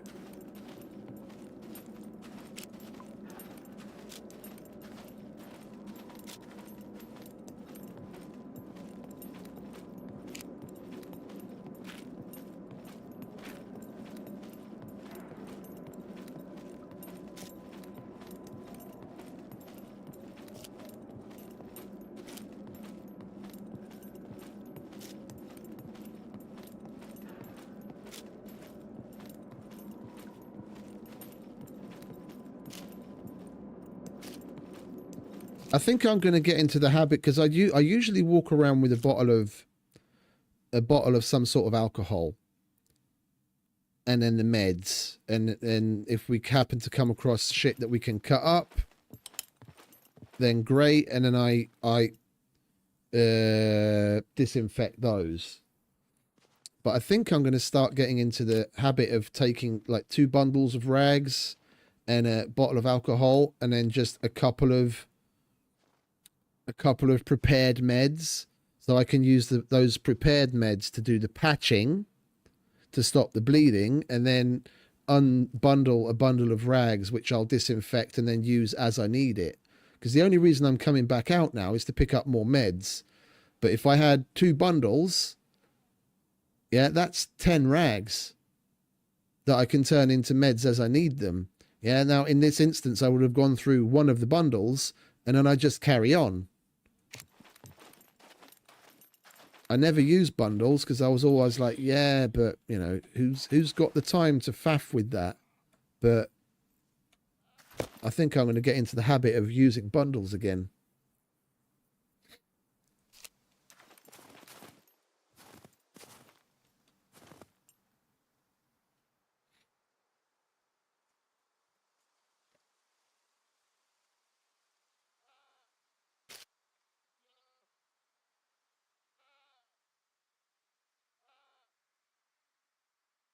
I mean, we've got prepped meds right now, so we're just going to use those up.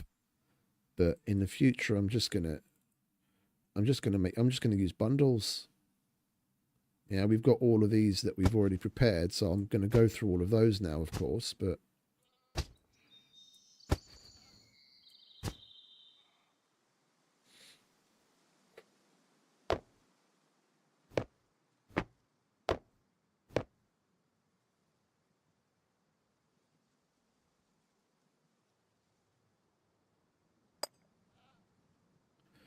yeah, that's just extra water that we don't really need right now. I could totally just put that there and then have a bundle of rags. And then we've got a whole lot more.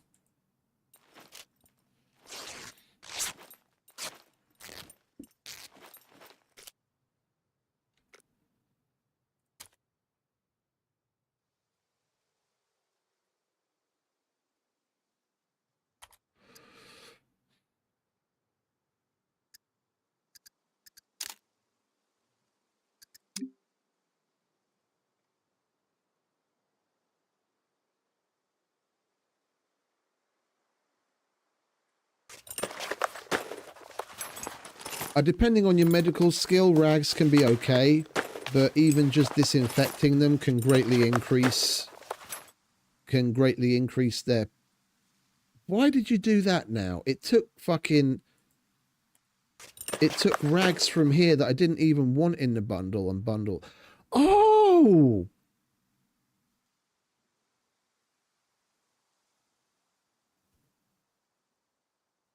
Did you see that? It bundles these as well. You can douse them in alcohol and still bundle it.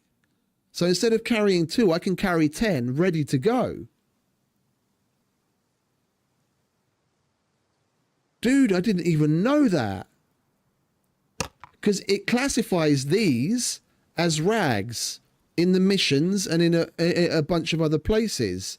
It's just these are better in a medical situation, marginally. But it bundles them all the same, just like rags as well. I did not know that. Dude, that's massive.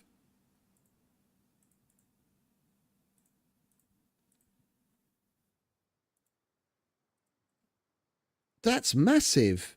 I'm just going to disinfect them all and then bundle those. Then instead of 6, we're going to be able to carry like 15 of them around with us.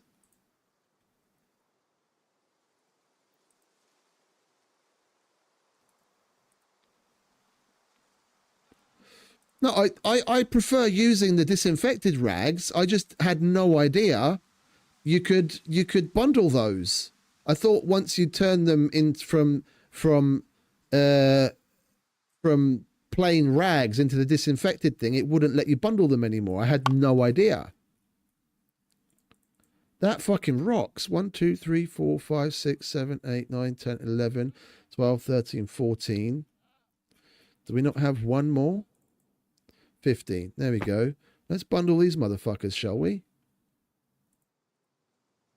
Now I'm carrying 15 instead of 6. Dude, that rocks.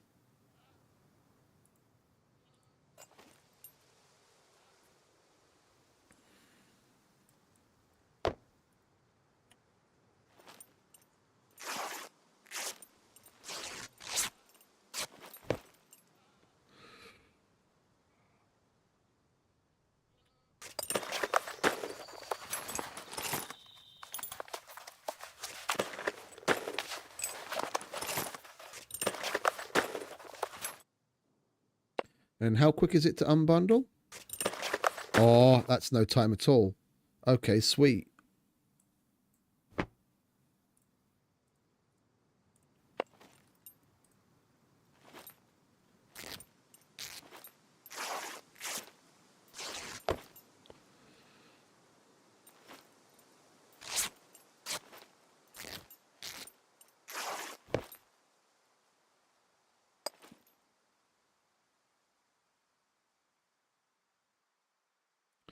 So what was that? That was 15, 16, 17, 18, 19, 20.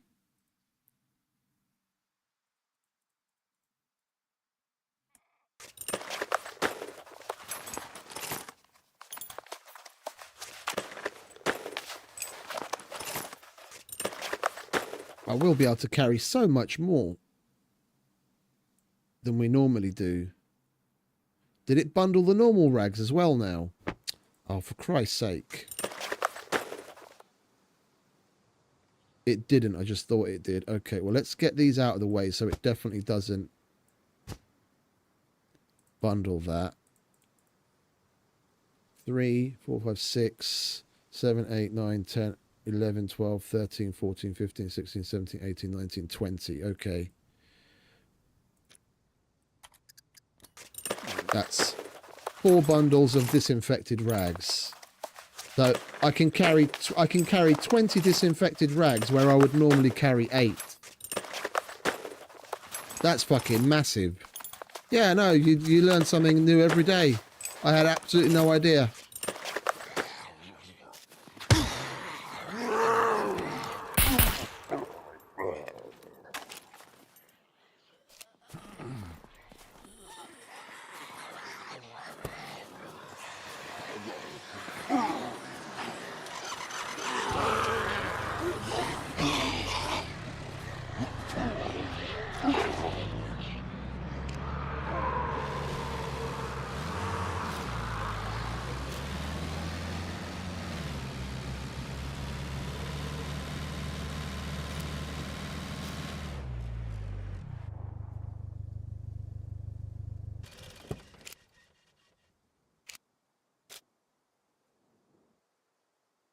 I wasn't even fully healed up from the previous one.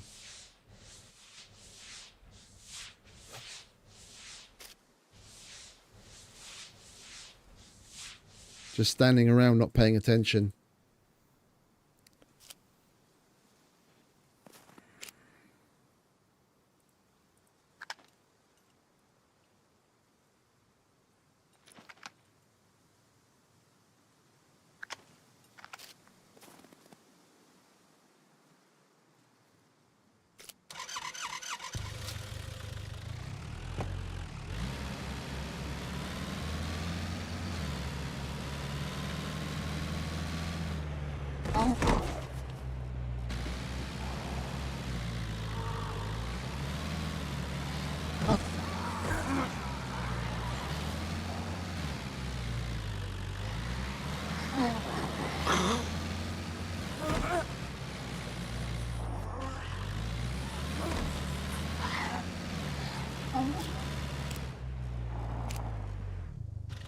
Yeah. Got hit from the back.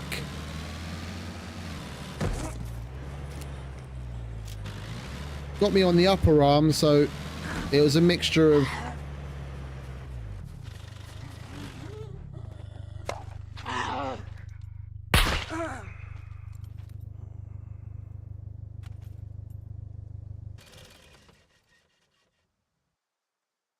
Not the situation I want to be in right now.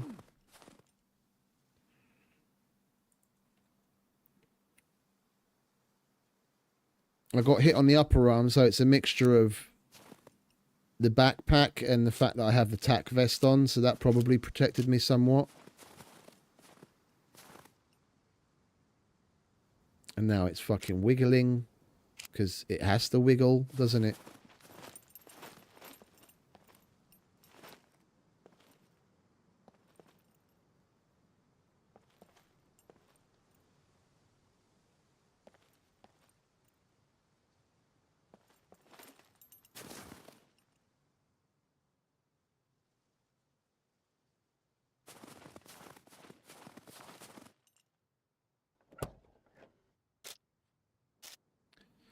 Being able to get in the car quickly and fuck off saved me there.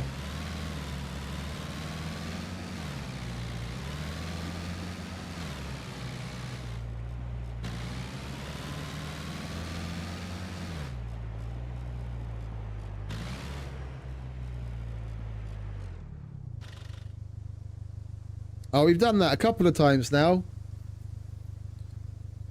We found out through an unfortunate series of events that when the car's on its side, if a puppet comes up to the bottom of the car, yeah, so that like the chassis, if you regardless of what seat you're in, when they come up to the back, they can still hit through the bottom of the car.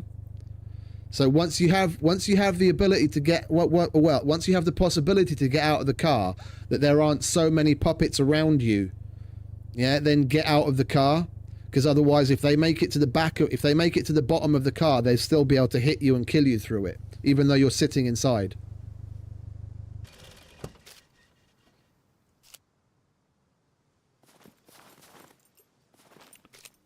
Right, can you guys give me like 5 minutes peace so I can bundle my fucking rags after we came to this great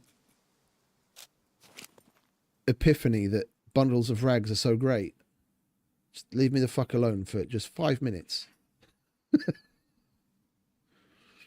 1, 2, 3, 4, 5, 6, 7, 8, 9, 10, 11, 12, 13, 14, 15.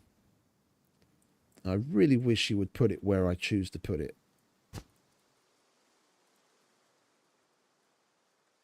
1, 2, 3.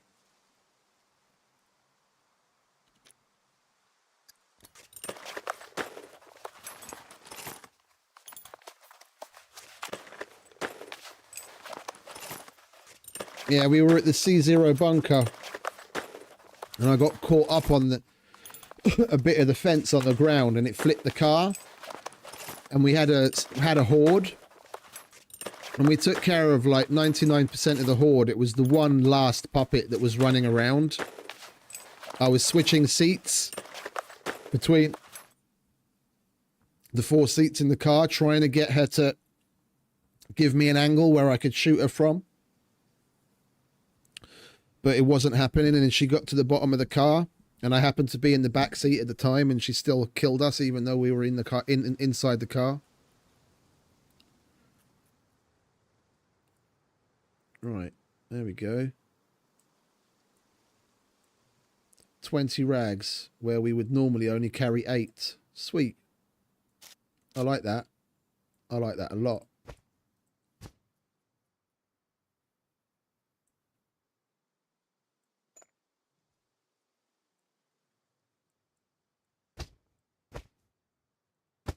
Let's just eat these, shall we? It's only 2. I'd rather take a fresh one. We've got so many of them. There we go.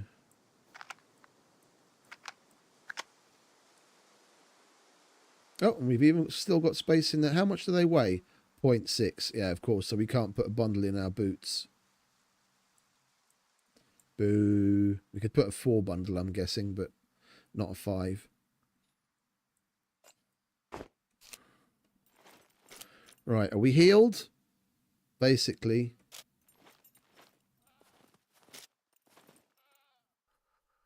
Alright, let's make sure everything's up to spec, shall we? As much as we can.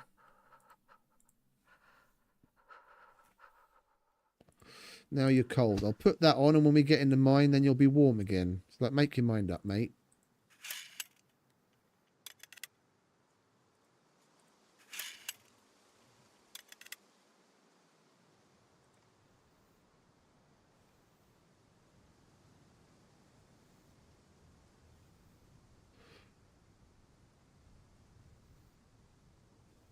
That's a nice little epiphany. I had absolutely no idea. I'm totally going to be rocking the rags from the bundles of rags from now on.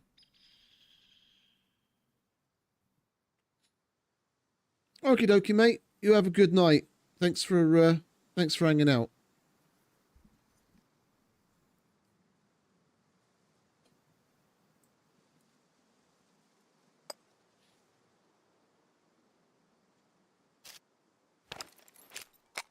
We might as well deal with the guns as well. Can't be running into battle with shitty guns.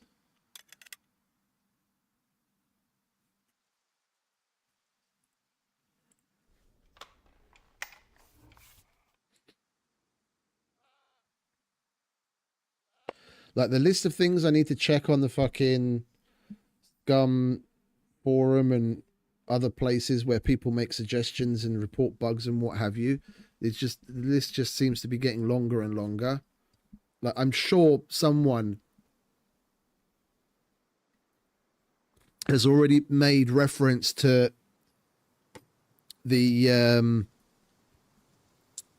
with the weapon malfunctions, the 6%, like the fixed 6% random chance that it can happen being just way too high. I just wonder how many people have actually maybe offered, you know, solutions to that, of like different ways of going about calculating those odds, because the 6% is just way too high. Like you see how meticulously I take care of my weapons. Like if I'm down to 97%, I'm like, oh shit, we have to fucking repair it. I always keep good care of them, and we still get fucking weapon malfunctions because that random 6% chance is still there. But in my opinion, it should most definitely be lower, and the condition of the gun and your weapon skill should play into that. And let's say in a perfect world, you've got not above advanced, just go with advanced, because it's relatively easy to get your guns even all the way up to above advanced from shooting them fairly often. Yeah, it's not uncommon to see people running around with above advanced pistol and rifle skill. But let's just say advanced. If you've got advanced rifle skill, yeah, and your AK is 100%, yeah, then in my opinion, that chance should be no more than, let's say, like 0.5%.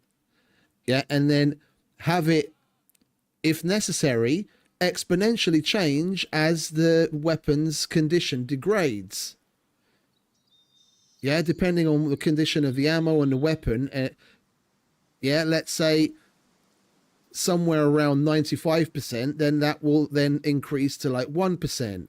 And then from 95 to let's say 90%, it increases, it doubles again, it goes to 2%, and so on and so forth. So it's only when you get to somewhere like 70% condition of the weapon that you might have, you know, somewhere in a range of like a 10% chance of having a malfunction. And then past that point, then use the existing percentages for calculation. Yeah, anything lower than 70%, I reckon, regardless of the weapon, should still carry a relatively high risk of it malfunctioning. But above that, depending on your skill and the condition of the weapon, it shouldn't happen anywhere near as often as it does. It's just stupid.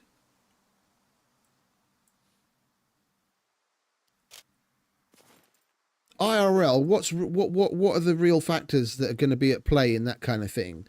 If everything's great, you know, you've freshly serviced your weapon, so it's oiled and what have you, all of the mechanisms are working well, and you've got good ammo in it. About the only thing that can come to play in that situation is the temperature and or humidity and the quality of the ammo.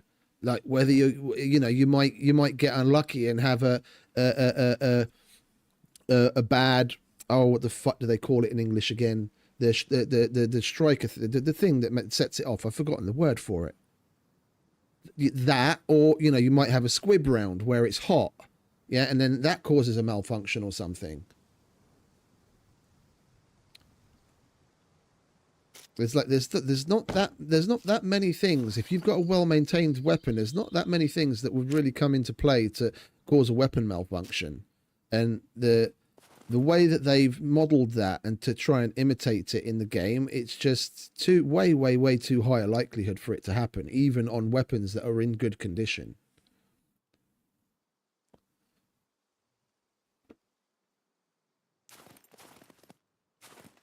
Anyway, let's go again, shall we? We've spent so much time away that we're going to have to kill them all over again. We're going to see puppets all over the place again.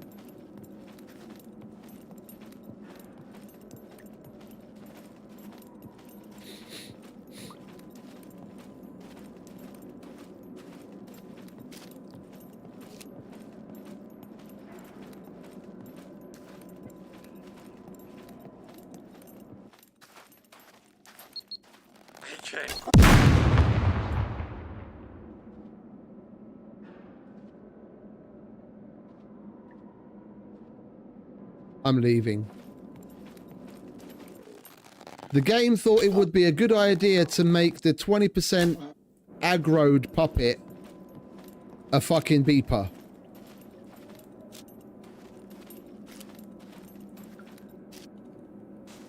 That beeper was running at me long before he saw me or heard me. So that means he was the one that had been selected to be the 20% random aggro puppet. Yeah, the mines can go suck my bell end. TNT and the possibility of fucking a yellow screwdriver aren't worth that much. Right, not today, not right now. The coal mines have it in for me today.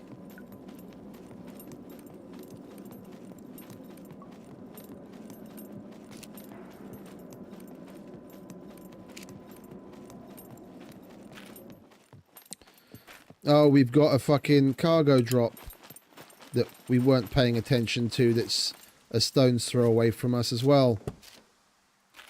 There's one right above the workshop just over there. I have no idea when that might have come down.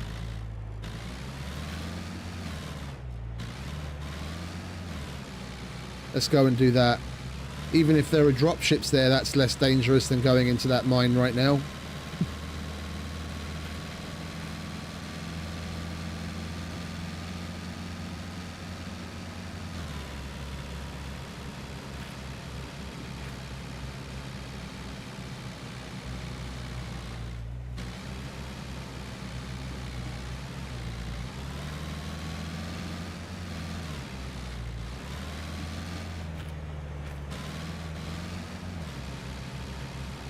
But I don't seem to be hearing dropships. So I think we've... Yeah,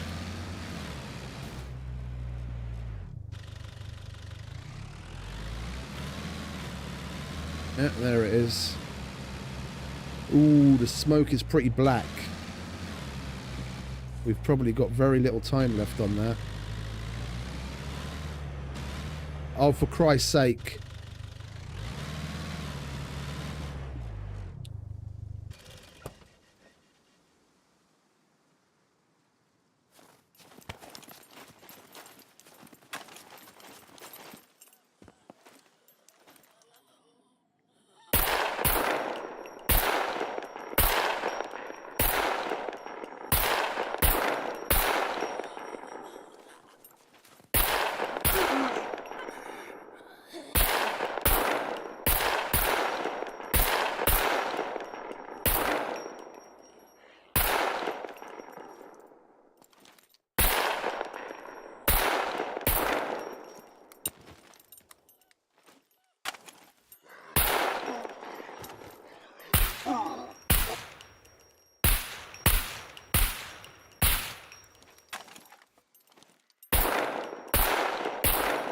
Why did that second round go through her?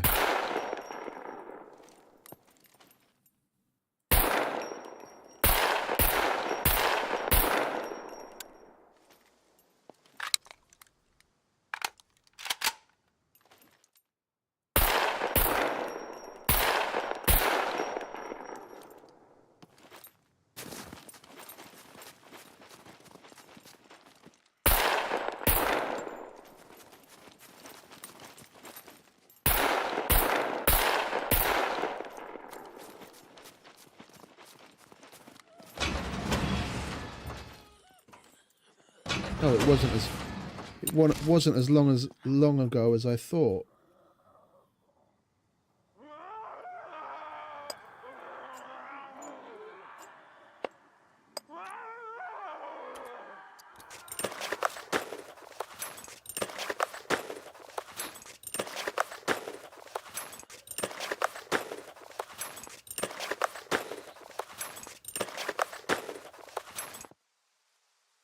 Come on, give us a yellow screwdriver, then we can go and do a kill box.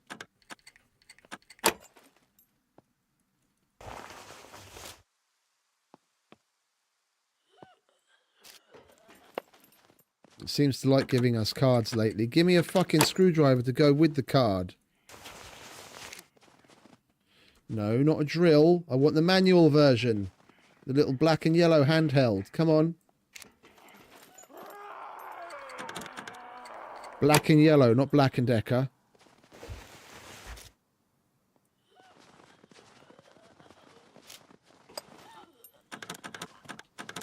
That's what it looks like, doesn't it? Fucking Black and Decker from the 90s. They were all orange.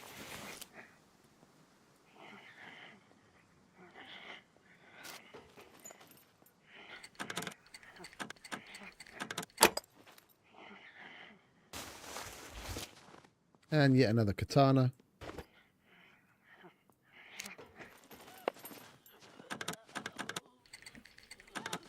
If this is going to be just like the one of yesterday, then this is going to be another key card instead of a screwdriver. Oh! Kill box time!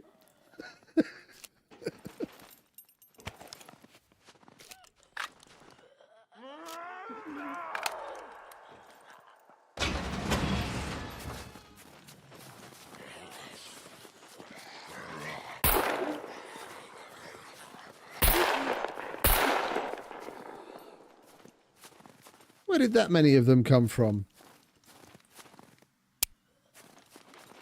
I'm so happy, love. You can have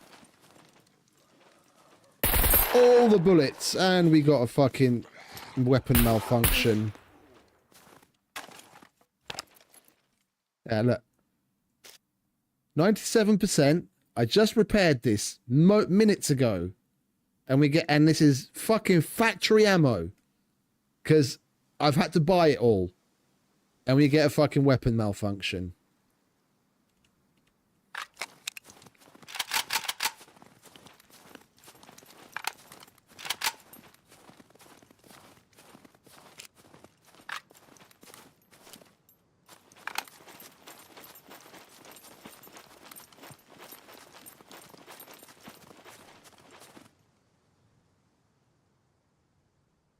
I hear your footsteps. Where are you, darling?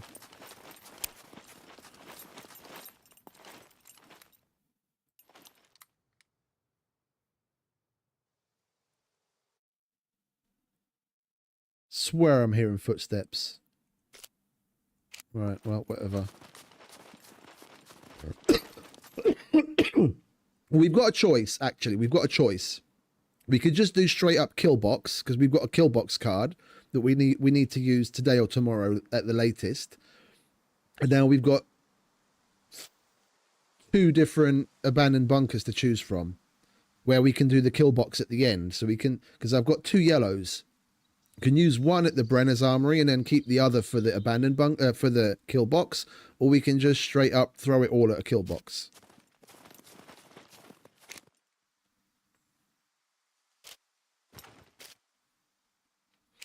Like, I'm gonna do a kill box one way or the other anyway, either at the end of an abandoned bunker or standalone. It's like, what should we do?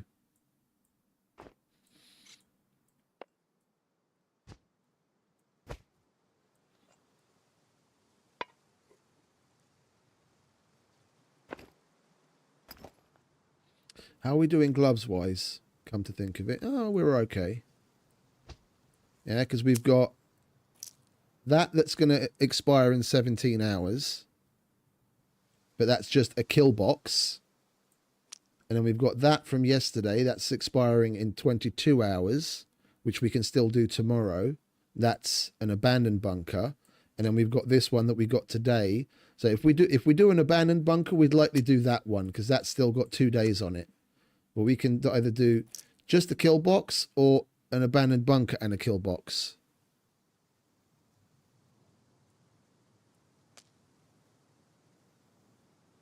Kill box? All right, let's use up that card. A0. Then we've still got that to do tomorrow and that to do the day after. Well, let's not do the prep for it, standing right here next to a cargo drop that's going to go boom at any moment.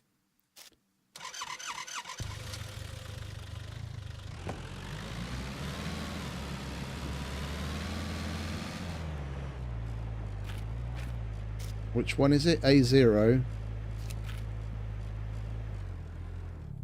Oh, that's the one at the thing, isn't it? I remember. Right.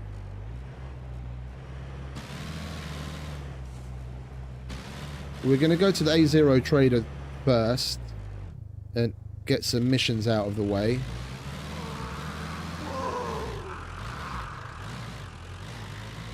Really?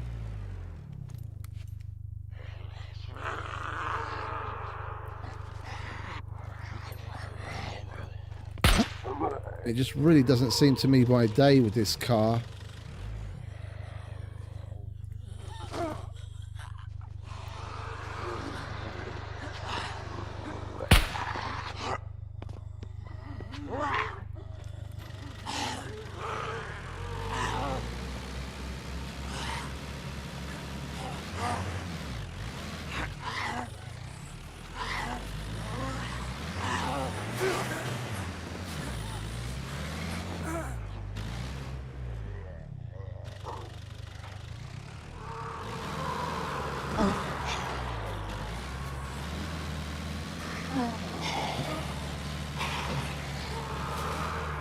And we got another malfunction on the pistol while shooting it there.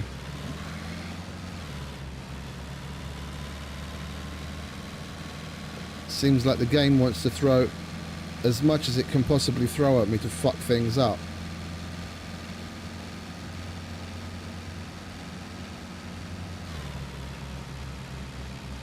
I guess we had a relatively peaceful week last week in comparison.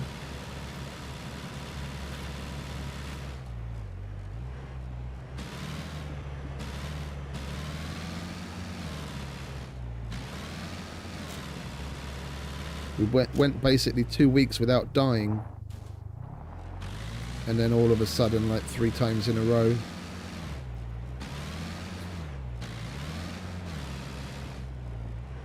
Was it 3 or 2? I've fucking forgotten now. Whatever. Too many. We want 0 deaths. As Pewds would put it. 0 deaths.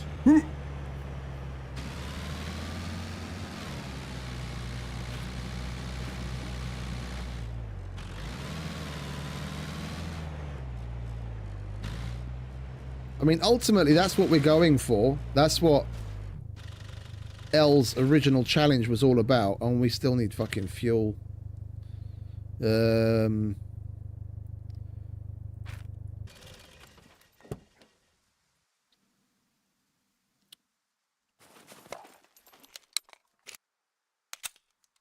Oh, we didn't actually have a weapon malfunction on that. We just had a bit of a clink that sounded like one. Alright, well, at least we're relatively safe here.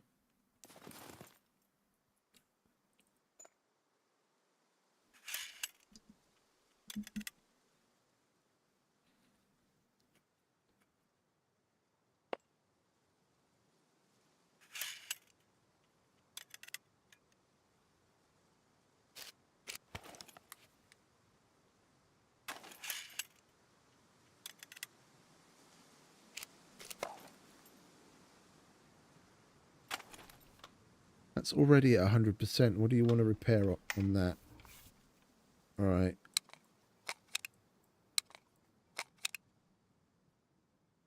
Where's my other? There it is. Hey, morning, Waddy. Welcome, mate.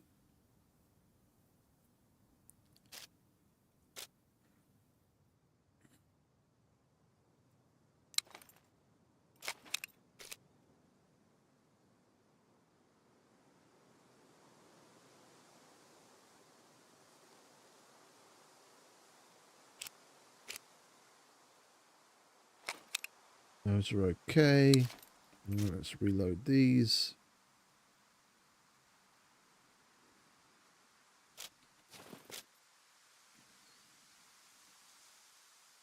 I guess this is good a place at any to prep ourselves.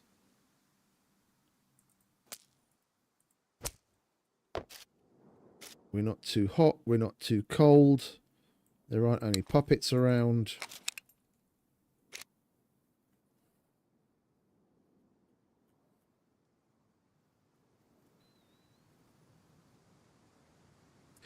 One thing I wish we had more of was a bit more advanced picks, because on the silver and most particularly the gold, I'm still not super confident on with the improvised picks.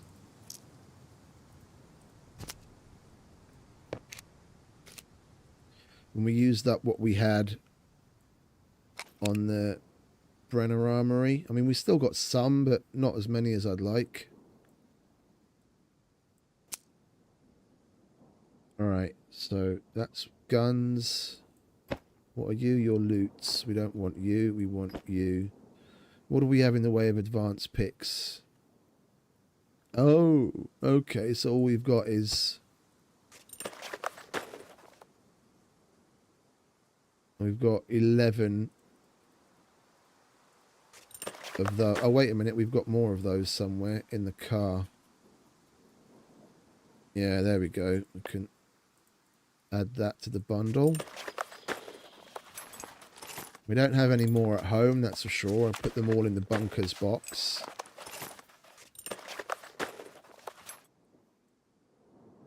Alright, so we're just going to have to make do with that.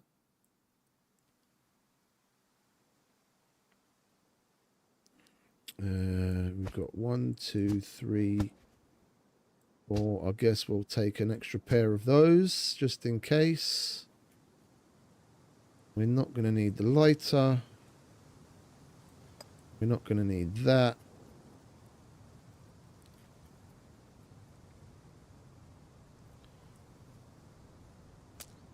We're not going to need that.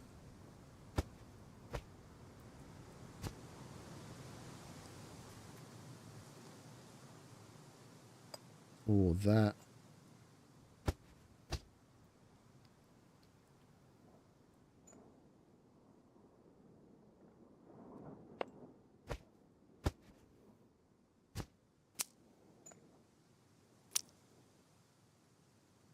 We're not going to take the AK in.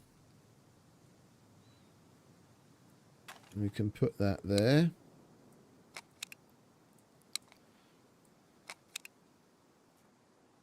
We'll put that in our boots. I'll put that extra bundle there because the raincoat, the sweater and the thing we're going to be taking off anyway because the A0, it's close enough to the Mediterranean where we're not going to want to have that on. And let's get making picks, shall we? We've still got a bundle from the last time.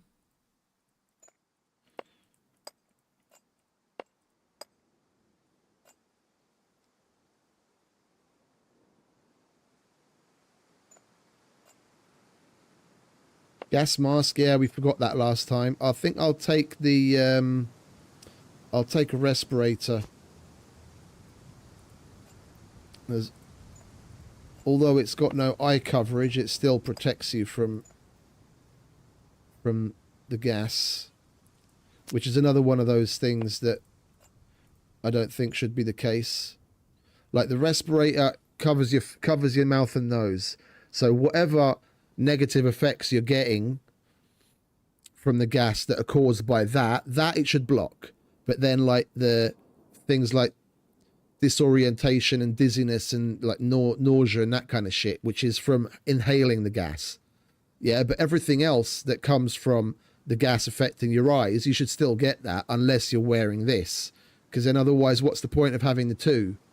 Then you just then you just always rock the respirator and it doesn't matter. Or if you want to compromise on something, you take the respirator because it's small, but then you put up with the fact that you might get gas in your eyes. You know what I mean? It's another one of those things that it should be better balanced to represent what it's actually doing for you. If you want proper protection where you don't even get anything in your eyes, then take the big gas mask. You have to put up with it being big and bulky. If you don't care about that bit and you just want everything else protected, take the respirator.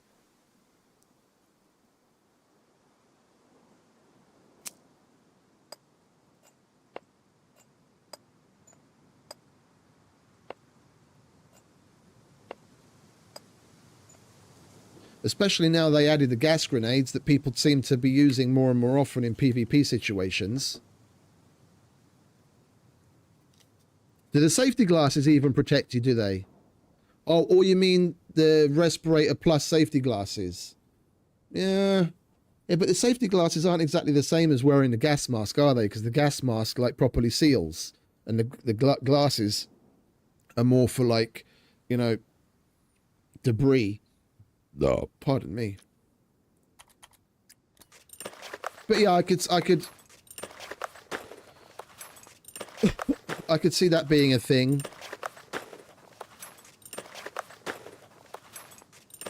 Where you take that combo.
Right.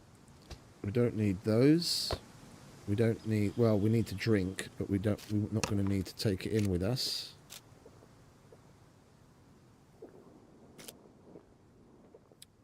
But for sure we're not going to need that. That's only got one left in it.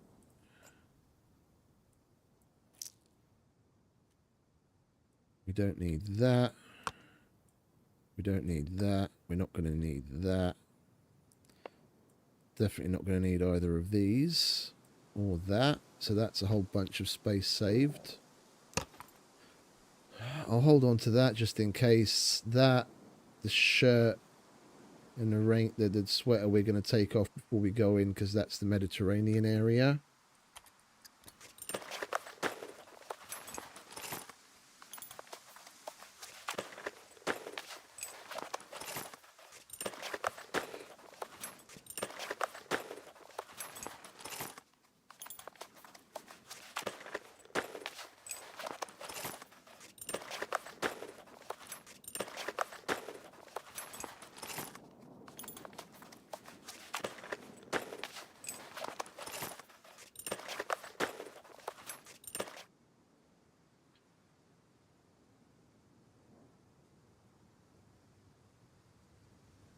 Right, that should be plenty. Between that bundle, there's probably got like 15, 16 in it. Call that 20. That's 40, that's 60. And we've only got 42 uses anyway. I'm not taking the other yellow in there.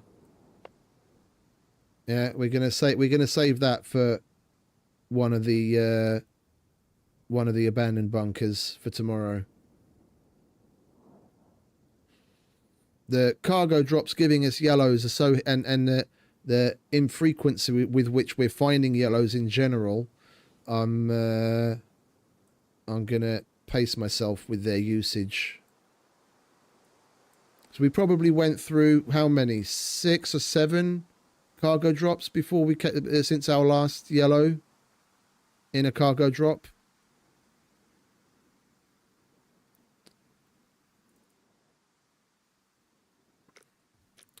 We'll eat and drink again before we go in. We've got that. We don't really need that many arrows.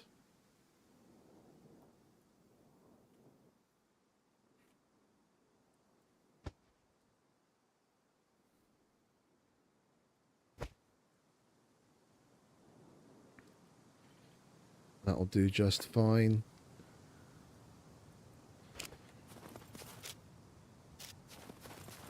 Oh, the main reason why I stopped.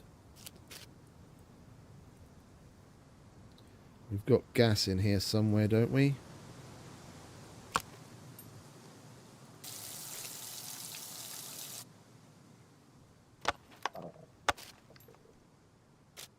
Oh, that's empty. Okay.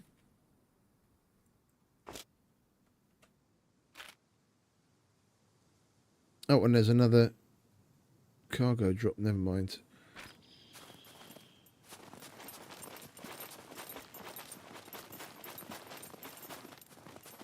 I knew I saw something moving. Little bunny rabbit running away.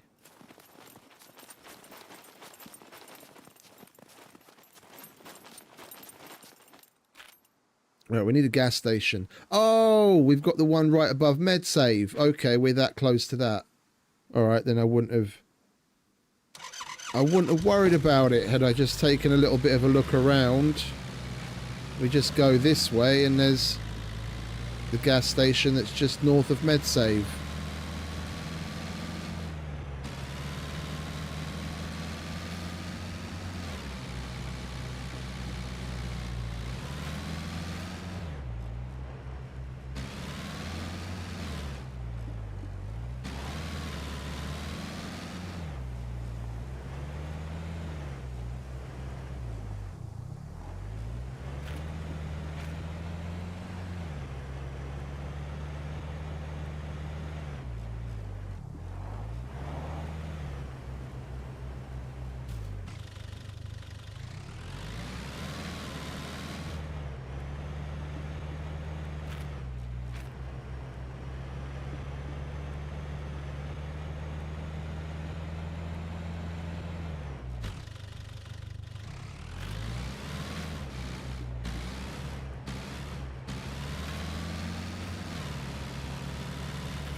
Am I going nuts? That totally looked like a fucking... That totally looked like a fucking gas station.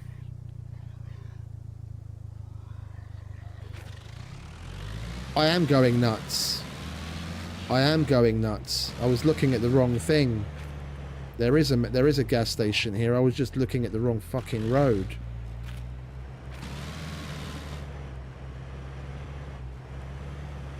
Well, let's hope the fucking kill box goes a little better than my fucking orienteering.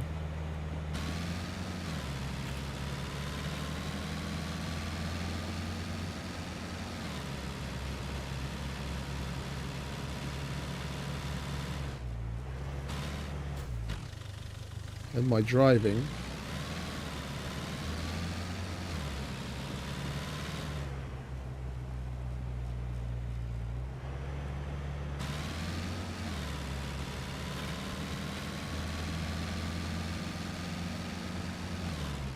This is the gas station just north of MedSave.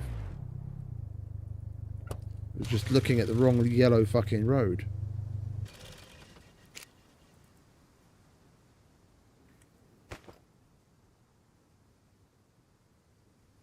Today,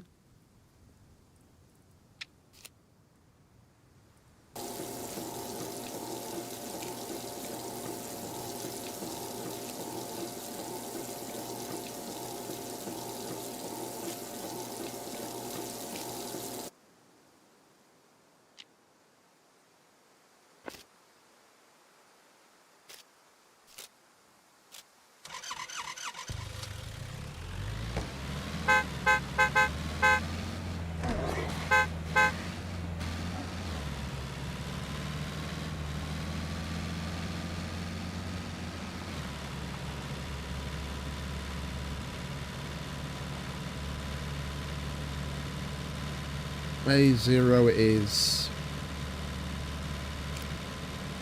Yeah.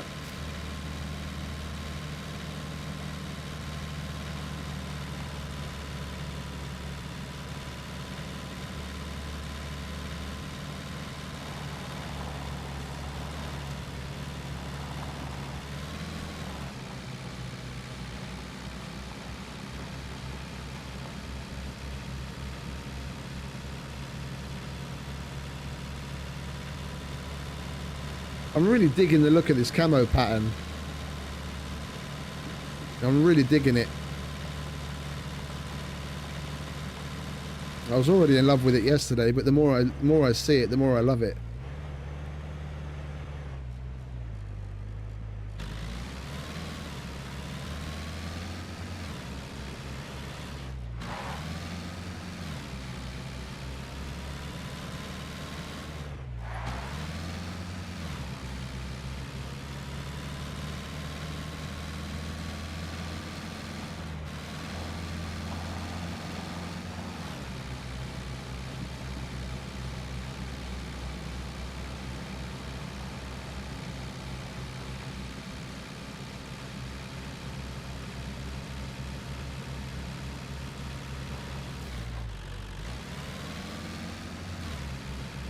Poor car. Really deserves a better driver.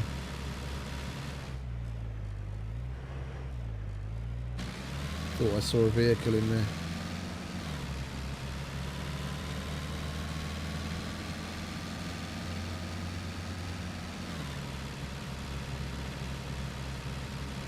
Oh, we do have a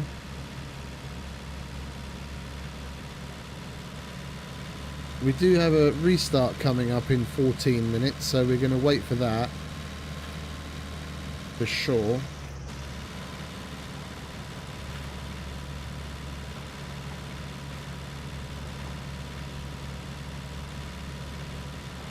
Not going to go in and get caught in and restart right in the middle of a kill box.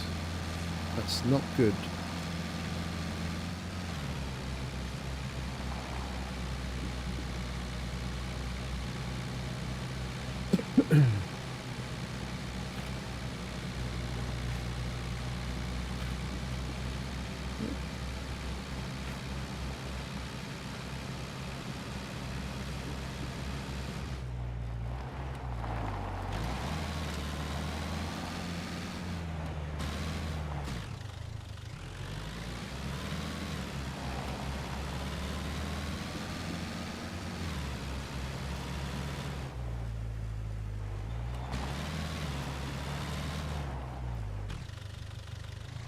Why don't I just stick to roads? Am I ever going to learn my lesson?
But I guess it's good that we want to stop by the A0 trader, then we can pass the time there doing the missions, wait for the restart, and then go to the bunker afterwards.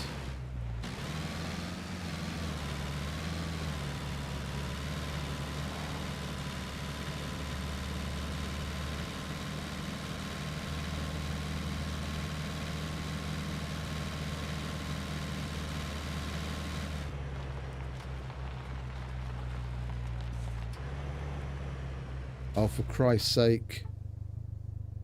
That was totally my bad. I pushed the button on my KVM switch to move the mouse because my laptop was about to go to sleep and I didn't want it to. And I pressed the KVM switch again to switch back to here, but it didn't switch because I didn't push it hard enough.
Bumper. Still there. Wow, this bumper's really hanging on today.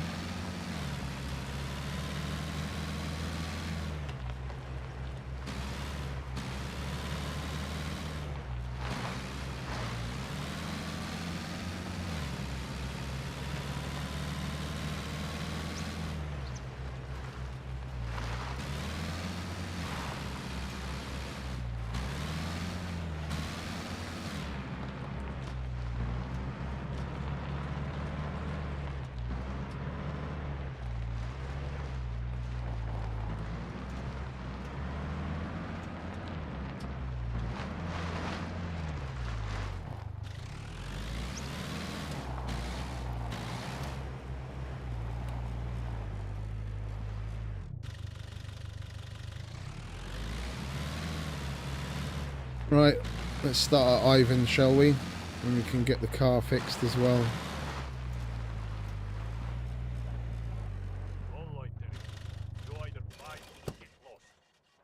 Sheesh. Really beat up the poor thing today, didn't we? Right, we've got to take this stuff off.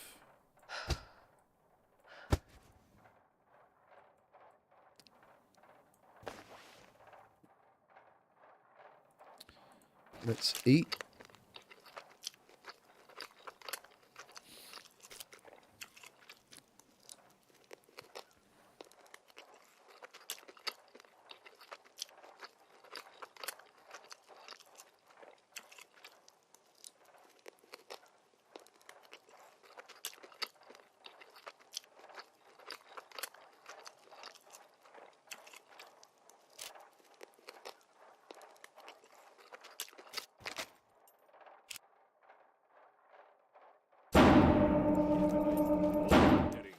You either buy or get lost. D4. Oh yeah, of course we put the card away again, didn't we?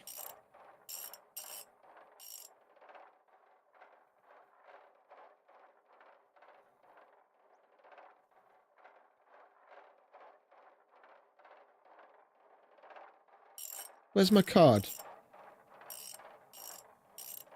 Blind.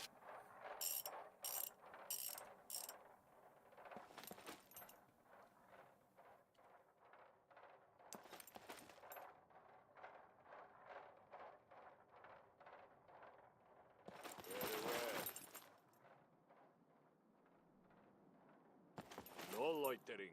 You either buy or get lost. 401 just for the hood. 300 for the bumper. Bloody hell, the front of that car took a serious beating today. Right, so chassis, body, front, hood and bumper we repair with the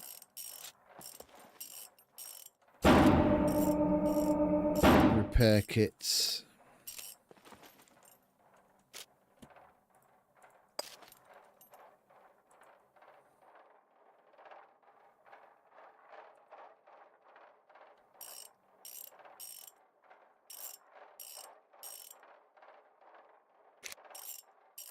There we go.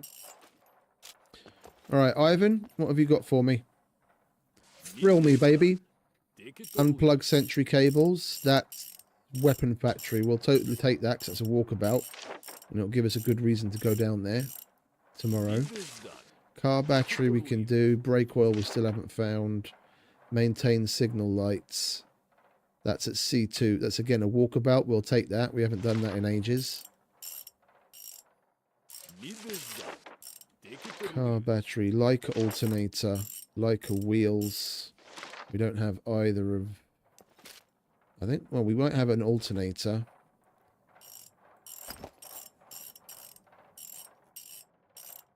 Car battery. Alternator. And we don't have any wheels though, do we? No. Need this done.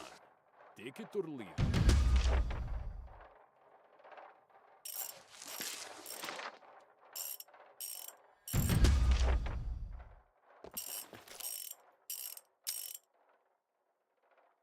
Yeah, the Leica wheels that we got through the reward are still locked out. Okay. Alright, restart's coming any minute now. We'll do the other quests at the other dudes after the restart when we come back as well. Might as well while we're here.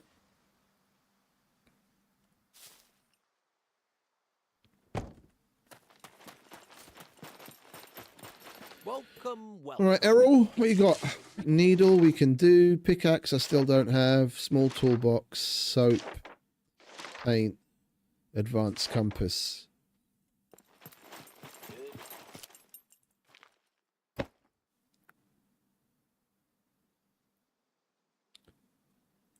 Needle. Soap. We don't have... Well, the only paint that we have left is what we've used to paint the car. I guess we might as well. Advanced compass. There you are. Welcome, welcome. Could you help me with these? And we got to do it quick because the restart will come around and it will reset them to something completely different. I would be really grateful if you could do it with haste.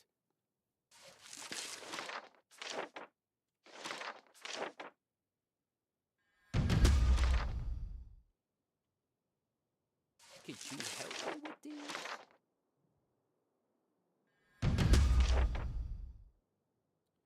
And what was the last one that we could still do? Small toolbox. Make sure to stop by again.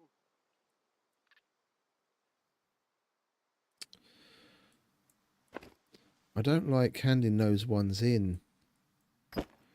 We usually try and keep some that are closer to 25. I'm not going to give him something with 40 uses when I can still totally make use of 15 of those. Right. And the restart should be happening any minute now, and then we'll do that again. And then trundle along to the kill box.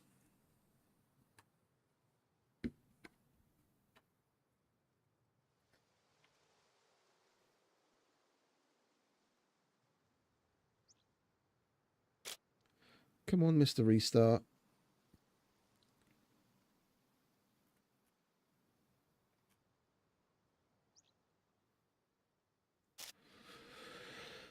I'm still wondering about taking that second yellow. I've only ever done a kill box out of like 40 plus, like, you know, somewhere between 40 and 50 screwdrivers, like 2 or 3 times. I like 90% of the time I need like 50, 60 plus. On a bad day, I'll go through 2 yellow screwdrivers easily. I'm still contemplating taking that second screwdriver. Just in case.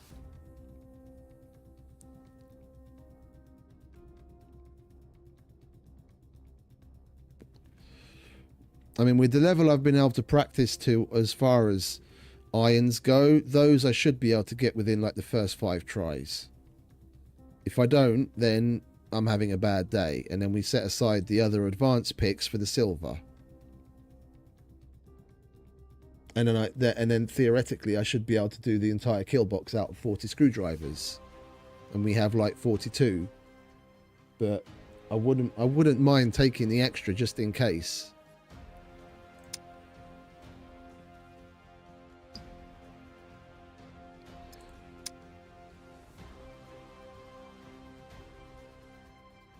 Well, I guess Luth or someone else started streaming because the viewers dropped off.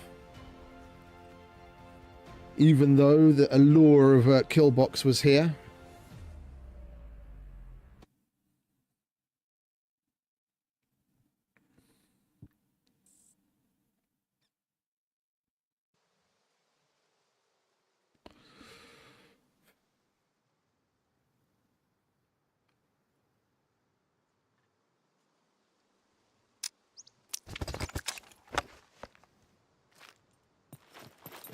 Well, Right, what you got this time, mate? could you help me with this? Needle, crowbar, drill, sewing kit. Needle, crowbar, drill, sewing kit.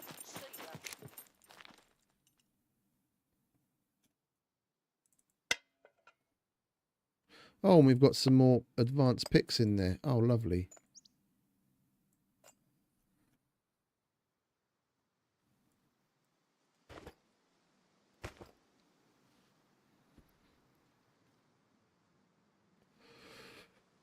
Crowbar.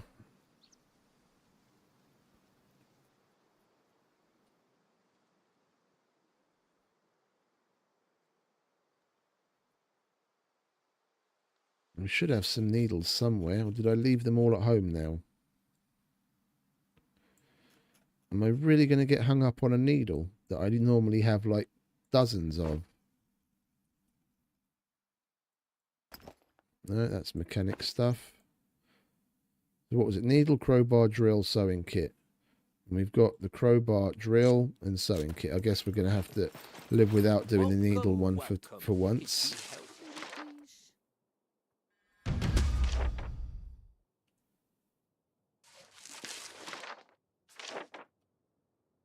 would be really grateful if you could do it with haste.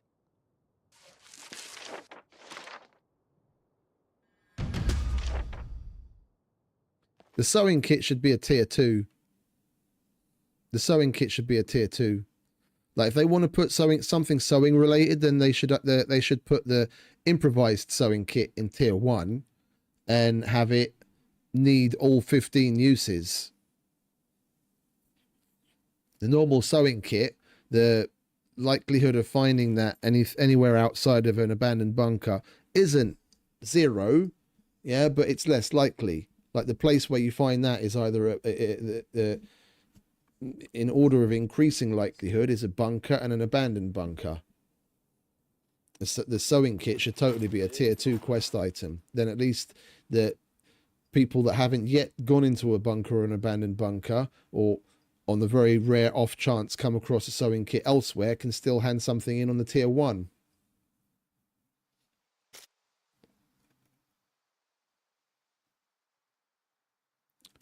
What did I want? To grab myself another sewing kit, because we just handed one in.